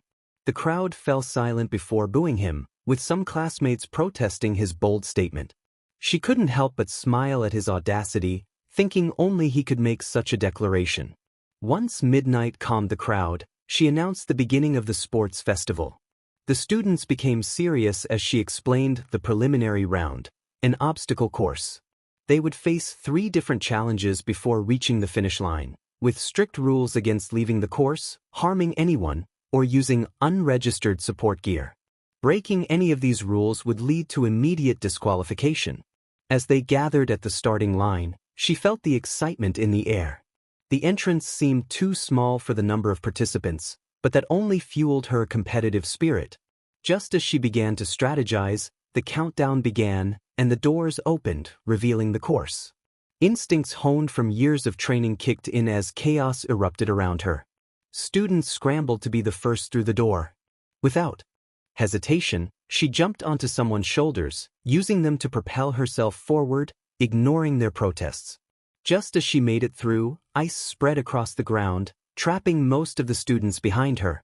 She spotted Todoroki and Bakugo battling giant robots from the entrance exam. The sight left her wondering about UA's resources. As she approached a robot, it suddenly crashed down, and she narrowly dodged a flying arm. Rolling into a crouch, she grabbed a discarded panel from the ground to deflect an attack from a smaller robot. Without wasting time, she sprinted forward, tying the panel around her torso while dodging attacks from both robots and other students. Clearing the robot field, she realized she was further behind than she had anticipated. She switched her sprint to a full run, hearing the announcer mention Todoroki skating across the second obstacle while Bakugo blasted his way through, both neck and neck for the lead. As she reached the second obstacle, a series of tight ropes connected to islands above what appeared to be an endless pit. She assessed her surroundings. Other students were gaining ground behind her, and she took a deep breath before running toward the drop. Using the weight on her back to maintain balance, she crossed quickly, but many students from Class 1A used their quirks to surpass her effortlessly. After watching numerous competitors pass her during the tightrope challenge, she finally finished and began sprinting again, overtaking students left and right. Just as her breathing became uneven, she faced the third and final challenge, a minefield. She surveyed her surroundings, noting the 30 students ahead of her, including Todoroki and Bakugo, who were locked in a fierce battle in the center of the field. This was clearly designed to slow down the top contestants and allow everyone else to catch up. Izuku thought about how going through the obstacles like everyone else would mean he would never catch up in time, or he might end up in serious trouble. A smirk spread across his face as he began to hatch a plan that could potentially lead to his downfall. Wiping the sweat from his brow, he glanced at his handiwork. Looking up, he saw Todoroki and Bakugo nearing the finish line. Without a moment's hesitation, he took a few steps back, lifted the large panel from the robot he had picked up earlier, and sprinted forward, risking everything. As he ran, everything seemed to move in slow motion. He raised the panel to shield his chest and leaped onto a mound of landmines. The explosion erupted behind him, filling the air with smoke. For a moment, he wondered if his reckless plan had cost him dearly, but as the smoke cleared, he found himself right behind his two classmates who were in the lead. The commentator exclaimed about Izuku's unexpected leap into third place, emphasizing the excitement of the moment. Aizawa, the teacher, responded with a hint of amusement, acknowledging that it was all part of the student's determination. As Izuku began to lose altitude, he realized he was about to land on his classmates. In a last-ditch effort to surge ahead, he swung the panel above him and struck the ground, using Todoroki's and Bakugo's shoulders to propel himself forward while triggering more landmines in front of them. He pushed off the ground and resumed his sprint, determined not to let anyone pass him again. Behind him, chaos erupted as the competition intensified. He could see the end of the tunnel approaching, feeling the heat and cold closing in. With one final burst of speed, he crossed the finish line just as the crowd erupted in cheers, celebrating his victory. Izuku stood there, watching as Todoroki claimed second place and Bakugo took third. He didn't pay much attention to the rest of the results, feeling grateful that the two most interesting people in his class had placed in the top three. Midnight walked up to the stage again, announcing the results of the first round. Izuku felt a mix of excitement and anxiety as she revealed that there were only 48 contenders left, all gathered around her podium, waiting for the next challenge. She explained that the next task would be a team battle royale, where each team would consist of 4 members. The leader of each team would have to remain off the ground, or they would be disqualified. Quirks were allowed, but serious injuries were not permitted. The goal was to collect as many headbands as possible within 30 minutes. With the first-place winner's headband worth a staggering 1 million points. Izuku felt the weight of the target painted on his back as everyone turned to him, eager for the opportunity to claim his valuable headband. He smiled internally at the challenge ahead, knowing this would be an exhilarating experience. With only 5 minutes to form teams, Izuku noticed that many were avoiding him, likely not wanting to be associated with the main target. Undeterred, he mentally catalogued the contenders, realizing that Todoroki and Bakugo would be his main opponents, while others would likely team up amongst themselves. As he searched for potential teammates, he spotted Tokoyami, who was cloaked and keeping to himself. Izuku approached him and stated his intention directly, proposing a plan that could lead them to victory. After considering it for a moment, Tokoyami agreed to join him, eager to hear the details of the strategy. To expedite the process, a swift plan was laid out to recruit Uraraka while another team member was gathered. The pink-haired inventor was approached with the same offer extended to Tokoyami, and she accepted with a slight modification. She expressed a desire to showcase her inventions, affectionately referred to as her babies, which was perfectly acceptable. The ease of her recruitment was pleasantly surprising. Reuniting with Tokoyami, there was satisfaction in seeing that he had successfully brought Uraraka onto their team. With only 2 minutes remaining before the battle commenced, the focus shifted to strategy. The introductions were made quickly. Mei Hatsum, a student from the support course, was introduced to Tokoyami and Uraraka. The plan was outlined with urgency, as time was of the essence. Positioned strategically around the edge of the arena, the team occupied a corner spot. Mei stood to the right, Tokoyami to the left, utilizing dark shadow to guard against potential attacks. Uraraka was stationed at the back, employing her anti-gravity quirk to assist Mei's jetpack and boots. Meanwhile, the narrator was positioned above them, tasked with protecting their headbands and capturing as many as possible. As Midnight shouted the command to start, the opposing teams surged forward, just as anticipated. The signal was given to Uraraka, and the team was propelled into the air, thanks to Mei's support gear. The sight of confused faces below was almost comical, as the other teams scrambled to locate them. Once safely across the arena, the plan was to let the other teams exhaust themselves before swooping in to collect the remaining headbands. The initial threats were Todoroki and Bakugo, who were likely to make aggressive moves for an early lead. Everything was proceeding as expected, but the whereabouts of the two formidable teams remained a mystery. The question was soon answered as a chill emanated from the right and warmth from the left. Without needing to instruct Uraraka, they were already airborne, distancing themselves from the approaching threat. They landed in a secluded area, but Todoroki's team was still in pursuit, launching ice attacks in every direction. Bakugo's team appeared to be targeting the other teams, which meant less work for the narrator. For several minutes, the pattern continued, dodging ice blasts from Todoroki. Just as they were landing from a particularly close call, Uraraka expressed concern about one of the boots being encased in ice. The urgency of the situation was palpable, and the narrator assessed their options. With Todoroki closing in rapidly, there was no time to free the boot. The decision was made to remove it entirely, and Tokoyami was instructed to prepare for defense. Mei protested, voicing her attachment to her inventions, but the narrator remained firm. The boot was unlatched just in time, as Todoroki's team appeared directly in front of them. It was no longer a matter of evasion, they had to confront the challenge head-on. A glance at the countdown revealed only 5 minutes remained. They needed to endure just a little longer to secure victory. However, that brief moment of distraction allowed Todoroki to block their escape route with ice, forcing a confrontation. The intensity in Todoroki's eyes reflected a familiar determination, one that resonated deeply with the narrator. In an instant, a powerful gust of wind swept through, and the narrator realized that Todoroki's team had secured the 1 million point headband, with Ida leading the charge. Time was running out, and the narrator noted that Ida was now immobilized in ice, providing a fleeting opportunity. The plan was communicated silently. They had to move quickly and avoid Todoroki's ice attacks. As if synchronized, the team sprang into action, racing towards Todoroki and his team. The narrator reached out for the coveted headband, while Tokoyami shielded them with dark shadow.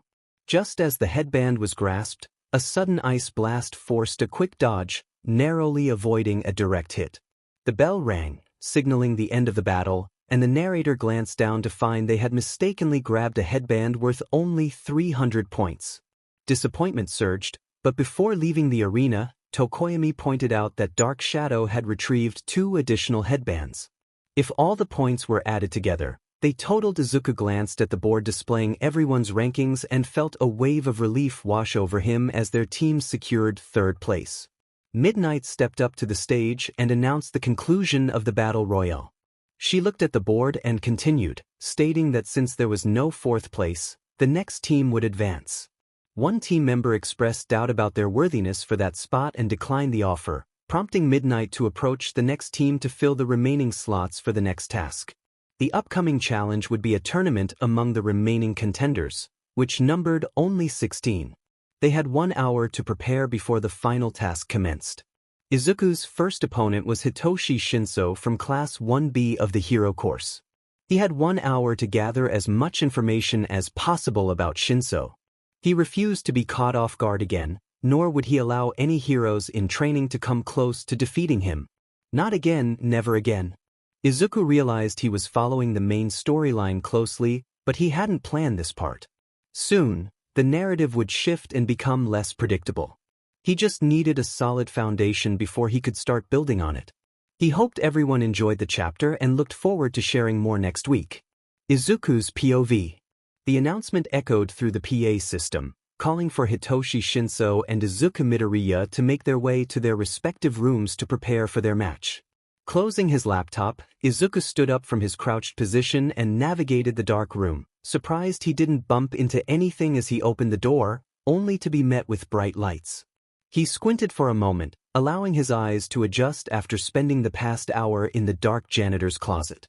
It may have been a cliché hiding spot, but it was the quietest place in the building, and he had accomplished what he set out to do. Before he knew it, he arrived at the assigned room and pushed the door open, plopping down onto the chair provided. While researching files he had accessed, he discovered that Shinso possessed a brainwashing quirk. He had a troubled past though who didn't? And Izuku realized he needed to avoid talking to him for the quirk to remain ineffective. Winning would be simple, he could finish the fight in the first minute, maybe even less. He chuckled to himself, turning the match into a challenge. How quickly could he defeat Hitoshi Shinso? The crowd was in chaos, their cheers echoing even from inside the building. Izuku could only imagine how loud they would be once he stepped into the arena. Dread filled him, but it vanished when the PA system crackled to life, announcing the start of the tournament. The crowd erupted in cheers as the announcer introduced the competitors: Hitoshi Shinso, the insomniac from Class 1B, and Izuku Midoriya, the mysterious contender from Class 1A. Izuku thought to himself that the descriptions were rather lackluster. Pushing that aside, he walked through the archway, greeting the audience with a determined glare. As he ascended the steps to the arena, he noted that Mick's description of Shinso was accurate. He indeed looked like he hadn't slept in days. Before him stood a young man with spiky purple hair and noticeable bags under his eyes. He bore a mocking smirk that Izuku felt compelled to wipe off his. Shinso mused about a transfer student in the hero course and expressed disappointment that Izuku did not meet his expectations. In response, Izuku adopted a mocking expression of his own, mimicking the act of sealing his lips and tossing away the key, which only seemed to amuse Shinso further. They were both ready to prove themselves.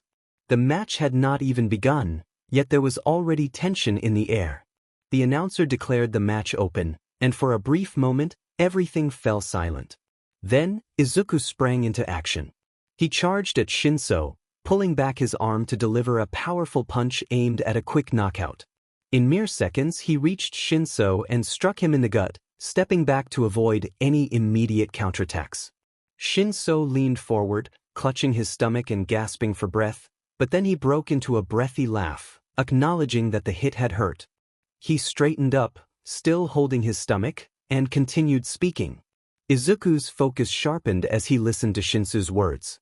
The mention of a past incident that had made headlines caught him off guard. Shinso recounted the details of that night, making Izuku's heart race with a mix of anger and disbelief.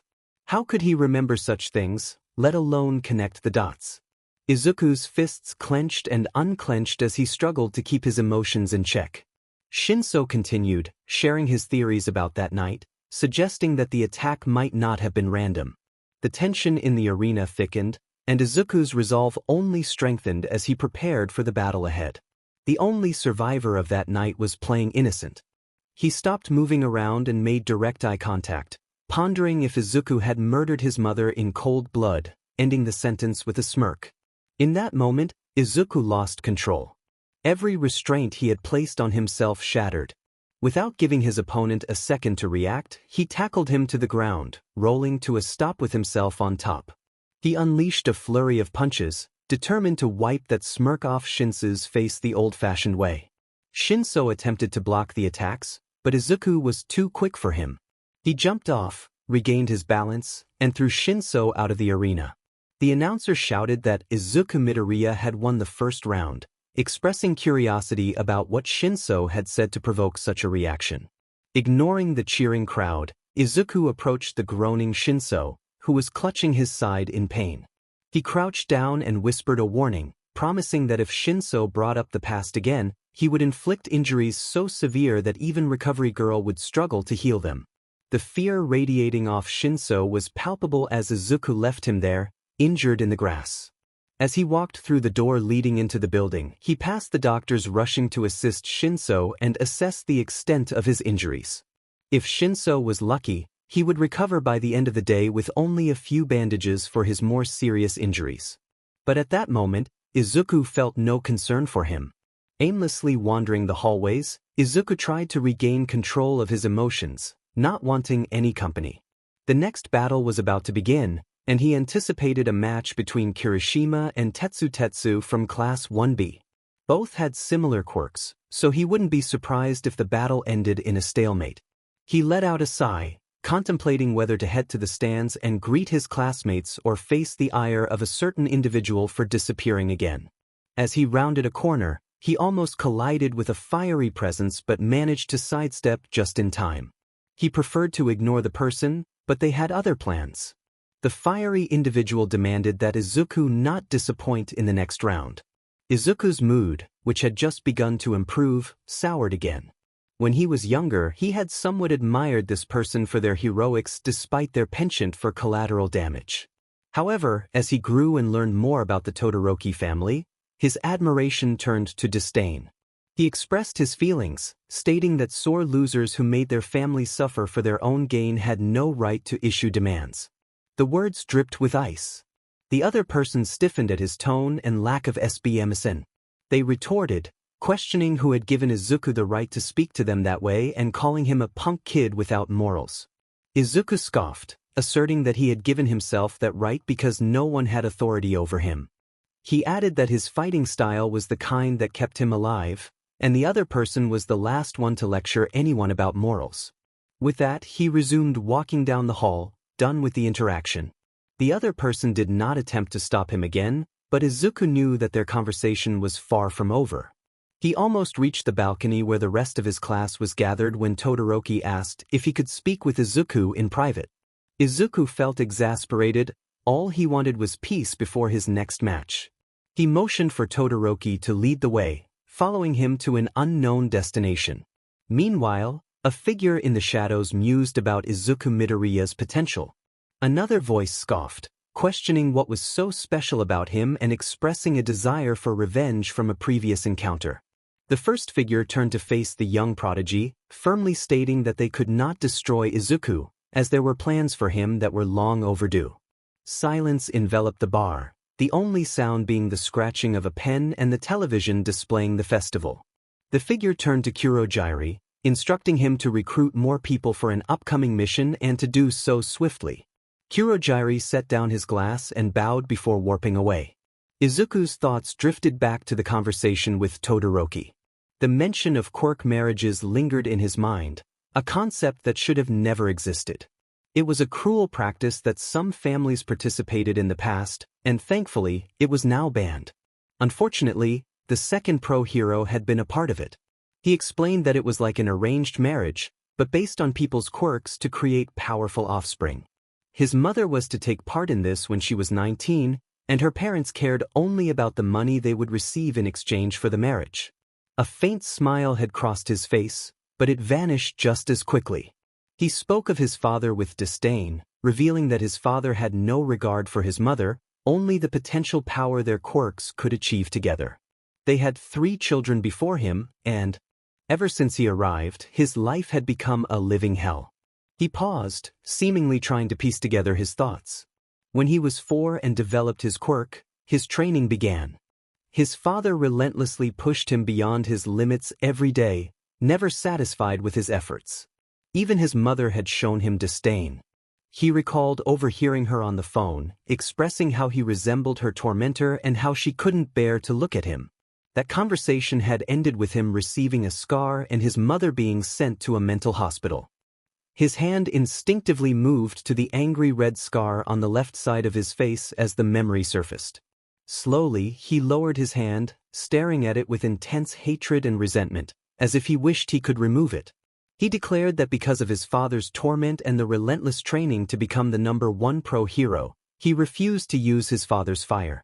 He would not give his father the satisfaction of seeing him use those flames to win the festival or anything else. He expressed his determination to defeat his opponents using only the quirk his mother had given him, promising that he would achieve victory.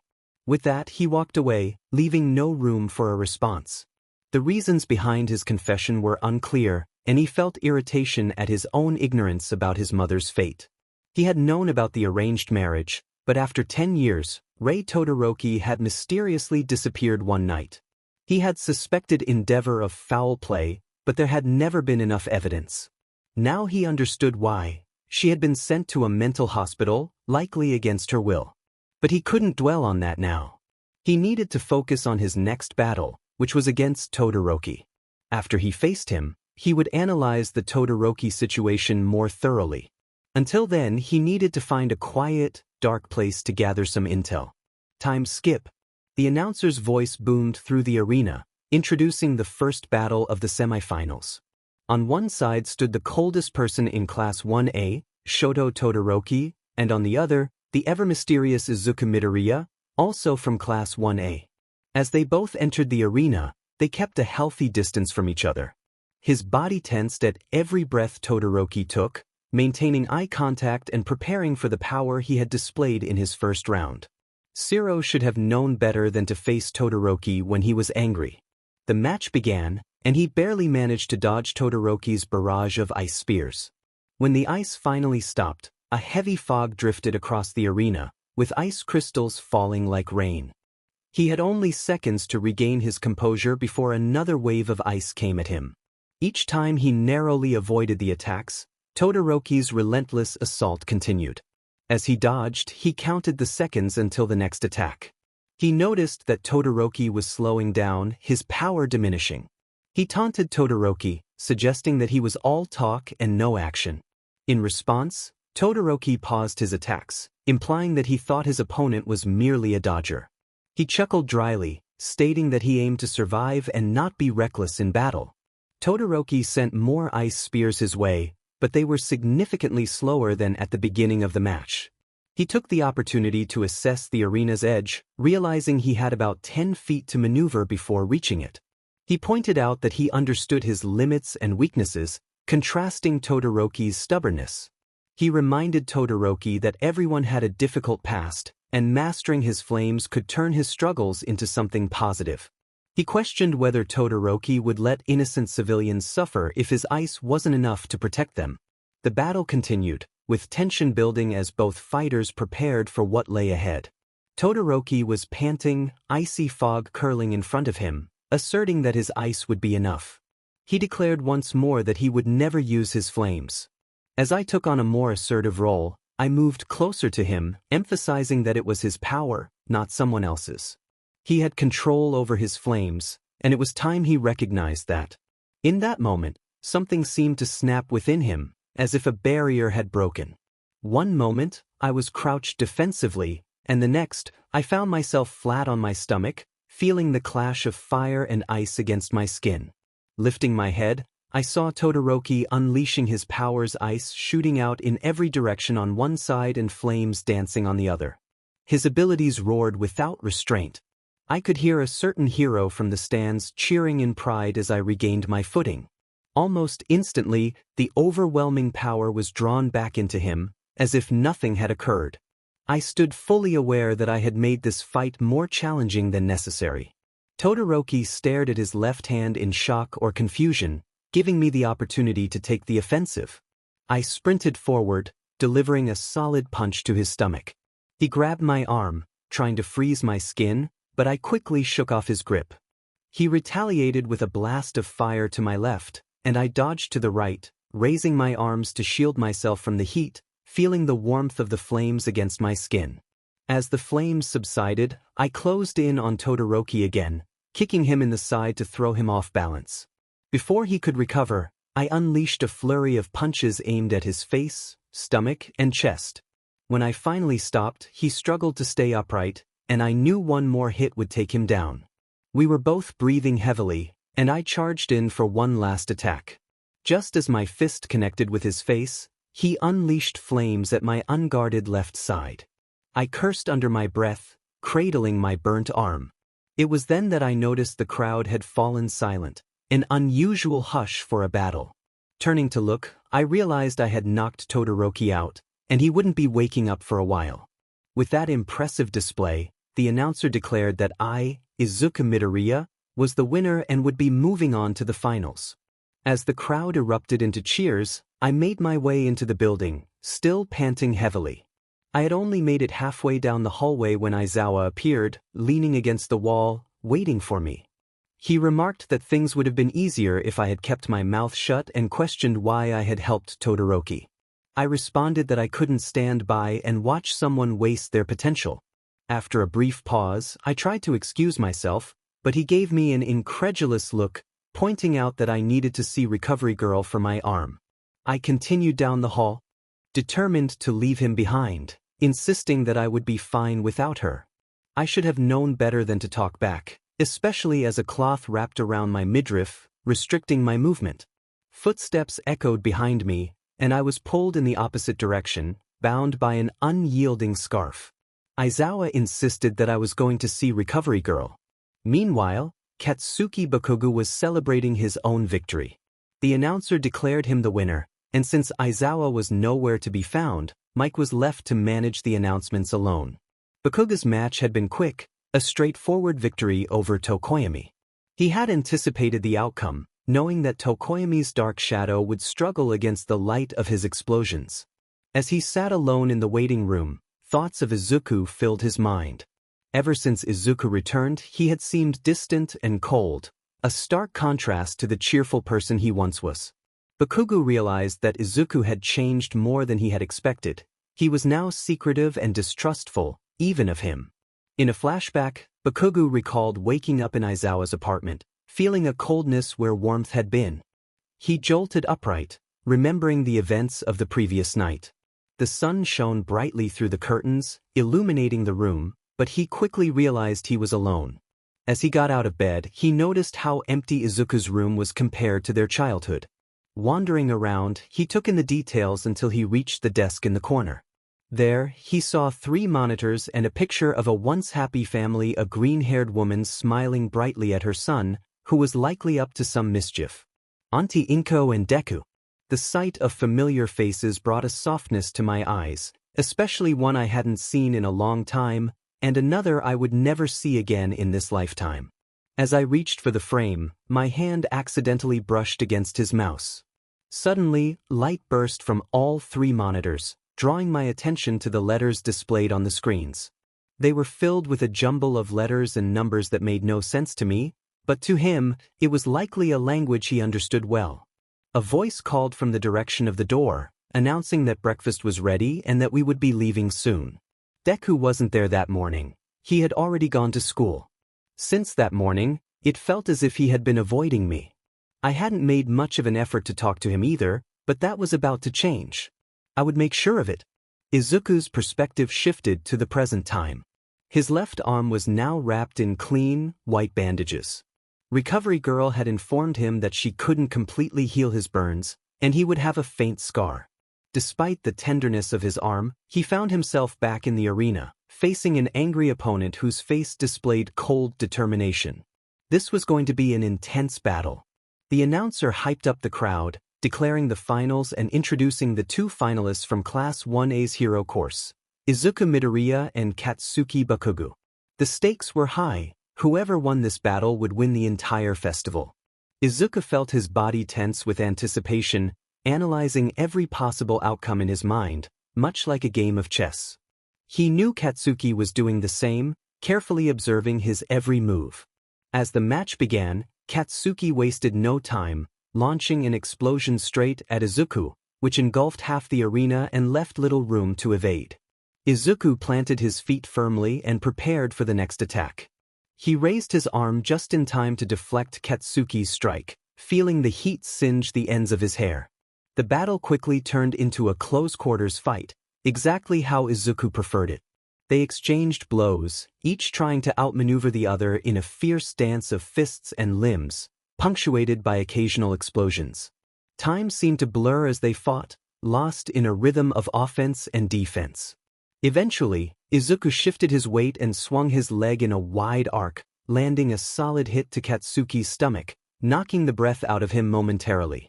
Seizing the opportunity, he followed up with precise strikes, each hit forcing Katsuki to step back until he was dangerously close to the edge of the arena. Izuku paused just long enough for Katsuki to catch his breath and realize the precarious position he was in. In that moment of realization, Izuku took action, grabbing Katsuki and lifting him off his feet, throwing him out of the arena and securing victory in the festival. The announcer's voice echoed through the stadium, declaring Izuku the winner, and the crowd erupted in disbelief.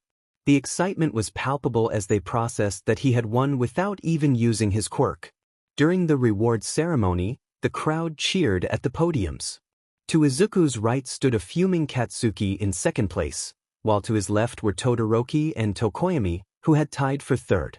Izuku couldn't help but admire Tokoyami's unexpected performance, though he knew the competition was tough, especially against Katsuki. Midnight stood before them, allowing the students to bask in the attention of the cheering crowd and the pro heroes watching. Midnight announced the champions of the sports festival, acknowledging the valiant efforts of all students but highlighting the 4 who had come out on top. Just as she was about to introduce the person presenting the medals, a familiar hero interrupted, causing Izuku to wish for a moment to disappear from the spotlight. All Might approached the podium, apologizing for his excitement. He began presenting the medals, starting with Tokoyami, praising his admirable fight against Katsuki despite the unfavorable matchup. He then turned to Todoroki, encouraging him to think about how he wanted to shape his quirk and the role he would play as a hero. Next, All Might stood before Katsuki, acknowledging his impressive skill in controlling his quirk and his hand-to-hand combat abilities. He expressed confidence that Katsuki would become an amazing hero someday. Katsuki, however, snatched the medal from All Might's hands, refusing to let it be placed around his neck. Finally, All Might stood in front of Izuku, holding a gold medal.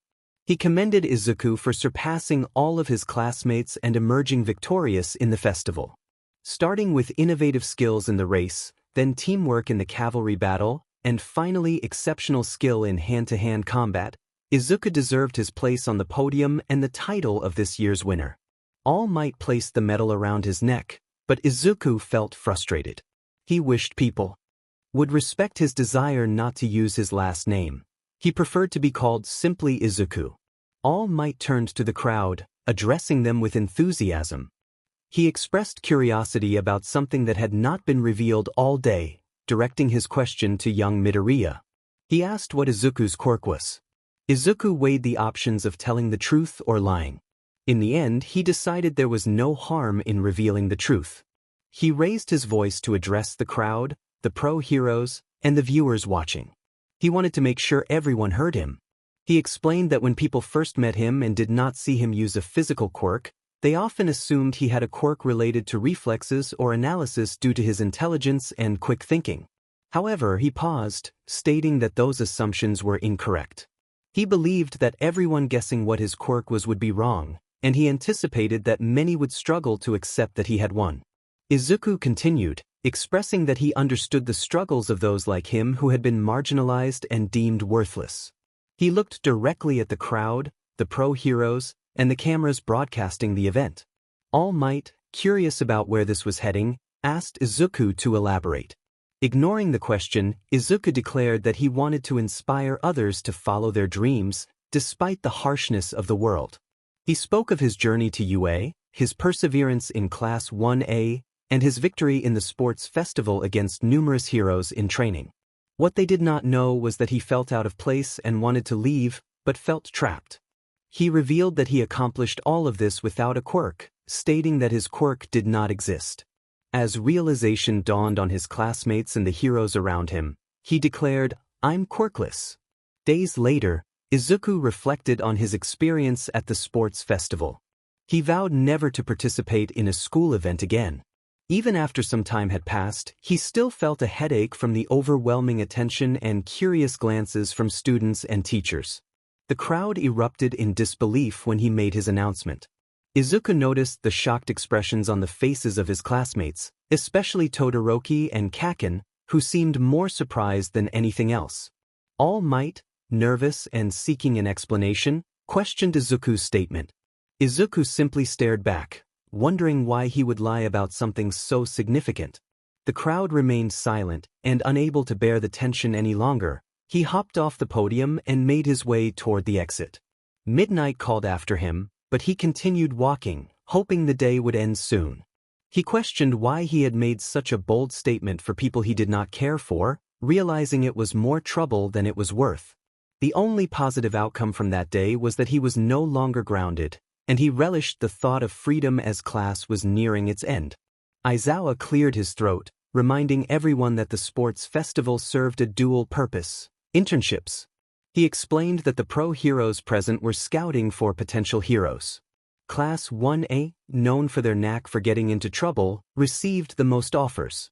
For those who did not receive any offers, there were packets of hero agencies to consider for internships the following week.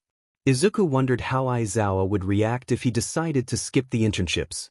Izawa clicked a button on a remote, and a graph appeared on the monitor behind him, displaying the students who received direct offers from hero agencies. Kirishima exclaimed in excitement, noting that Kaken had received the second most offers. Kaken, frustrated, shouted back, questioning why anyone would be surprised. Kaminari lamented his lack of offers, and Izuku observed that Todoroki and Kaken had received the most, while others, including the Baku squad, followed behind. Mina expressed her confusion about why Izuku was not on the list, pointing out that he had won the sports festival. The realization that the winner had not received any offers silenced the room.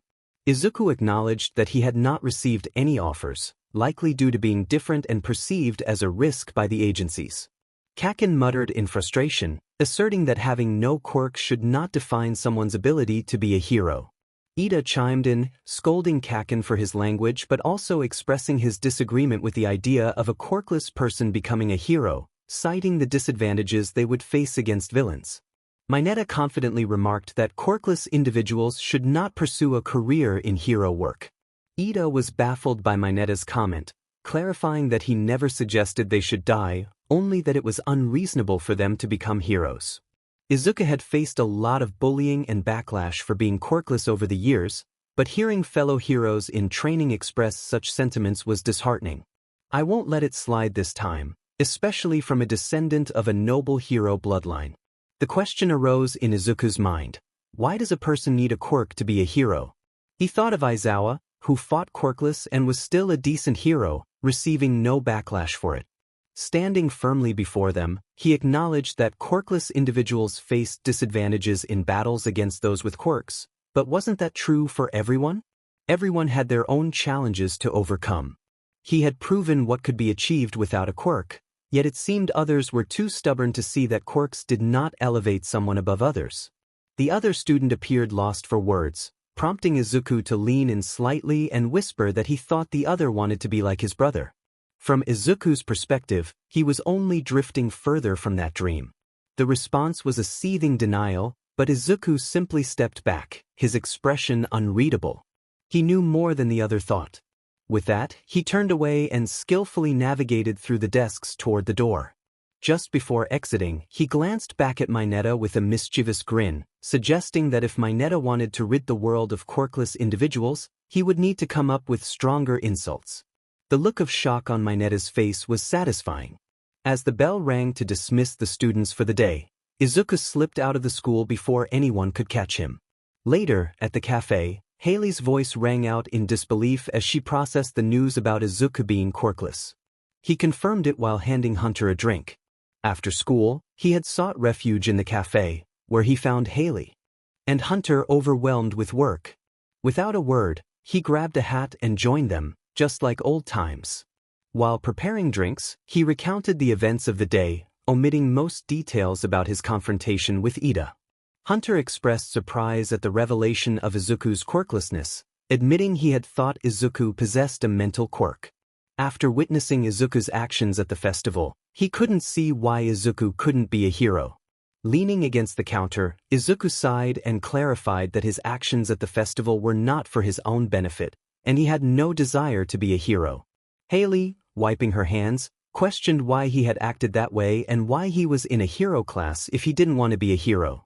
Izuku hesitated, searching for the right words. It was complicated. He didn't want to be a hero, but he felt trapped in that role. His speech at the festival had been meant to inspire other quirkless individuals to break free from societal expectations. Haley assured him that she would respect his reasons when he was ready to share. She believed his speech had inspired many children who had watched it. Izuku smiled softly at both of them as they continued cleaning, aware that closing time was approaching. The atmosphere was comfortable, and they worked in silence until Haley suddenly gasped, startling Izuku. She asked if being quirkless had made it difficult for him to accept their friendship.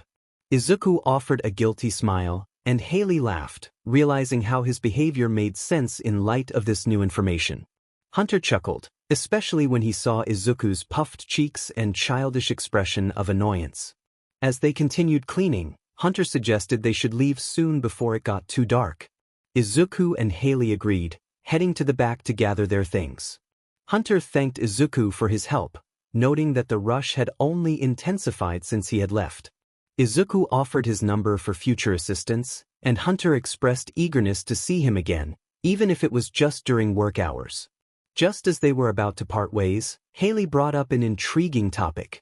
She suggested that Izuku should bring his friend Kaken with him next time, noting how they seemed to be good friends.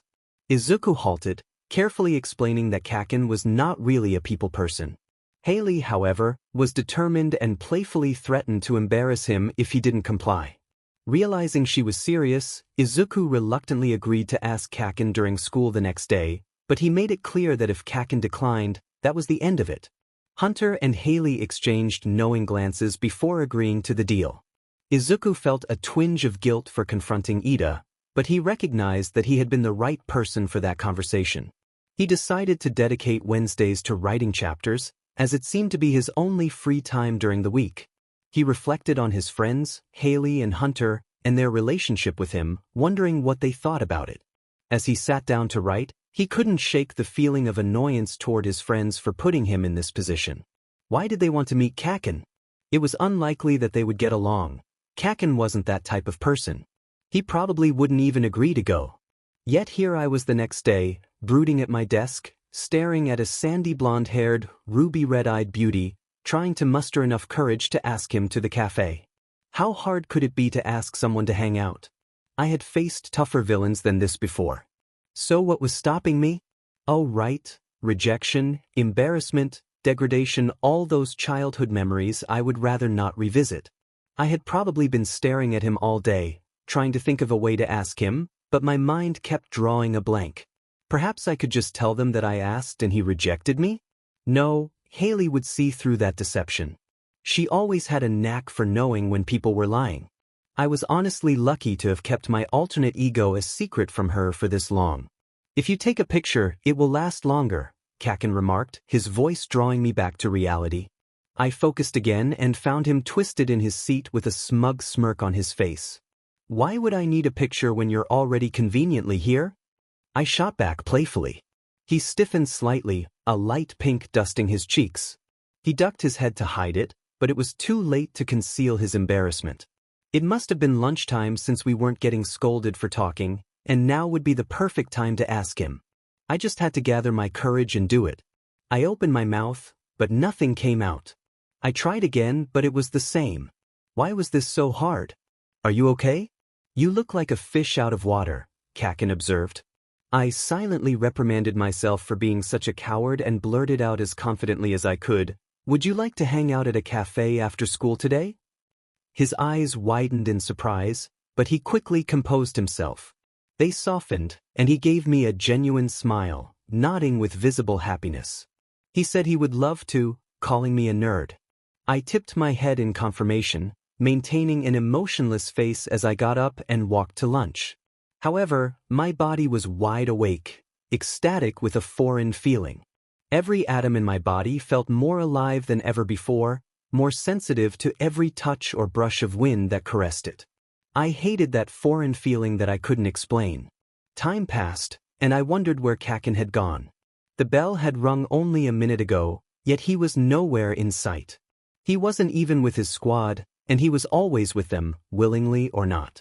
Letting out a tired sigh, I made my way to the school's front gates. I would have to tell Haley and Hunter that he didn't want to come, but he had agreed earlier. Why had he disappeared like that? Was this what ghosting felt like?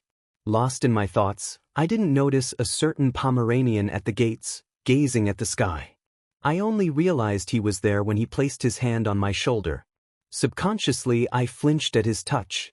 He immediately let go and looked at me worriedly, asking what that was about. Old habits die hard, so I dismissed it, telling him not to worry. I assumed he had been waiting for me at the gates. I honestly thought he wouldn't go with me. Why would he? I felt like a loser, so why would anyone want to hang out with someone like me? Hey, are we going to the cafe or not? Kaken asked, pulling me from my thoughts. Oh, yeah, I mumbled. As we slowly started moving, I looked around and realized we were the only ones left in the courtyard. Had I really spaced out for that long? What did Kaken think of that? Pushing those thoughts aside, I straightened my back and walked with feigned confidence down the street beside him. We walked in silence for the first few minutes, school bags over our shoulders. It was hard to tell whether the atmosphere was comfortable or awkward.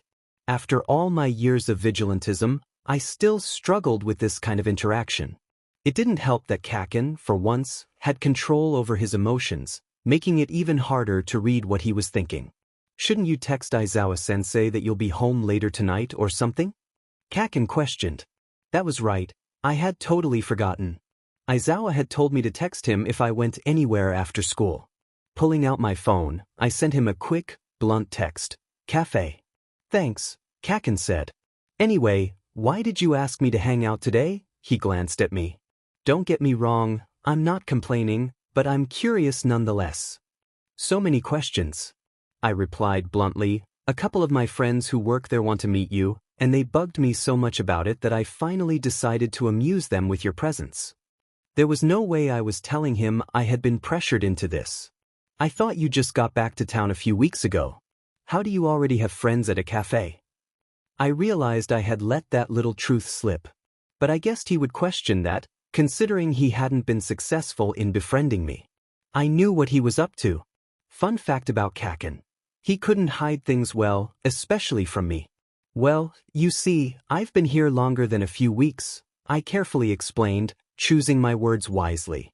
He suddenly stopped in the middle of the sidewalk, making me almost run into him. He turned towards me with an intense gaze. I felt a chill run down my spine. What do you mean you've been here for more than a few weeks? I could see hurt, confusion, and anger flashing through his eyes. Oh look, the cafe. We shouldn't keep Haley and Hunter waiting, I deflected smoothly, striding for the doors. Kaken tried to grab my arm to stop me, but I sidestepped out of the way. Before he could try again, I was already through the door, calling for my unknowing saviors. Hunter, Haley, I'm here, and I brought him. Kaken quickly followed me inside, probably hoping to get answers out of me before the meeting, just as Haley and Hunter walked around the counter to greet us. Thankfully, it was a relatively slow day, though that was unlikely to last much longer. Hunter politely asked Izuku how school was, though it was clear he wanted to say something else. Izuku replied that it was the same as always, boring, as he walked past them and behind the counter. He opened the employee-only door and tossed his bag in a random direction before making his plain black coffee. Having done this countless times, either from working there or just stopping by, Haley and Hunter didn't mind at all. They didn't even let him pay for his drinks anymore, always claiming it was on the house. What they didn't know was that he transferred money for his drinks into their bank accounts every week. After getting his coffee, Izuku turned around and leaned against the counter, introducing Kaken to Haley and Hunter. Kaken wore a scowl, likely from their earlier conversation, while Haley and Hunter beamed with excitement. Haley greeted Kaken enthusiastically, and Hunter suggested they sit down and talk for a bit. Everyone agreed and found an empty table that could seat 4, ensuring it was close enough to the counter to handle any customers. Haley was practically vibrating with excitement that Izuku had brought Kaken, while Hunter remained calm and welcoming. Kaken, on the other hand, looked either confused or annoyed. He would likely keep asking about that answer, but for now, it could wait. Hunter, the most rational of the group, asked how long Kaken had known Izuku, noting that they seemed close. This seemed to snap Kaken out of his thoughts, and he answered calmly that he had known Izuku since he was in diapers. Izuku felt a mix of embarrassment and amusement at Kaken's phrasing, noticing Haley trying to suppress a laugh. Kaken then asked about Haley and Hunter, who explained they had known Izuku for about 5 years. Kaken looked shocked, realizing how long Izuku had been in town. He turned to Izuku with a forced smile, expressing surprise that Izuku had never mentioned this place before. Izuku shrugged, taking a sip of his coffee, and changed the subject to business. Haley eagerly shared that they had just finished the first wave of customers and that the next would start in about 40 minutes. Izuku smirked and offered to help, which was met with enthusiastic nods. Hunter expressed relief, saying that everything went smoothly when Izuku helped. Haley then suggested that Izuku should return to work there, as she was still annoyed he had quit a few weeks ago. Izuku reiterated that he couldn't work there again, wishing he could if circumstances allowed. Haley playfully remarked that she wished the caterpillar would let him. Izuku smiled at the nickname he had given to his babysitters. Kaken then asked if Izuku had worked there, to which Izuku confirmed he had for almost 5 years before quitting due to the hero course. Kaken was incredulous, pointing out that hiring an 11-year-old was illegal. Hunter rubbed the back of his head, looking guilty as he explained that they really needed the help and Izuku was willing to work the hectic hours. He admitted he suspected Izuku was younger than he claimed but felt he really needed the job. Hunter added that he wouldn't change that decision, as it led to their friendship. Izuku was at a loss for words, touched by Hunter's sentiment. Haley chimed in, saying she was happy they hired him, calling him the most adorable thing ever and teasing Hunter about it. The playful banter between Haley and Hunter continued, interrupted by Kaken's deep, infectious laughter. Soon, they were all laughing and teasing each other, and Izuku felt a warmth in his heart. Everything was going better than he had anticipated that morning. When the afternoon rush arrived, they all got to work, even Kaken. Izuku taught him how to make drinks, laughing every time Kaken made a mess, knowing it would have been a mistake to let him take orders.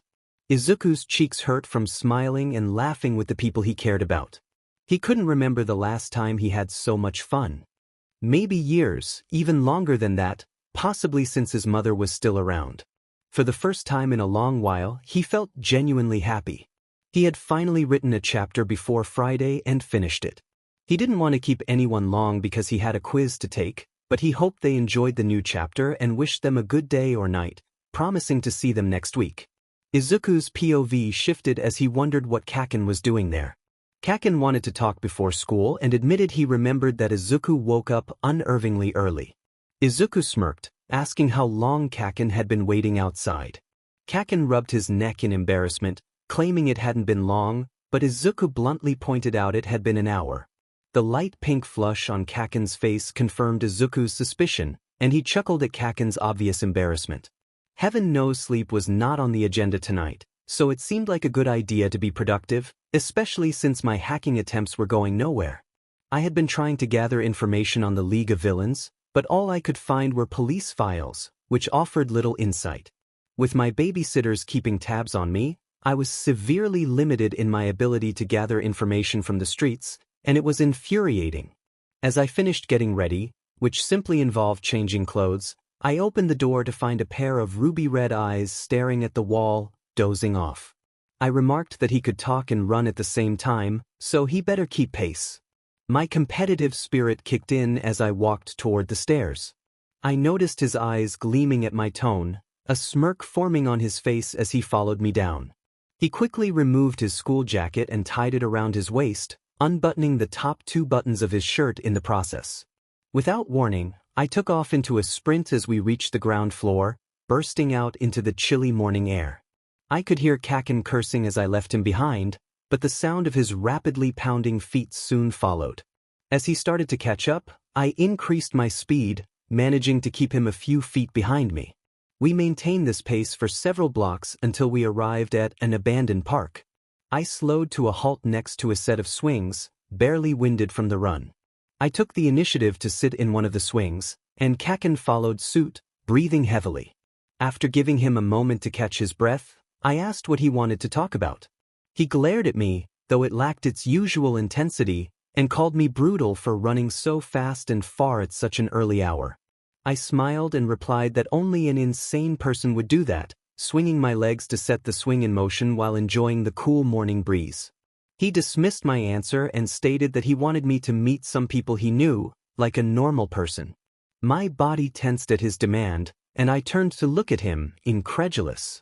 I scoffed at the idea, suggesting that if I had known that was his plan, I would have told him to stay in bed. His eyes filled with determination, almost as if they were aflame, as he insisted he was serious. He described his friends as a fun bunch, albeit annoying at times, but assured me they would always be there for me.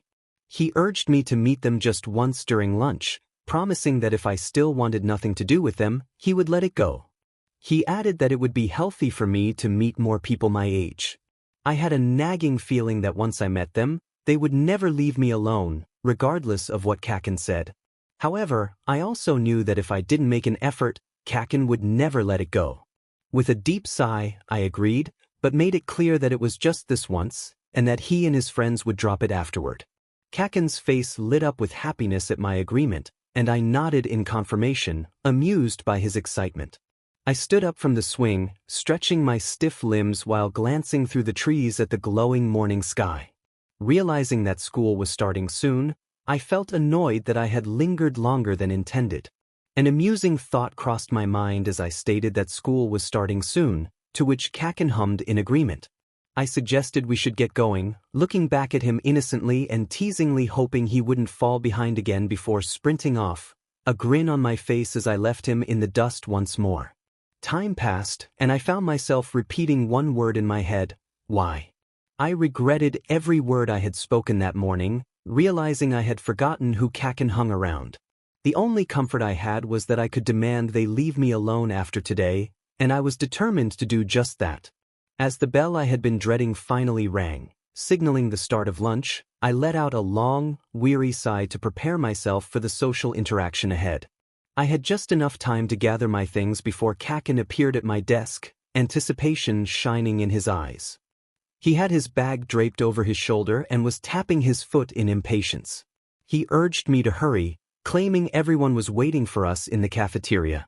I pushed myself off my desk, sighing for what felt like the 10th time that day, and followed him, dragging my feet in a futile attempt to delay the inevitable. We reached the noisy cafeteria faster than I would have liked. It was a place I had only visited a handful of times and had no desire to see again. The cafeteria was large enough to accommodate the entire student body, and surprisingly, it wasn't in total chaos. Each class seemed to stick to themselves, with only a few mingling with students from other classes. While I surveyed the cafeteria, Kaken had managed to get us both food. He called me over to a group of kids from our class, motioning with his head while balancing 2 trays of food. One tray held what looked like soba, while the other contained katsudon. After all this time, he still remembers. A soft smile briefly appeared on Izuku's face before he quickly wiped it away and caught up to Kaken. As he silently followed, he realized he had been doing this too often lately, ensuring he stayed directly behind Kaken so that anyone looking at them from the front wouldn't see him. From somewhere ahead, a cheerful voice called out to Kaken, asking what had taken him so long. Kaken shrugged his shoulders as he approached a table filled with rowdy students, explaining that he wanted someone to meet them and that it had taken longer than expected. Izuku playfully pinched him for implying he was slow. Kaken turned to Izuku, a mock glare in his eyes, suggesting that he would regret that later. Izuku responded with an innocent smile. Kaken then scanned the group and found 2 empty seats. He strode over, setting down both trays of food and revealing Izuku in the process. Izuku took a seat next to Kaken. The others looked at him as if unsure how to approach, but Kirishima, with his dyed red hair and bright grin, broke the silence. He introduced himself, showing off his sharp teeth. Izuku recalled that Kirishima had a hardening quirk and an obsession with the word manly. Next to Kirishima was Mina, who had pink skin and hair with horns protruding from her head. Her eyes were a striking yellow and black. Izuku knew she had an acid-based quirk and was often hyper. Mina had attended the same middle school as Kirishima, but they hadn't really started hanging out until this year. Next to Mina sat Siro, who appeared fairly ordinary with black hair and dark eyes. His quirk allowed him to shoot tape from his elbows, enabling him to swing around like a superhero. Lastly, across from Siro was Kaminari, who had bright yellow hair with a black lightning bolt through his bangs. Izuku was still unsure if it was natural or dyed. Kaminari's quirk was electrification, but if he overused it, he became even more foolish than he already was. Out of the 5 people at the table, only Kaken and Kirishima had decent grades, and they often tutored the other 3 Mina, Siro, and Kaminari despite their repeated failures on tests and quizzes. Izuku learned that this group had bonded from the very first week of school, forming friendships even if some were reluctant to admit it. He felt a sense of relief knowing that Kaken had found friends who cared enough to support him when he needed it most. With a half-smile, Izuku pretended to be happy to be there for Kaken's sake and introduced himself, saying he could be called Izuku. As the initial greetings faded, the atmosphere at the table began to lighten. The chatter among the students excluded Izuku from the conversation, whether intentionally or not, and he didn't mind. Socializing felt too challenging at that moment. Bored, he picked at his food, feeling a twinge of guilt for not eating the meal Kaken had gotten for him. He rarely ate lunch anyway, so why start now just because of Kaken? Mina's curious voice pulled him from his thoughts as she asked what had prompted him to meet them all of a sudden. Izuku set down his chopsticks and looked up at her eager face, bluntly stating that Kaken had ambushed him at 4 in the morning, leaving him with no choice in the matter. Kaken lightly kicked him under the table, a playful tap to remind him to keep quiet about that detail. The group exchanged glances between Izuku and Kaken before bursting into laughter. Kirishima exclaimed how manly it was that Kaken had actually woken up that early. Kaminari commented on the situation, expressing disbelief at the chaos around them.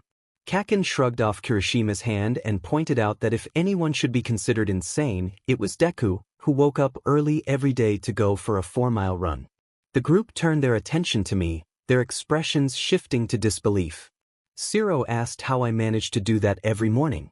I responded casually, explaining that it wasn't difficult for me since I had been running for most of my life.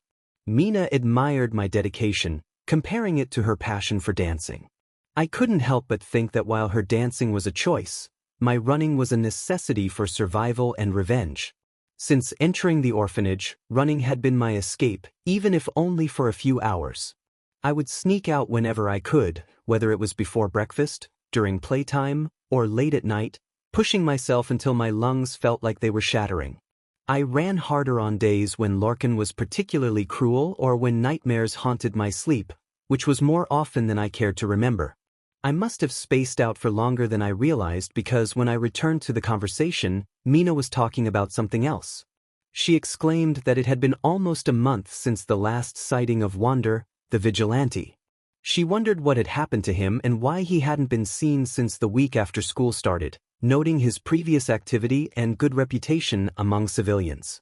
Shiro chimed in with a dark suggestion about Wander possibly being dead, which made me suppress a smile at their ignorance. They had no idea that the vigilante they were discussing was sitting right at the same table with them. Mina gasped in outrage, insisting that if he had died, it would have made the news. She speculated that perhaps he was in hiding or planning something significant. Kaken agreed with Mina, stating that Wander was an inspiration to many, even if he was breaking the law. I found it surprising that Kaken viewed me that way. My actions were driven by personal motives, not heroism. The people I saved were merely collateral in my quest for information. Kaminari pointed out the mystery surrounding Wander's identity, noting that he had been active for 5 years without anyone discovering who he was. Kirishima expressed disbelief at Kaminari's sudden insight, and I chuckled internally at their curiosity. I decided to add to the confusion by suggesting that Wander could be a woman, which Shiro acknowledged as a valid point. My amusement was cut short when the bell rang, signaling the end of lunch. As the group began to clean up, Kirishima proposed that we hang out after school to get to know me better. I was about to protest when Kaken spoke for me, declaring that I would join them. I shot him a glare, but he dismissed it without concern. It seemed I had no choice in the matter once again. As we headed to class in a large group, I found myself at the back with Kaken while the others laughed ahead, carefree. It must have been nice to be so unburdened. Time passed, and Aizawa called me into the hall for a brief conversation, not allowing for any refusal. With only a few minutes left in class, I followed him outside, where he leaned against the wall, his expression as stoic as ever, though there was an unsettling aura about him. He awkwardly asked how I had been doing, which caught me off guard. I questioned why he hadn't just asked me at the apartment, and he sighed, explaining that I had barely been there lately. He then demanded to know where I had been for the past few days. I pushed off the wall, hands in my pockets, and wondered why he cared. He knew how to handle things on his own and didn't break any rules, so he wondered why anyone should care about what he did in his free time. The other person's eyes widened slightly before returning to normal. They expressed concern because they were responsible for him at the moment and reminded him that he was still a kid. His blood boiled at the other's obliviousness. He asserted that no one was in charge of him but himself and that he didn't need to be looked after or cared for. Officially, it might say he was a kid, but he insisted he was far from helpless. He had endured too much to be considered a child anymore. He hadn't been a kid in a long time. He didn't let the other person respond and was grateful that they couldn't follow him either, as the bell rang, signaling the end of school. He was half content to wander aimlessly through town, but unfortunately, he had plans with Kakin and his friends. He knew that if he bailed on them, he would never hear the end of it, and he wasn't in the mood for that irritation. With that in mind, he headed to the front gates and waited for the others to arrive. After about 10 minutes, they showed up in a group. Thankfully, he had enough time to cool his anger from earlier. He wondered if they went everywhere together. Kaminari's voice broke through his thoughts as he remarked that he thought he wouldn't show up. Mina elbowed him in the side, her bright smile evident as she said it didn't matter since he was there now, and they should get going. That silenced Kaminari, and the group started to move away from campus, with Kakin lagging behind. He let out a tired sigh, wishing the day would end already, before strolling over to the group ahead of him. He quickly caught up to Kakin, who matched his pace with ease. Kakin asked if he was okay, noting he had been acting strangely since Aizawa had asked to talk to him. He replied that he was fine and that they had just had a disagreement on a subject, dismissing it nonchalantly to end the conversation before it began. He picked up his pace, Kakin keeping up, and joined the group of laughing friends. He only had to survive a couple more hours with them before he could enjoy some peace and quiet. He just needed to make it through the rest of the day, and then he would be free. It should be easy, he had been through worse situations before. What could possibly go wrong? Things could indeed go wrong, very wrong with this group. They had only been out for 30 minutes, and somehow Kaminari had almost electrocuted someone. Mina had stopped at nearly every store they passed. Kakin had nearly blown up Kirishima, and Shiro had taken on the role of mediator. The dynamics of this group would forever baffle him. They couldn't be any more different from one another. Kaminari suggested they go to the mall to check out the new frozen yogurt place that had just opened. Mina's face lit up at the mention of food, and she enthusiastically agreed, punching the air in excitement. They made a right at the next light and headed down another street filled with small businesses. Mina was dragging Shiro with her to every window, gushing over the cute clothes displayed there. The rest of them engaged in idle chatter as they strolled down the street. Kirishima questioned why there were 4 coffee shops on the same block, wondering how they stayed in business. Kaminari mused that perhaps they were collaborating, stroking his chin thoughtfully. He interjected that coffee was coffee, no matter where it came from. Kakin poked his cheek, teasing that of course he would say that since he was addicted to it. He swatted Kakin's hand away, countering that at least coffee was the only thing he was addicted to, not other things. Kaminari laughed, saying he didn't think being addicted to caffeine was good, but it was his life. Kakin suggested that after the frozen yogurt, they could visit the cafe and see Hunter and Haley on the way home. He informed them that the cafe was closed for the day due to a business trip, which happened every couple of months. They had to go to a different city for a meeting with the CEO, and it took the whole day, so the cafe was closed. Mina, who had returned to the group after browsing the shop windows, asked what cafe he was talking about. Kakin looked at him with conflict in his eyes about how to answer. He saved Kakin from his dilemma by explaining that it was a cafe a few minutes away that he had visited often over the years, and he knew most of the workers there, so he said hi a lot. Shiro simplified it by asking if he was a regular there, to which he confirmed. Mina suggested that if the cafe wasn't open today, they could go another day after their internships to discuss them. That didn't sound like a bad idea. It would be nice for them to meet Hunter and Haley, and they would be excited to meet his friends. He agreed with Mina's suggestion, and everyone looked surprised by his easy acceptance, but their surprise quickly shifted to happiness as they agreed to the plan. With that arrangement established, they continued their way to the mall. Time passed as they walked, and before he knew it, They stood at the entrance of the mall. For a school day, especially a Tuesday, the mall was busier than he had expected. Was it always this crowded? Everywhere he looked, there were people browsing stores, groups chatting animatedly, and others eating at various stalls. The group was already making their way inside the mall, but Izuku found himself unable to move. Every instinct in his body urged him to turn around and go the other way, while his mind insisted he follow his friends. Kaken must have noticed his hesitation and glanced back at him, asking if he was coming along. The rest of the group paused, looking at him expectantly. Izuku felt a surge of frustration. He couldn't let them see him falter. It was just a mall, a walled-off space filled with people. He could handle this. It couldn't be worse than school.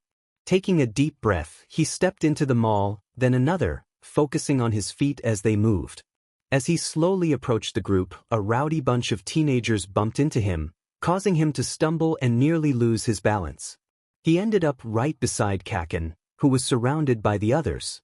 Kirishima looked at him with concern, noting that he seemed like he wanted to leave. Izuku felt a wave of anxiety wash over him. He needed to pull himself together. He couldn't let this place intimidate him. Putting on a mask of indifference, he forced a confident demeanor and suggested they head to the yogurt place. Kaken shot him a sidelong glance, clearly unconvinced by his bravado but chose not to press the issue. The group continued chatting animatedly, while Izuku and Kaken fell a few steps behind, remaining quiet. Eventually, Kaken broke the silence, stating that Izuku wasn't fine. Should he confide in him? Would Kaken mock him? Deciding to take the risk, Izuku whispered about the overwhelming noise and crowd. Kaken stopped abruptly, nearly causing Izuku to bump into him. In disbelief, he asked when Izuku had last visited a mall. Izuku hesitated, recalling that he hadn't had a reason to visit since he had a base, nor was he allowed to leave the orphanage when he was younger. He turned his head away, mumbling that it had been since he was 3 years old, feeling heat rise to his cheeks in embarrassment. Kaken, sensing his discomfort, placed a hand on Izuku's shoulder, gauging his reaction. He declared that they would change that today, promising Izuku would have the time of his life and want to return. Izuku's eyes widened in surprise at Kaken's genuine concern for him. A small smile appeared on his lips as he nodded in agreement. Kirishima called out to them, prompting Izuku and Kaken to realize they had fallen behind, the group now several stores ahead. They hurried to catch up, with Izuku unconsciously sticking closer to Kaken than usual. Once reunited, they resumed their journey to the yogurt place, ensuring no one was left behind this time. Kaminari, with his hands behind his head, asked what Izuku and Kaken had been discussing. Kaken dismissed him, reverting to his usual demeanor with his friends. Kaminari raised his hands in mock surrender, having learned to tread carefully around Kaken's temper. Kirishima playfully teased Kaken about his tough exterior cracking, claiming he was growing up too fast. Kaken scowled, half-heartedly trying to push Kirishima away, threatening to send him flying if he didn't let go. Kirishima laughed, releasing him with a grin. Mina chimed in, expressing how proud she was of Kaken for showing some growth. Kaken protested, insisting he was already grown up. The group joined in on the teasing, and despite Kaken's protests, it was all in good fun. Izuku found it amusing and for a moment he forgot his worries, laughing out loud. The group paused, surprised by the sound of Izuku's laughter. It felt liberating, and he realized how good it was to laugh until his stomach hurt. He commented on how entertaining it was to see them tease each other, especially since it was all true about Kaken.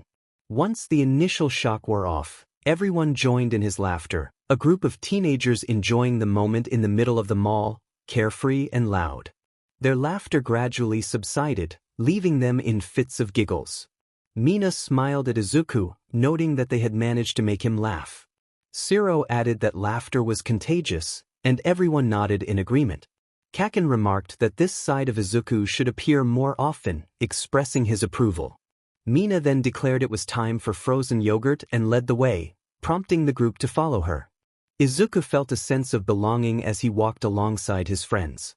Perhaps expanding his social circle and spending time with these goofballs wouldn't be so bad after all. After what felt like hours of fun in the mall, They finally arrived at the new frozen yogurt shop. In that moment of joy and laughter, Izuku realized he had forgotten about the crowd around him. For once, he felt normal, as if he had found a place where he truly belonged. The whole friend thing might actually work out in the end. The yogurt cafe was busier than expected, likely due to its location in a mall and its recent opening. The group made their way to the line leading into the cafe, joking around to pass the time. The place was spacious yet cozy, with tables seating 4 on one side and the food service area on the other. It reminded them of Hunter and Haley's cafe but offered a different menu. As they approached the counter, the variety of options became clear.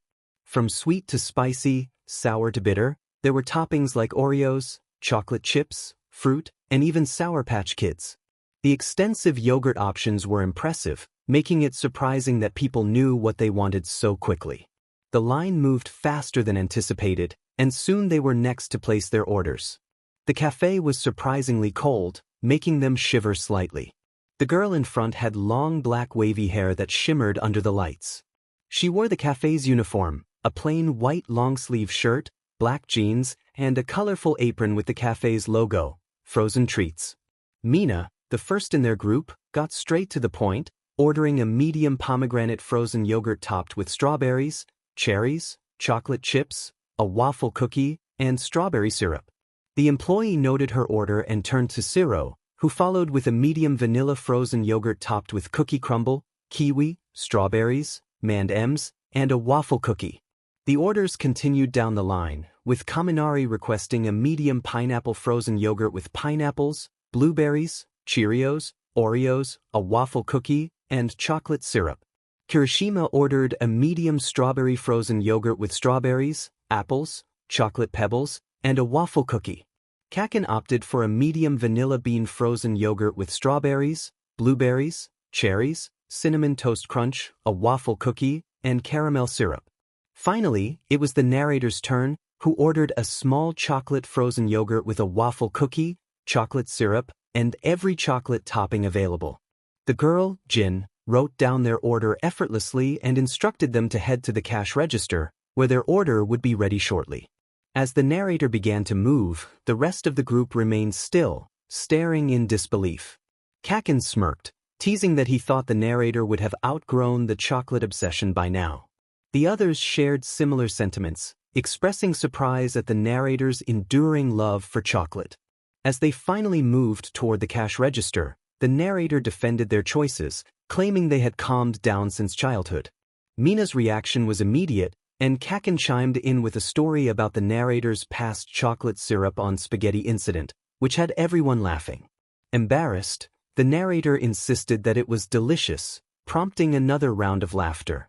Once they composed themselves, they collected their frozen yogurt and prepared to pay.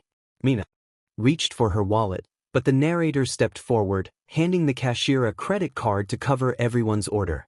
As they exited the cafe with their frozen yogurt, Kaken looked puzzled. To clarify, the narrator flashed the credit card and whispered that it was courtesy of their caretakers. Kaken's shocked expression was priceless, and the narrator couldn't help but laugh, leaving the others confused. They waved off the questions and continued through the mall, frozen yogurt in hand. After finishing their treats, they made their way out of the mall, relieved to be free. It was around 6 p.m., and homework awaited them, thanks to Aizawa.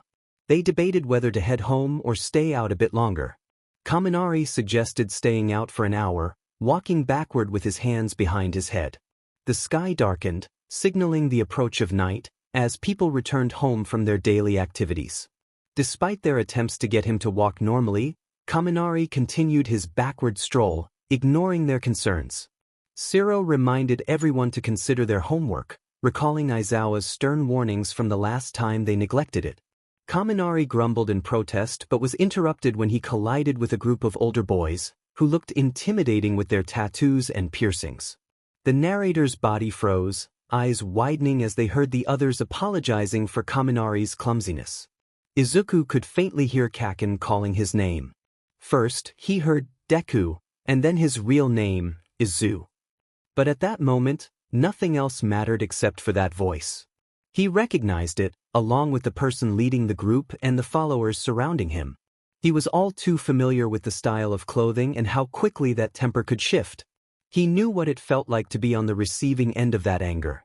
The person in front of him was Lorcan, flanked by his loyal companions from the orphanage, still following him like devoted shadows.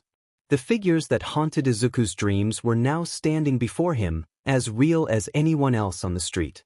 Kaken had inadvertently sealed his fate by announcing his name for all to hear. Time passed, and it was now the morning of the internships. Izuku found himself navigating through the bustling crowd at the train station, following Aizawa toward a group of familiar students. The morning rush made it difficult to find space to move. To complicate matters, his research on the League of Villains had hit a dead end. It was as if they had vanished, with no villainous activities or secret dealings to track. This silence only heightened his anxiety, as no villain group remained so quiet without planning something significant. Aizawa glanced back at him, stating that he was there to keep an eye on Izuku, and that they would begin the internship right after this. The prospect of spending a week under Aizawa's watchful eye was daunting, but Izuku found a small thrill in the thought of being able to spar with him again without consequences, reminiscent of their past encounters. A fleeting smile crossed his face at the memory. However, that smile quickly faded as they approached his classmates, who were animatedly chatting and laughing while waiting for their trains. Izuku had not spoken to anyone since the incident with Lorcan and had no intention of breaking his silence. He kept a few feet away from the group, blending into the shadows, grateful for the lack of attention except for Kaken, who kept stealing glances his way, which began to irritate him. Fortunately, Kaken's train soon arrived, and Izuku was surprised to learn that he would be interning with Best Jeanist. It was amusing to think about who would prove more stubborn in the end. Before long, the rest of the students' trains arrived, leaving only a few stragglers behind, one of whom was Ida. Since the sports festival, Ida had become increasingly intense, especially after his pro-hero brother's encounter with the vigilante Stain, which had not ended well for his brother's career. Izuku must have spaced out, as he suddenly realized Aizawa was calling him over, and the crowd had dispersed. Reluctantly, he pushed himself off the wall and followed Aizawa, who was taking a different route. It seemed they were heading to an abandoned worksite far from the station. Curiosity piqued, Izuku asked where they were going. Aizawa replied that they were starting the internship now that everyone had left. Izuku thought it would have been nice to grab coffee first. He needed some caffeine to energize him for the upcoming challenge. They arrived at the abandoned site, which looked like it had been started and then forgotten. Piles of unmixed concrete and broken rocks surrounded them, and a dilapidated building loomed nearby. Izuku joked about whether Aizawa planned to harm him there, earning a look of disbelief from his mentor. Aizawa questioned how Izuku could come up with such absurd ideas before dismissing the thought. He picked up a wooden staff from a corner of the courtyard and tossed it to Izuku, who caught it easily.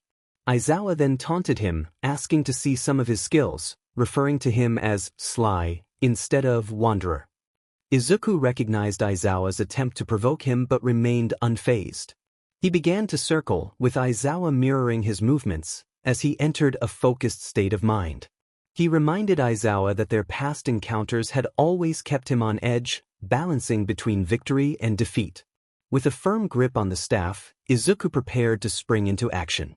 In an instant he lunged at Aizawa, staff raised for a sparring match. Aizawa reacted swiftly, deflecting the staff to the side. Izuku sidestepped to maintain his balance, spinning to deliver a kick aimed at Aizawa's chest. Aizawa caught his ankle, pulling him closer while preparing to strike back. Izuku kicked off him, landing in a low crouch and attempting to sweep Aizawa's legs. Aizawa leaped to avoid the attack. Seizing the moment, Izuku grabbed a handful of dirt and flung it into Aizawa's face, then darted for cover among the wreckage. He spotted some rocks and slid behind them just in time. Aizawa's voice rang out, reminding him that he couldn't hide forever. The character reflected on their pursuit of Aizawa over the past couple of years, feeling a sense of accomplishment. They scanned the area and spotted an opening into the building. With Aizawa distracted, they seized the opportunity to sprint toward the entrance and took cover behind a crumbling pillar. The building appeared as unstable inside as it did outside, threatening to collapse with the slightest disturbance. To the right, stairs led upward, while a hallway lined with doors stretched to the left, and an open lobby loomed ahead, all precariously close to falling apart. A smirk formed as a plan began to take shape. The character taunted Aizawa, suggesting he should focus on brooding instead of trying to provoke them. This bait worked, as they heard Aizawa's footsteps approaching the building.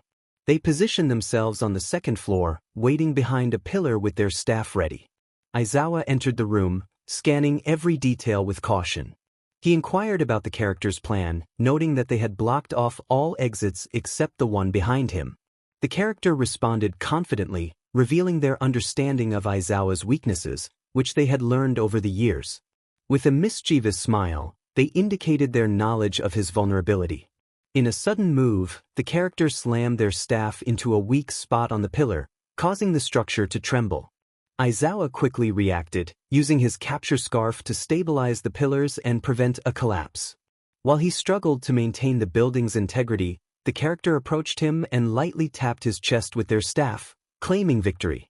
After leaving the unstable building, Aizawa pointed out the character's strategic skills and their tendency to put themselves in danger with their plans. The character shrugged, accustomed to their unconventional thinking. Aizawa continued, emphasizing the need to work with others who had quirks and to learn how to counter their attacks. He planned to test the character's limits during their training. The character found the internship more intriguing than expected, contemplating the possibility of facing Aizawa and even All Might. They asked if they could practice hacking, to which Aizawa agreed, but only under his supervision and with specific guidelines. With the terms settled, Aizawa laid out the training regimen, starting with laps around the worksite, followed by combat training and hacking practice if time allowed. The character obediently began their laps, following Aizawa's orders. Meanwhile, Shigaraki sat at a bar, feeling bored and restless. He craved destruction but found himself unable to act. An idea sparked in his mind, and he instructed Kurogiri to prepare for another attack, aiming to create chaos and increase damage. Back with Izuku, he questioned Aizawa about his constant supervision during the internship. Halfway through the week, he was focused on hacking into his usual sources for information, while Aizawa watched closely, sipping his coffee.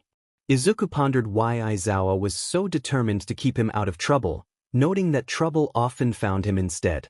Throughout the week, Izuku trained with various heroes, primarily Aizawa, Mike, and Midnight, and even faced off against some UA staff. He had a close chess match with a bear, which he lost, and he was still frustrated about it. However, the excitement of training had begun to wane, as he had already analyzed the heroes and knew their weaknesses. He craved real action with unpredictable outcomes.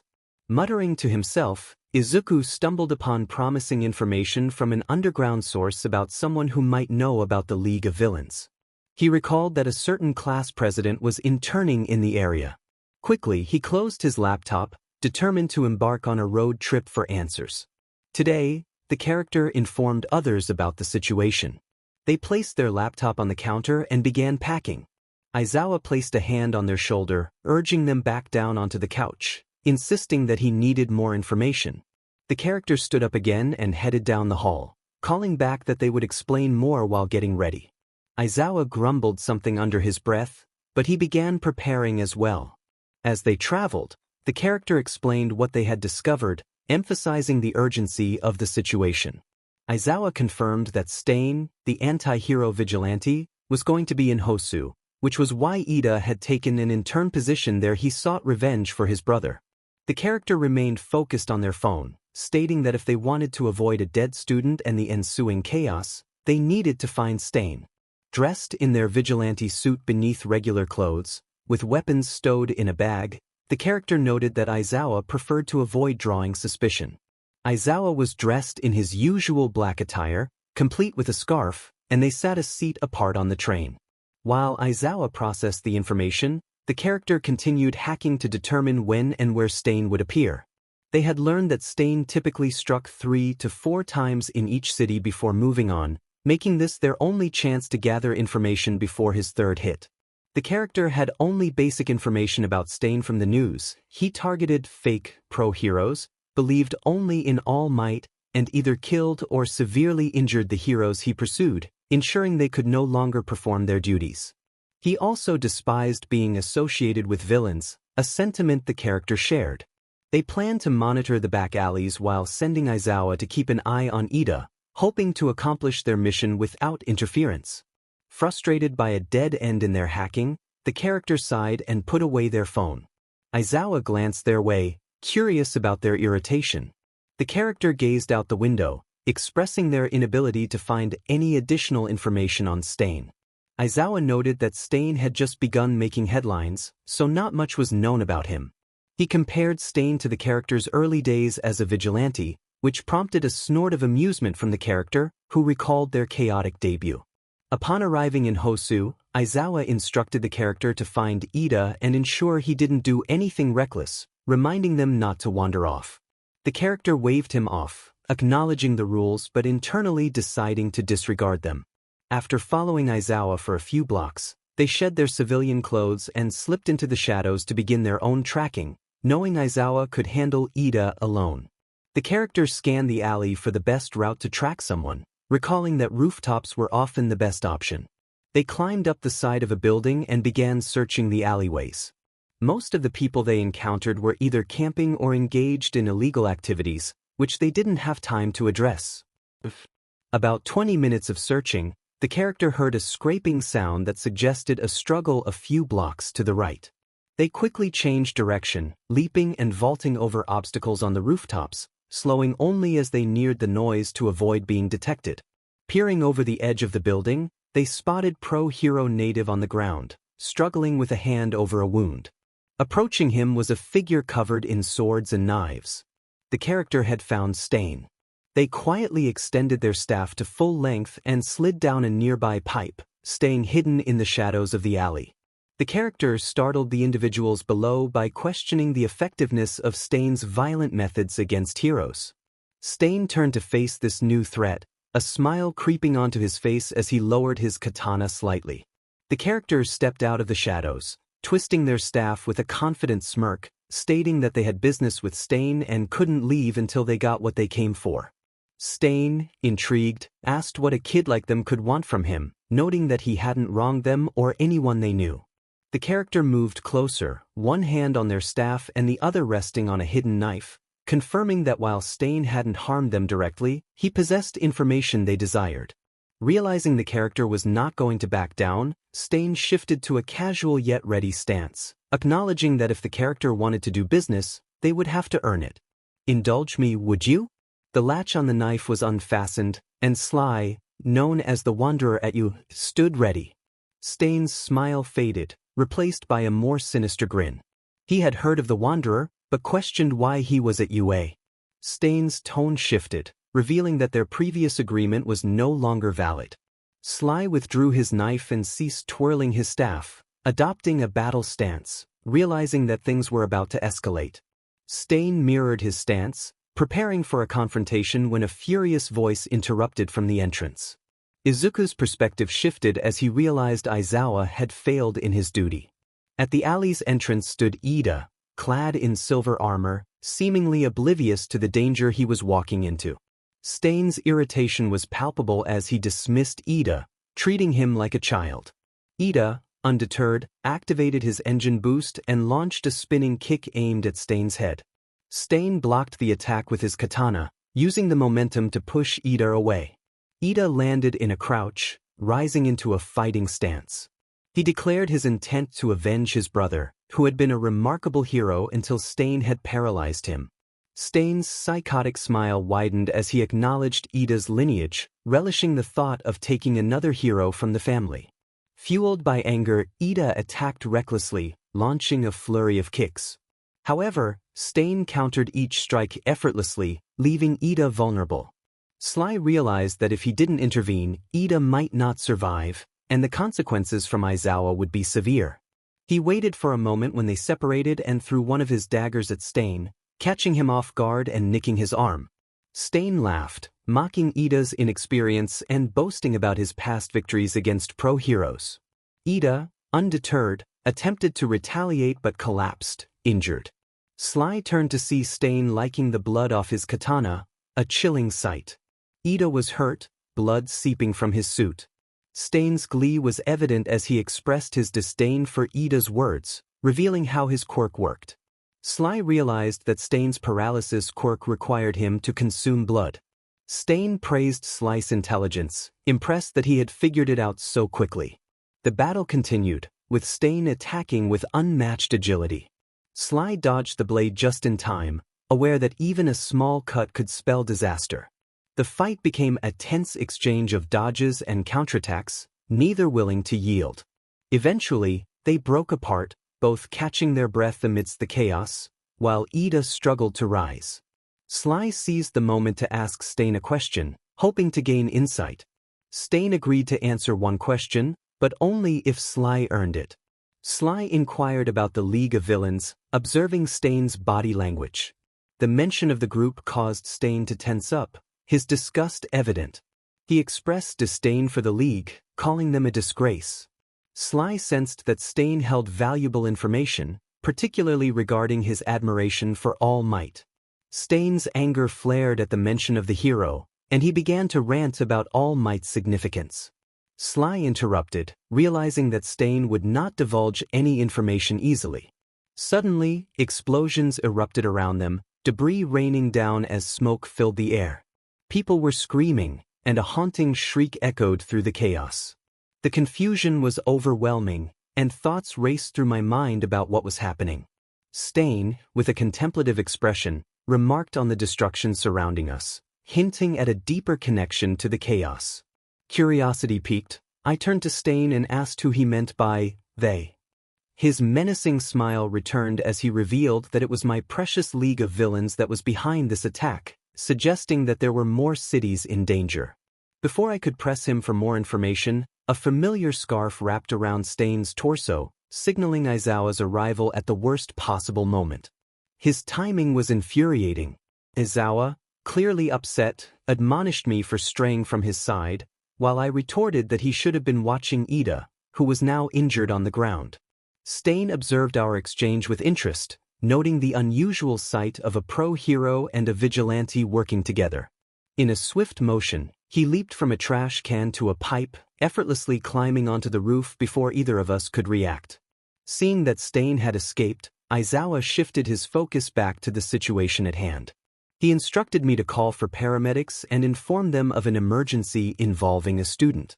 I quickly sent out an alert before joining the group gathered around Ida, eager to understand the source of the chaos. Izawa was checking Ida for serious injuries while warning me that there would be consequences for my actions. He explained that the League of Villains had unleashed multiple nomis on the citizens, and this was not the only city under attack.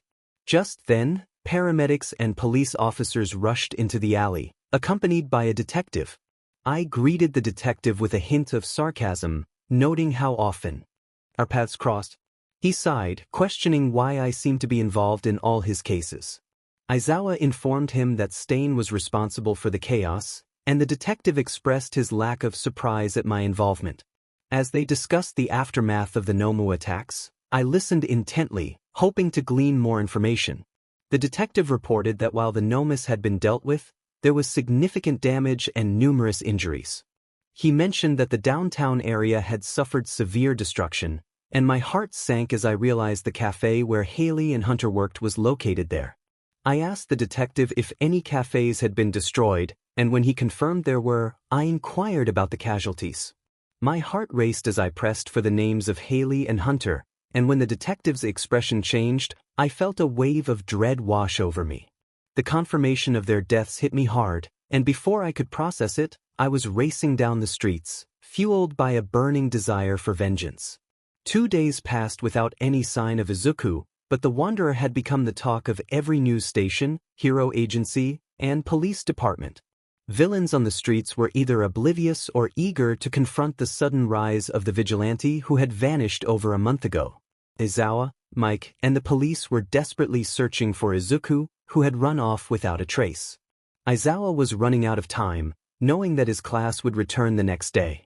He would have to explain Izuku's absence and the broken agreement with Nizu.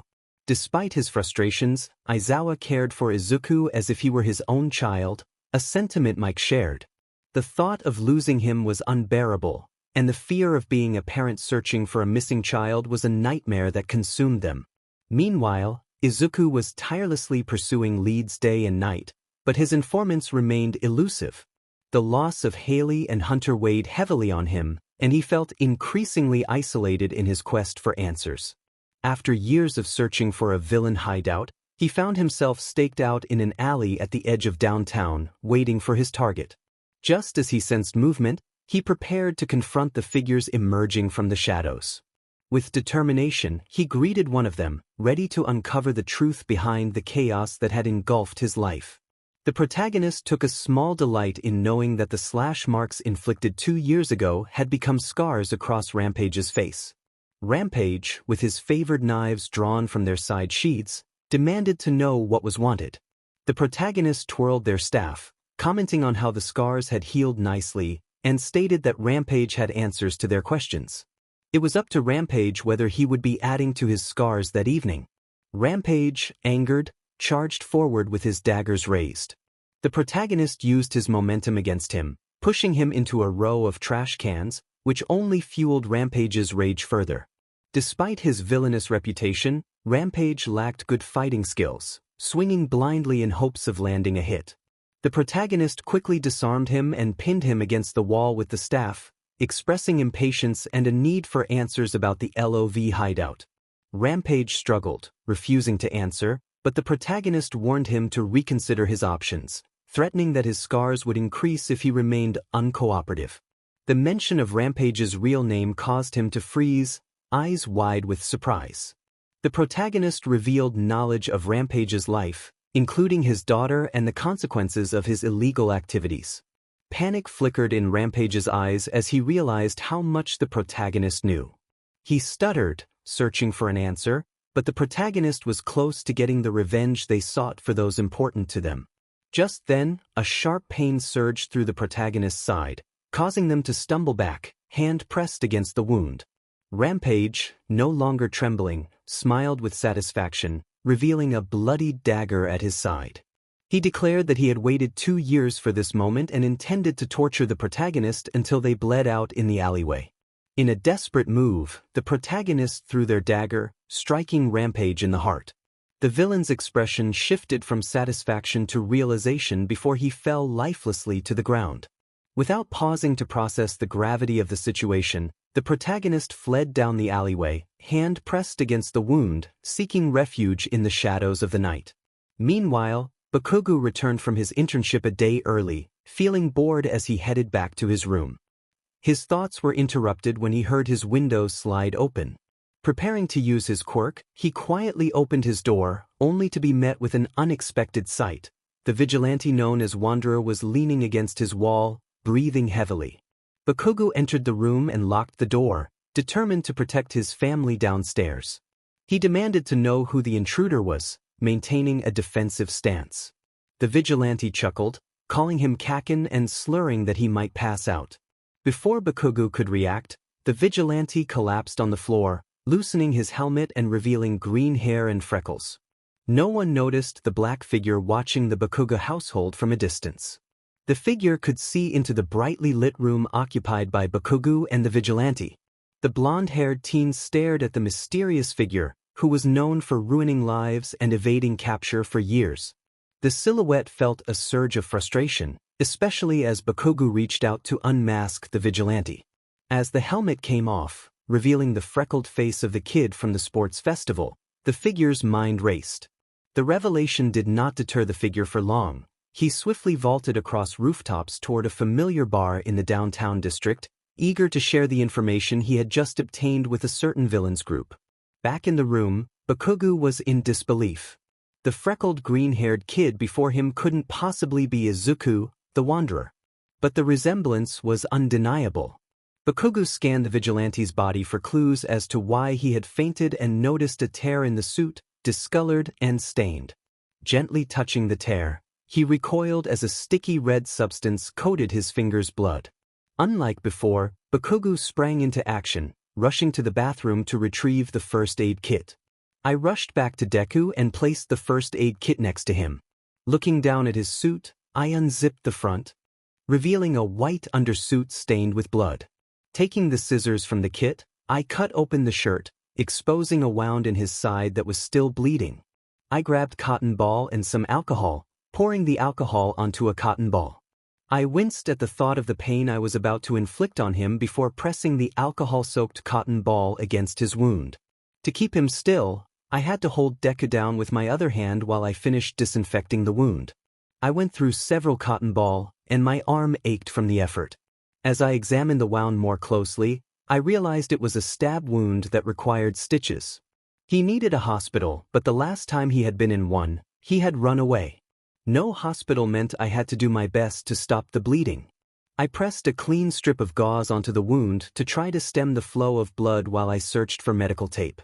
Finding it, I cut the tape into strips with one hand, which proved to be more challenging than I expected. Carefully, I removed the gauze from the wound and placed the strips of medical tape across it, sealing it as best as I could. The tape only slowed the bleeding, so I quickly grabbed another set of gauze and longer pieces of tape.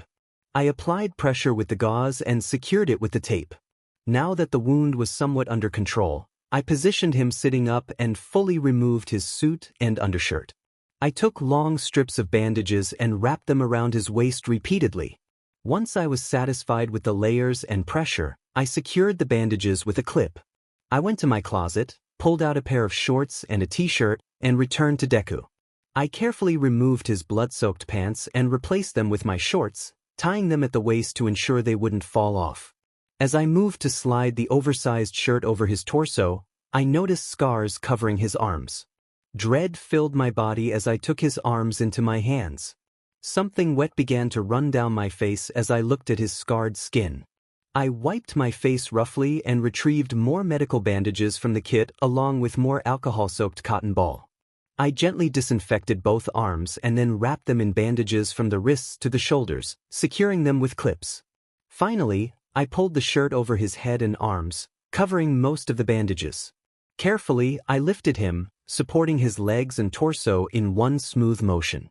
He groaned in pain as I carried him across the room and laid him down on my bed, pulling the covers up to his waist. I looked at his face. It was as pale as the walls of Yua, with sweat glistening on his skin and a pained expression etched across his features. After cleaning up the first aid kit and putting everything away in the bathroom, I tossed his bloody clothes into the bathtub. While I was there, I filled a bucket with water and grabbed a washcloth. Returning to Deku, I placed the damp cloth on his forehead. Once I was certain he wouldn't be in immediate danger, I closed the window, locked it, and quietly left the room. Peeking down the hall from the stairs, I was relieved to find my parents were not around. I silently made my way to the kitchen to grab water and food. Before my parents could catch me, I hurried back to my room, relieved to see Deku still resting where I had left him. I placed the food and water on the desk and sat at the foot of the bed, watching his chest rise and fall rhythmically. Questions flooded my mind. Why had he become a vigilante? How long had he been doing this, and was he doing it alone? Why hadn't he told me about this? Why hadn't he confided in me about his scars? I couldn't comprehend any of it. More importantly, what had happened tonight? Why had he come into my room bleeding from a stab wound? What were his motives? Did Aizawa-sensei know he was here? The questions spun in my mind endlessly. Suddenly, a bright light shone into my eyes. It was morning. He had made it through the night. A wave of relief washed over me. I was pulled from my thoughts when I heard a sound escape Deku. My attention snapped to him as he blinked his eyes open, taking in his surroundings. He had a lot of explaining to do. The weight of regret pressed heavily on Izuku as he repeatedly apologized, wishing he could have shielded his friends from his troubles. He looked up, faintly recognizing their familiar outlines, but in an instant, they vanished, leaving him enveloped in a suffocating darkness devoid of voices.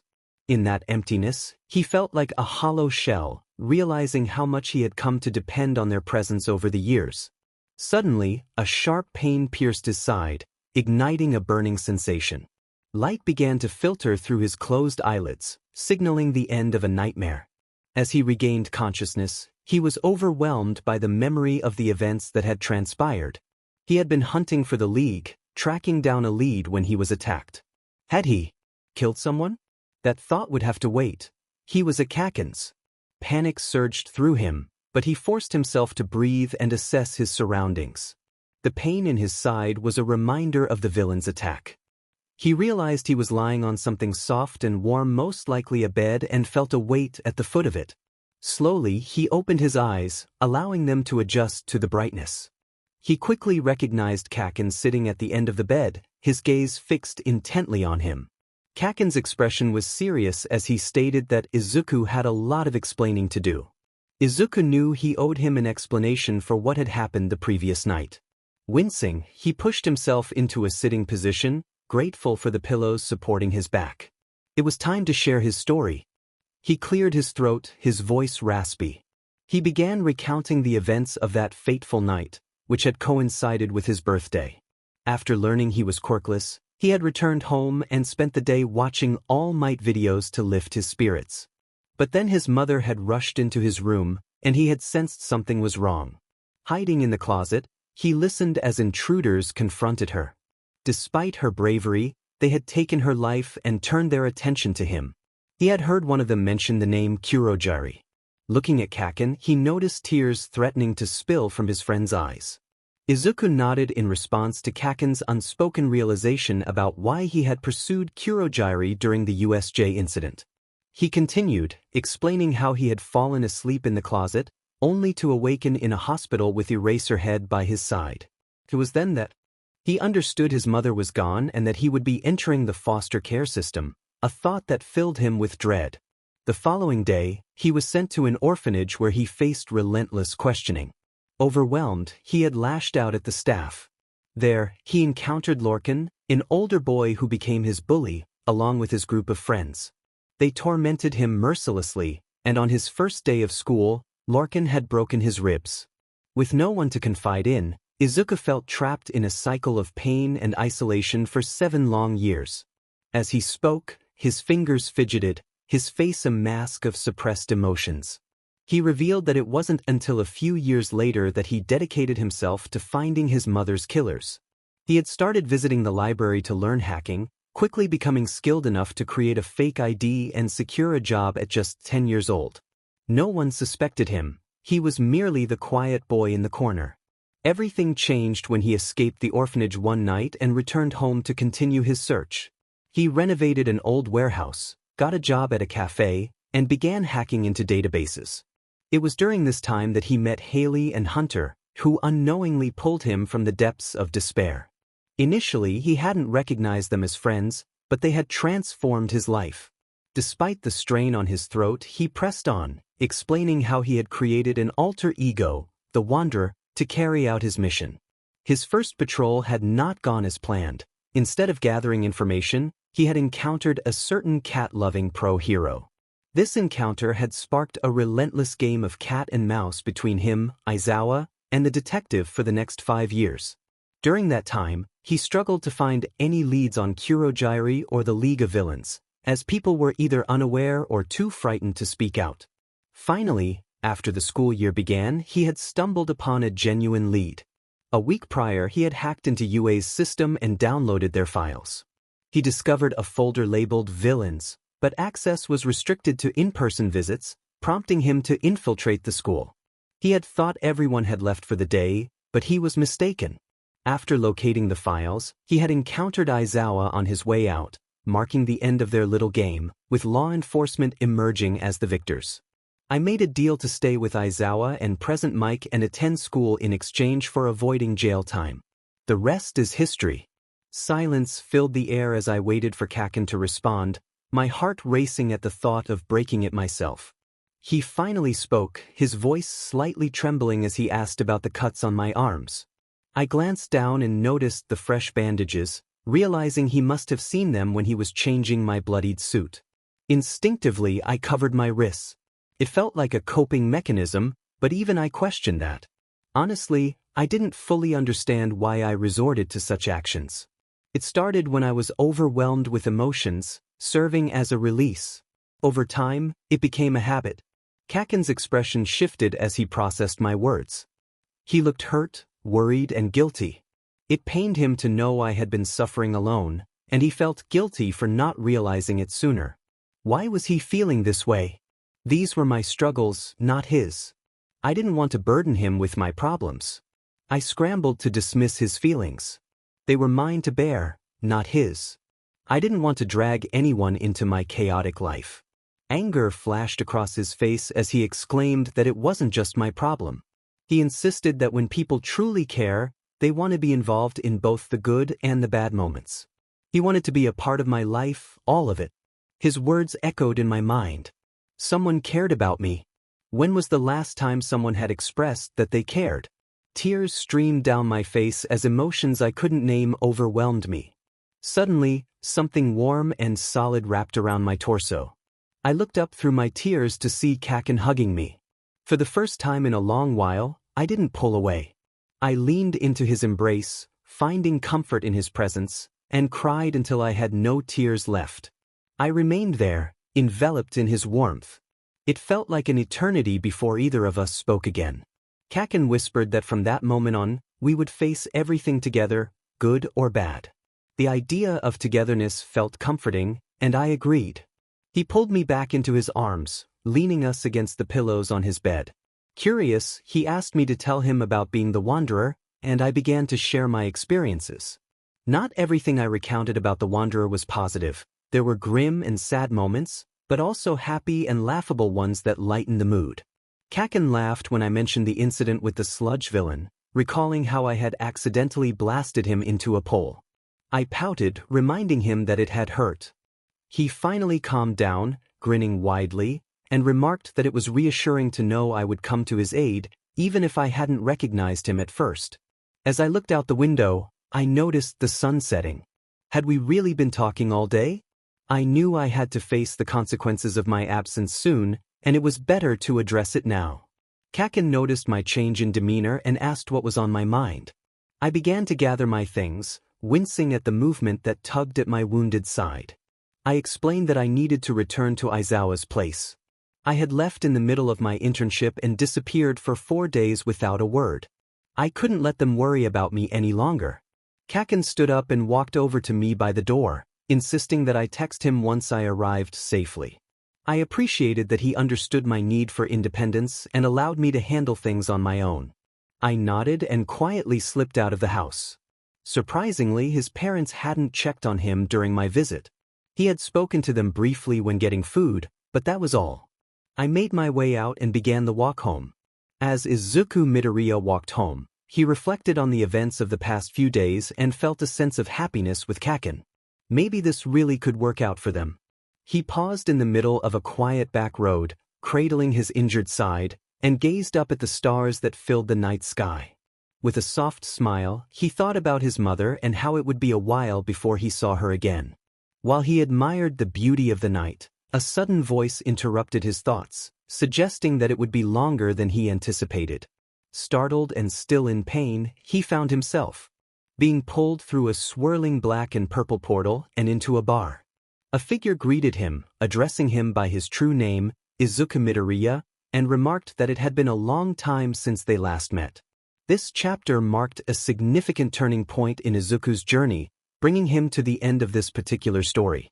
The author had crafted this tale over the course of a year, excited to conclude this chapter in Izuku's life.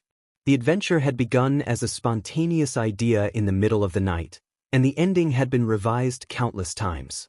Despite the uncertainty at the start, the author felt grateful for the journey and the incredible moments discovered along the way.